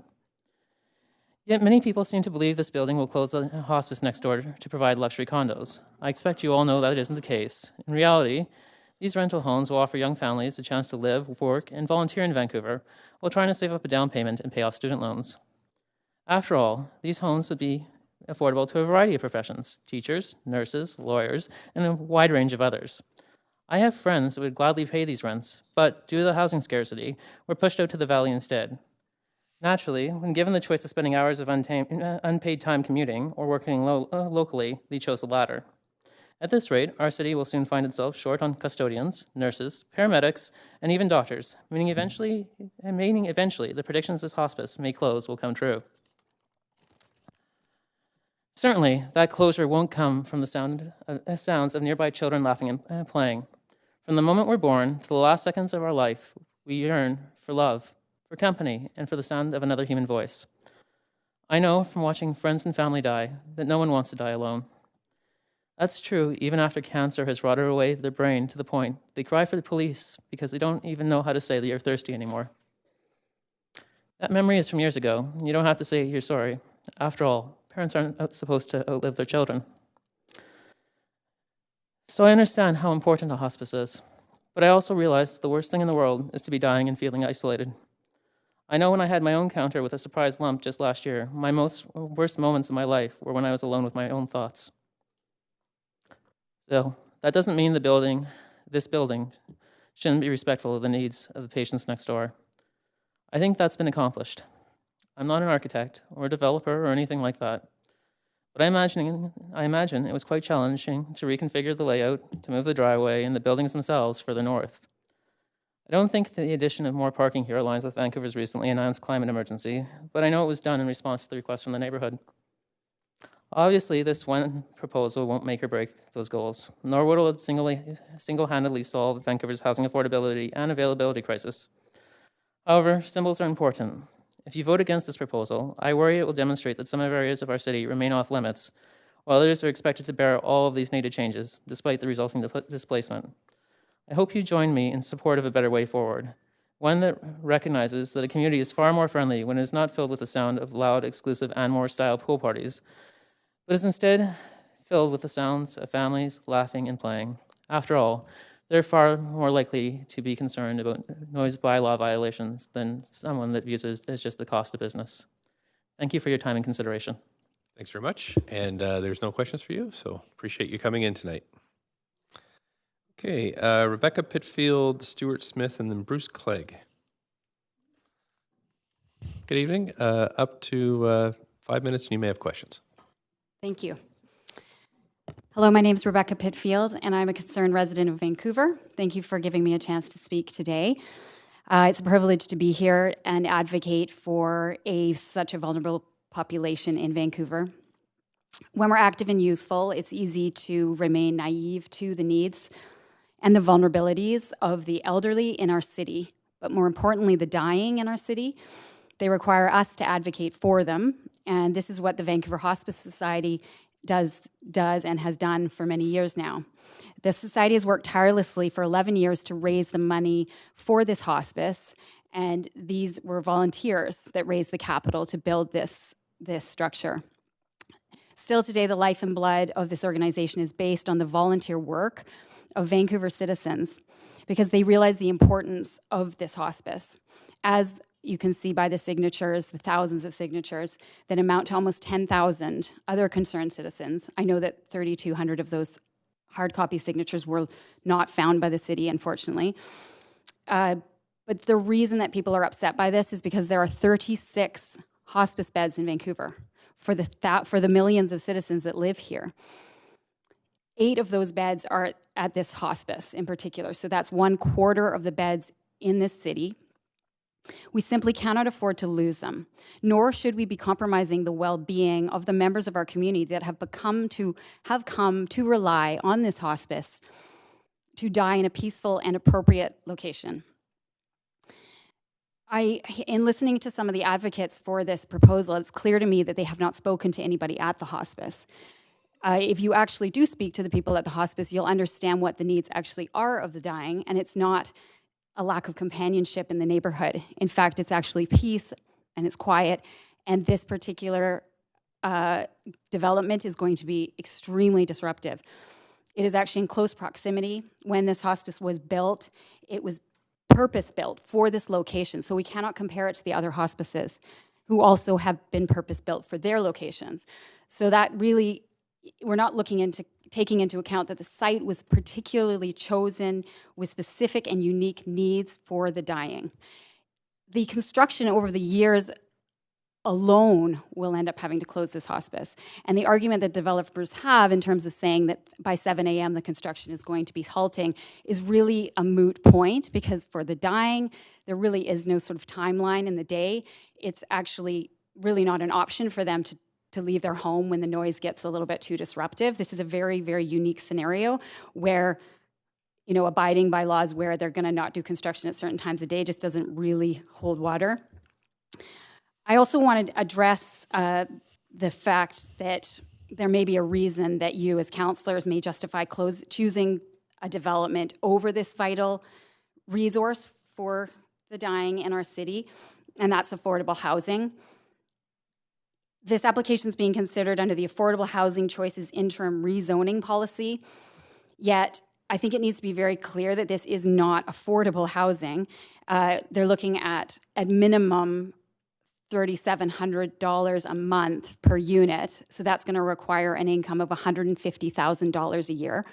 Moderate incomes in Vancouver range from $30,000 to $80,000 a year. This is not affordable housing.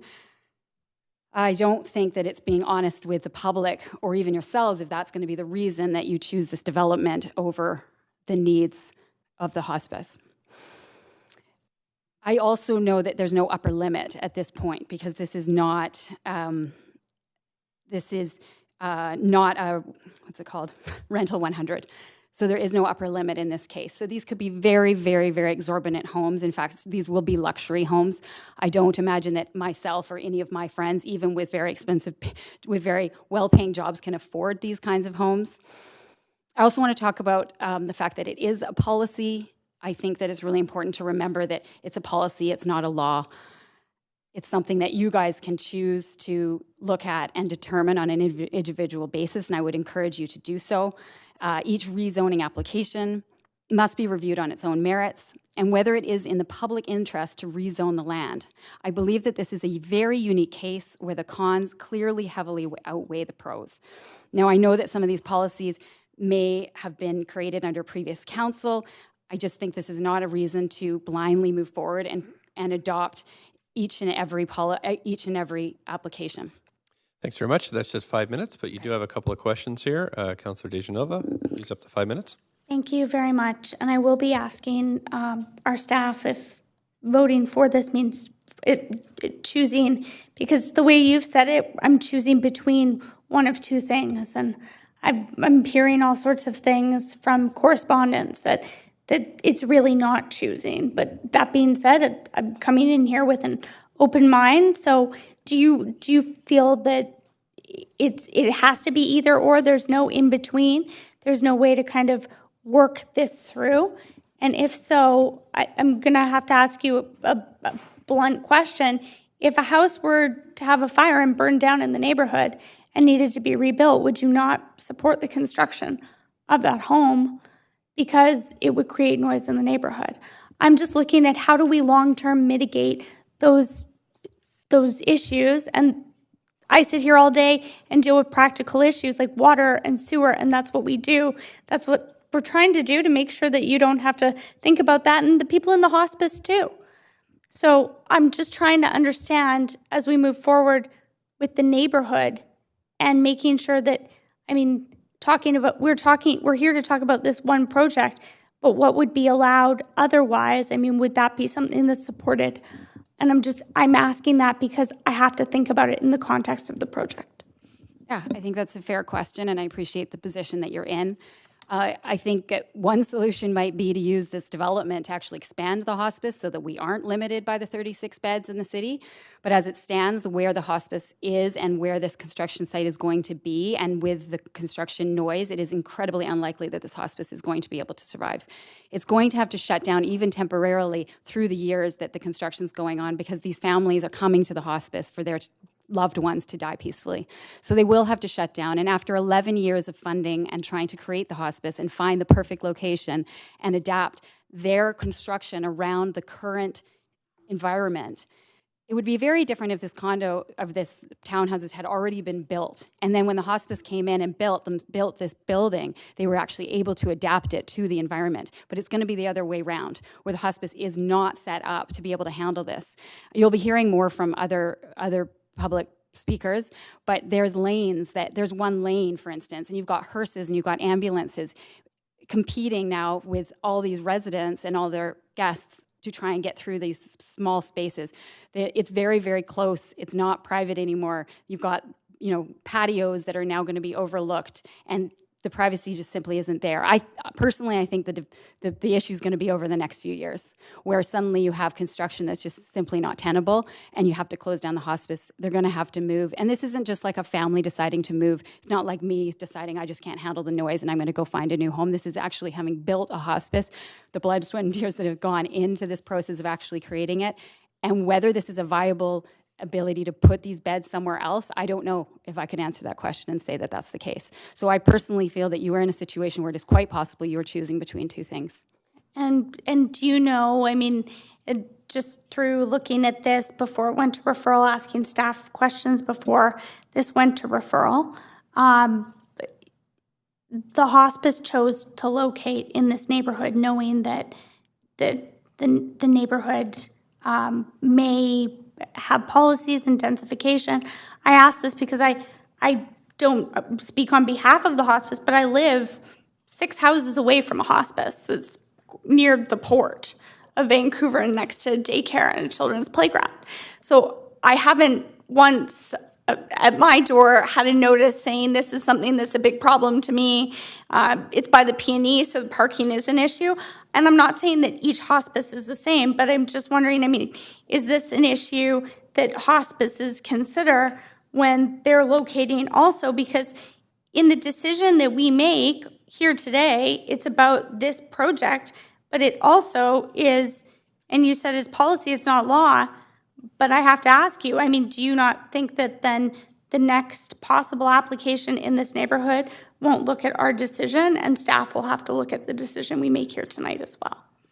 Yeah, that's absolutely going to happen. So you're going to have to look at it and you're going to have to talk to the hospice and find out if it's sitting literally beside it and it's going to cause issues. But it's not going to be sitting right beside it because you've chosen the one that is right beside it. The hospice isn't going to have an issue with you 6 doors down. And the hospice actually chose that area because, in fact, it fit very, very well. And they chose it and developed it so that it would fit in. In fact, it was zoned very specifically. There was no warning that there was going to be densification in that area. So they didn't know that. Had they known that, they would never have put it there. That's my time, but I want to thank you for coming out. Thank you very much. You do have questions, Councillor Wiebe? Yeah, you talked about the need for more hospice space, and it's very difficult, I think, to put in hospice space into different neighborhoods and to find the proper fitting. So one of the goals would be, once the buildings are built, if they are built, you think that this is an appropriate place for a hospice? This particular, sorry. Yeah.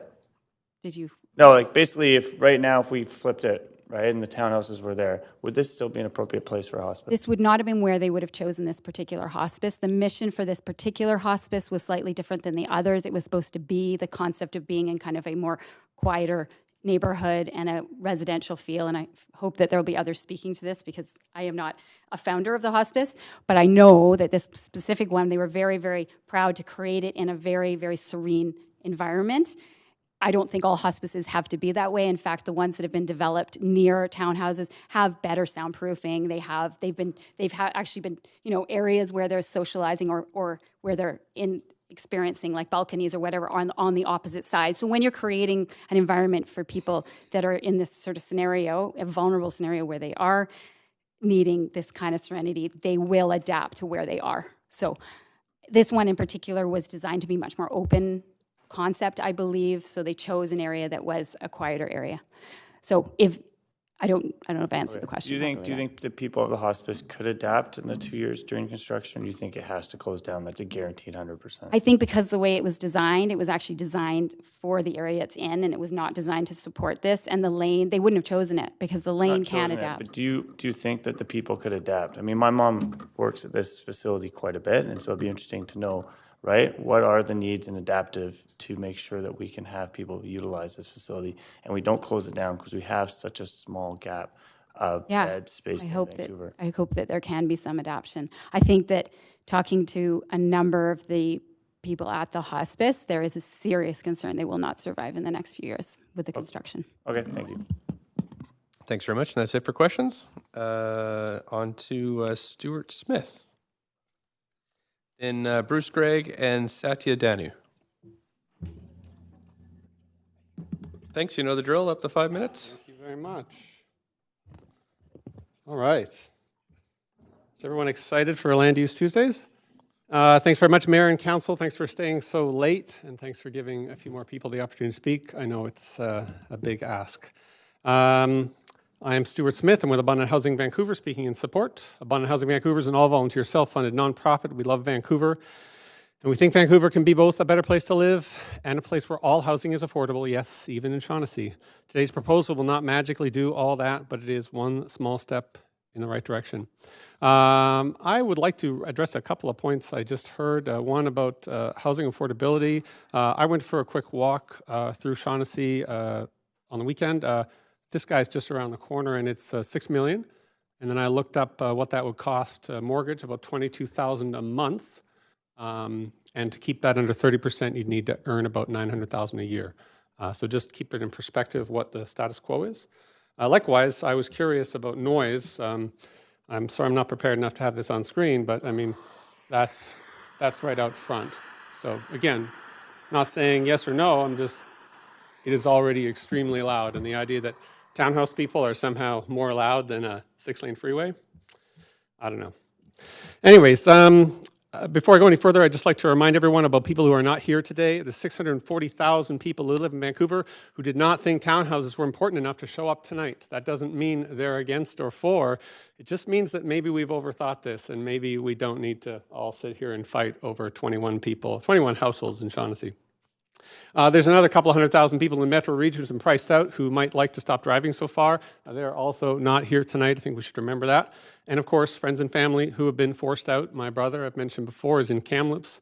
He'd love to come back. We got to remember that he's not in the room here today. So there's a lot of reasons to support all forms of housing at this location and in every exclusive neighborhood. But there's one, I think, that deserves special attention. We're led to believe that new housing in Shaughnessy would either be the cause or the result of outside forces, of inappropriate people coming in, forcing honorable landowners to suffer more neighbors than they might prefer, or neighbors of a different social class. We are told that if only we would listen to people who already have homes, we will discover the right path. And so Shaughnessy is the only neighborhood in our city to have its own zoning classification, the only one with a dedicated city advisory committee. And yet, these efforts have failed. And the result is decline and stagnation in Shaughnessy, tightly coupled with increased displacement pressure outside of Shaughnessy. Shaughnessy has failed to house refugees. Shaughnessy has failed to house new Canadians. Shaughnessy has failed to house low-income workers seeking new opportunities from other provinces. And Shaughnessy has failed to house teachers, firefighters, janitors, and baristas, all seeking to avoid a 3-hour commute. But on top of all that, most fascinatingly, Shaughnessy has failed to house its own children and instead exports them to lower income neighborhoods. Between 1971 and 2016, approximately 8,000 young adults in Shaughnessy reached an age when we expect they would start requiring housing of their own. Did the Shaughnessy population increase? Did Shaughnessy make room over 45 years for their 8,000 children? No, they did not. In 2016, Shaughnessy not only failed to house its own children, it pushed out an additional 2,000 people, declining by 20%. Shaughnessy failed to house its own children. The sons of Shaughnessy and the daughters of Dunbar left home to live in other, more affordable neighborhoods, pushing up rents, driving displacement and eviction, so that their parents might never have to see a new face walking down the street. Shaughnessy zoning has not just failed to house those who have been displaced and evicted. Shaughnessy zoning has actively displaced and evicted. In the 1960s, during the crackdown on suites and rooming houses, and in every year since, as wave after wave of children backed by Shaughnessy parental equity head out into the Grandview Woodlands or Mount Pleasant. Today's proposal will not reverse the last 60 years of exclusion and displacement, but Rome was not built in a day. Between 1971 and 2016, Shaughnessy lost 2,000 people, about 44 people a year. Coincidentally, today's proposal for 21 townhomes might also house about 44 people, staving off decline for one year and preventing those residents from pushing up rents in existing apartment home neighborhoods. I would urge you to please approve this proposal and please work toward eliminating the zoning walls around RS areas in Vancouver. That's my talk. I want one more minute on 10 seconds on my dad. My dad died recently. He died in Arbutus Care Center. Arbutus Care Center just happens to have townhouses next to it. I didn't know they existed until this whole kerfuffle, but I went and looked them up, and sure they are. There are exactly 21 townhouses. In 3 years of visiting him weekly, the presence of those townhouses never, ever came up, not once. So I don't think the idea that people who don't live in houses are incompatible, I think that's not a good argument. Anyways, thanks very much. You do have questions. Councillor Fry? Mr. Smith, appreciate your ongoing passion for these issues, and you come and speak to us quite often. And I'm very inclined to agree with a lot of what you said about Shaughnessy not accepting refugees, et cetera. But I think that you've missed an important distinction here insofar as they have accepted this hospice, which is an invaluable service to the larger community. And I think that transcends a lot of these issues of class and wealth and inequity. I think at the end of the day, a hospice is providing a valuable function. And I'm also inclined to think that this isn't necessarily the worst thing, and I appreciate your father's context and your colleague, Mr. Hussack's personal context, and bringing that thoughtfulness to what a hospice is about. I feel like the issue is almost more about the construction of this in the context of the hospice and the daily operations of the hospice and the services they're providing. I'm wondering if you have any thoughts or any appreciation of how we could possibly mitigate those impacts and respect that those are legitimate concerns. And where is the middle ground here, do you think? Sure. Definitely. To me, construction is an extremely important issue. I believe our cities can and should be quiet, even on Granville Street. So yeah, nobody wants to deal with construction. I just finished dealing with a 10-story building going up right next to me, and before that there was another 10-story building 100 feet away from me. So nobody wants to be near construction. I think the key point we have to remember here is there is going to be construction on that lot. We allow a giant $6 million mansion. And a $6 million mansion was built just a few hundred feet away a few years ago, and I don't recall a big petition that this was the end of the world. So I agree noise is an issue, and I would hope the applicant would do whatever they can to mitigate that. But I just don't see it as insurmountable and incompatible. I see it as a concern to be addressed for sure, but I don't see it as a hard stop. There's no way this can happen. I would probably suggest it's more than just noise. It's dust and vibrations and the people with compromised immune systems and various. And I know we do have protocols that we use around construction at hospital sites and stuff where we have active hospitals and we're doing construction. Do you think that might be an acceptable mitigation tool if maybe the developer went a little bit farther on that? Sure, yeah, absolutely. I'm not familiar with those mitigation steps, but I've lived next to the hospital. And sure, if there's some additional steps they can do, whether that's tighten timeframes or or again, some sort of dust mitigation, I think that's great. I do think we should just always keep in mind, though, that that freeway of Granville Street is a massive source of dust and pollution today. So whatever mitigations the hospice does or doesn't have to protect itself from that freeway will also do a pretty good job of protecting itself from. Okay. Thanks. Thanks very much. That's it for questions. Thanks very much. Okay, we have Bruce Gregg, Satya Danu, and Craig Jorgensen. Mr. Gregg, up to 5 minutes. Thank you. Thank you, Mr. Mayor. Thank you, councillors. 2 speakers ago, she spoke eloquently about the hospice and gave you a complete understanding, I think, of all the operations things. I'd like to speak to you now. I'm on the board of the hospice about what the hospice means to the community at large, beyond simply the people that go there. There's a community of support, a community of faith, a community of care that pulls together, that runs the hospice hubs, thrift stores across 2 points of the city, that are bringing in money, that are having volunteers come in constantly to support them. There are hundreds of people making sure that this facility functions and has enough resources to be a caring, supportive environment for the dead and dying, or the dying. In my case, we're going to speak about situations. My mother had to die at home, under hospice care at home, because there was no hospice space. This hospice opened up just after that. There is a crying need for this type of space, supportive, correctly designed. I think that people are applying into themselves some expertise when they say it's okay, we can build anything beside a hospice because this hospice is designed this way or this hospice can do that. That's a false comparison. This hospice was designed to be in that environment, to be in that supportive care environment. If it wasn't going to be in that place, it would be designed differently. The previous speaker said, well, probably the mitigation for the Granville Street noise would mitigate this. We're not experts in these things when we speak about things off the cuff. We have to have professionals, and apparently the design, they say that they can just put in cosmetic changes to make it worthwhile and useful for the hospice to be valuable. I don't believe it. The question I have is, we're discussing NIMBYism, but it's really not. It's not in my backyard, it's why in this backyard? The planning policy says that you can actually take any arterial and develop it. I took a ruler, kind of measured the space, did my rough and ready calculation. There's 250 kilometers of frontage that fits this zoning. Why are we looking at this to put a valuable community amenity up against effectively another valuable community amenity, and then trying to make them duke it out for who's right and who's wrong? I don't understand why we got to this point to have this discussion. It's not fruitful, it's not useful.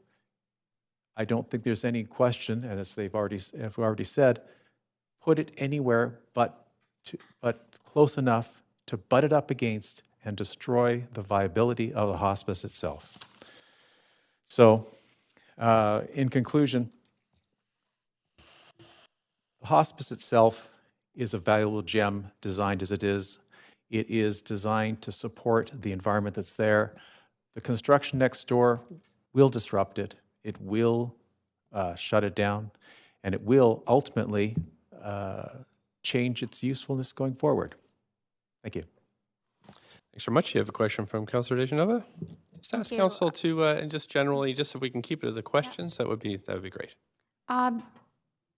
Very specifically, let me know if you need more background, but I will just get straight to the question. When considering what you just said about why are 2 different groups being pitted against each other, I don't think that this application would be here if it wasn't okay being next to the hospice. But what I'm hearing from people who are speaking with close connections to the hospice, that they don't want to see this here. So you said, you alluded to a way maybe that it didn't need to be pitted against each other. Does that mean that it has to go, or does that mean that there's some type of way to work together in this? And then is it just this development, or are you saying that no development or construction can happen in this area around the hospice? There's the question of two things. One is the design of the construction, and then the other is the design of the construction next door. Somebody asked if it burned down, what would you do? That's an I eventuality. asked that question. You asked that Because question. it's a practical question. That's an eventuality. But in truth, you know, we're putting up against a hospice which is specifically designed, and if you go and visit it, you'll find out it's into the ground. There's a lot of sunken berming around it to reduce the noise from Granville Street. The noise is considered to come from Granville Street, so it's very, very specifically designed for that purpose. It's a tranquil space. It's a lush space. It's a space with openings up into the sky so that you can actually enjoy those spaces when you are trying to deal with the bereavement of someone who is suffering and eventually going to die. And that is the end point of this. We talk about the amenities we come from having young families coming in. We also have to look at the amenities we need for people that have to leave with dignity and have to leave in an appropriate way. We seem to be focused entirely on an affordable city, which is a laudable goal. There's no question about it. But we now have a facility, it's 1/4 of the hospice beds, specifically designed to support that environment, to support those people with hundreds of volunteers in the community, making sure it's a viable option, making sure it's real, and making sure that the doctors and nurses and all the people who work to support it are doing the best job they can do.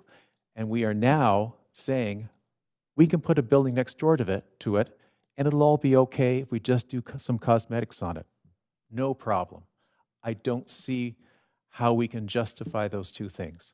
A community of care and the other. Thank you. Thanks so much, Councillor Carr. Yes, thanks very much. Thanks very much for coming. And I have a very specific question to ask you, and it may be that you can't answer as board chair, but there might be a staff person. You can tell me that. That's fine. I'll leave my question to another person who comes forward. I understand that a great deal of concern is arising around the construction phase of this project. And in terms of that construction phase, the applicant has said they're willing to, it's written in as a condition of approval, mitigate in terms of the timing of construction. So my specific question to you is this.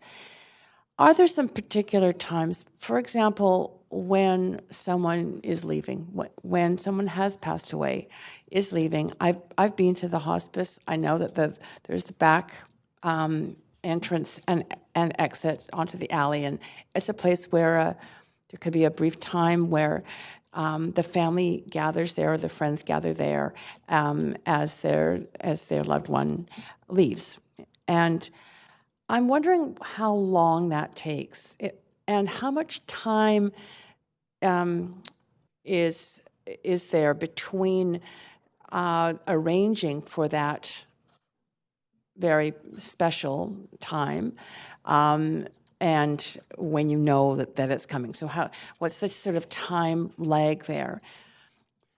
I shouldn't speak to that. We should get the executive director or one of the care facility people to speak to that. And they're on the list here They're to on the list, speak? yeah. There are people on the list for that. Okay, great. Thank you. Thanks. I have a question while you're here, sir. Yes. So there is currently there's an ability to tear down the existing facility house and then build a much larger house. And so that would also entail considerable construction, and we don't have any control over that. That's already zoned that way, and that construction could happen.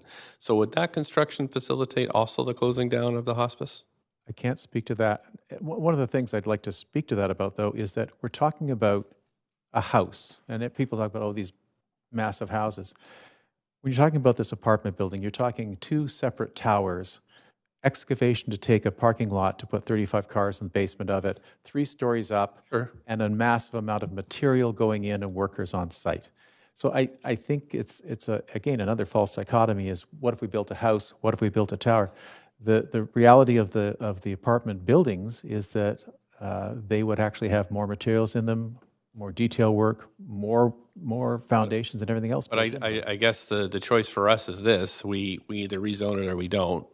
And if we don't rezone it, then this other construction goes ahead. And so I'm just wondering if you're going to have to move anyway. That's my question. Is because of the like there is no non-construction option. So would you have to move anyway despite any kind of construction there? I can't really speculate on that at this point. I don't know. I know that based on what the proposal is here and the encroachment and everything else, that the feeling is that no, it couldn't be sustainable. Okay, thanks very much.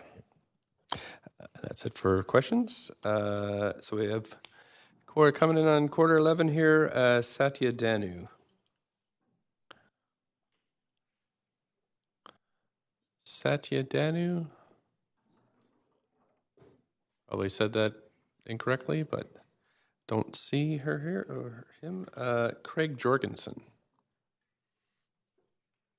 Thanks very much for coming, and up to 5 minutes, please. Good evening, Mayor and Council. My name is Craig Jorgensen. Before I comment on the application under consideration today, I acknowledge that this pertains to the unceded territory of the Squamish, Musqueam, and Tsleil-Waututh Nations. Any decision made tonight is kind of fundamentally flawed as part of the systematic failure to evaluate all land use decisions through the lens of Vancouver being on unceded territory. That said, I support this application because I truly believe that families are complementary neighbors for hospice patients, and that this application achieves spatial justice that will enable affordability without the harms that normally come with developments like this. And also because I live in a neighborhood that has a lot of townhomes and that is building a lot of townhomes, and the concerns don't mesh with my experiences. From my readings of and conversations and limited personal experience with hospice care, it is so important to have these placed within the context of community. It's not just the community within the walls, but the community without. And this development will help achieve that, because the current status quo of Shaughnessy is one of a declining neighborhood.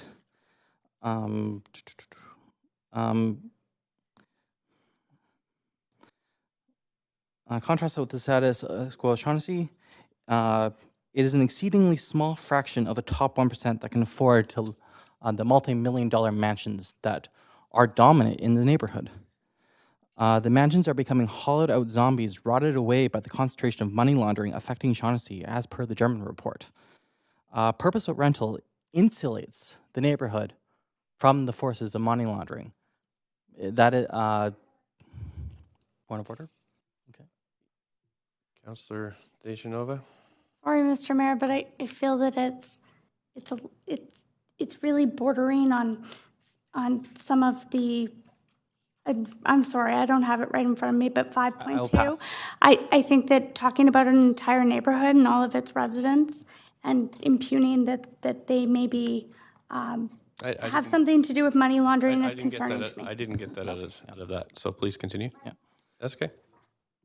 The built form has been more susceptible to it. That's all. It's not the people, it's the built form. And I'm concerned that the neighborhood may become tired monuments to sacrifice to global capital. I also support this application to enable greater social spatial justice and greater affordability across the city. I live in one of the most actively redeveloped neighborhoods in the city, Norquay. While I appreciate the density, I understand my neighbors' complaints that the east side takes all the densification, while west side communities like Shaughnessy prevent any and all new development. As Shaughnessy is one of the 20 most wealthy communities in Canada, with large lots that can be densified with no land assembly required, and if there's anywhere in the city where we should be densifying, it is right here.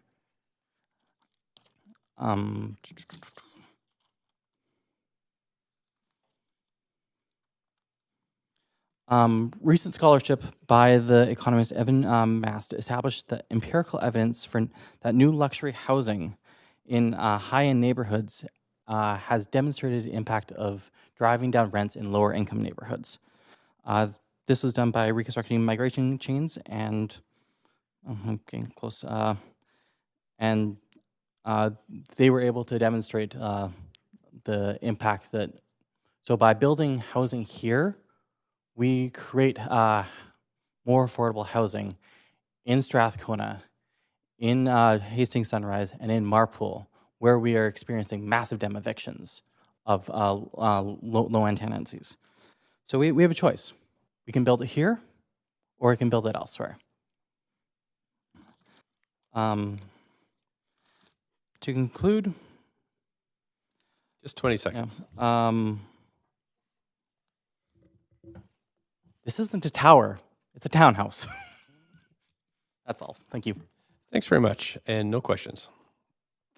Okay, thanks very much. So we have Lolita Aaron and then Stephen Roberts. So Lolita Aaron, we're just, again, closing in on 11, so we'll probably have 3 or 4 more speakers. But Lolita Aaron, you're up for 5 minutes. Good evening, Mayor and councillors. I admire your patience and fortitude having to listen to all of this. My name is Lolita Aaron. I'm a volunteer at the Vancouver Hospice.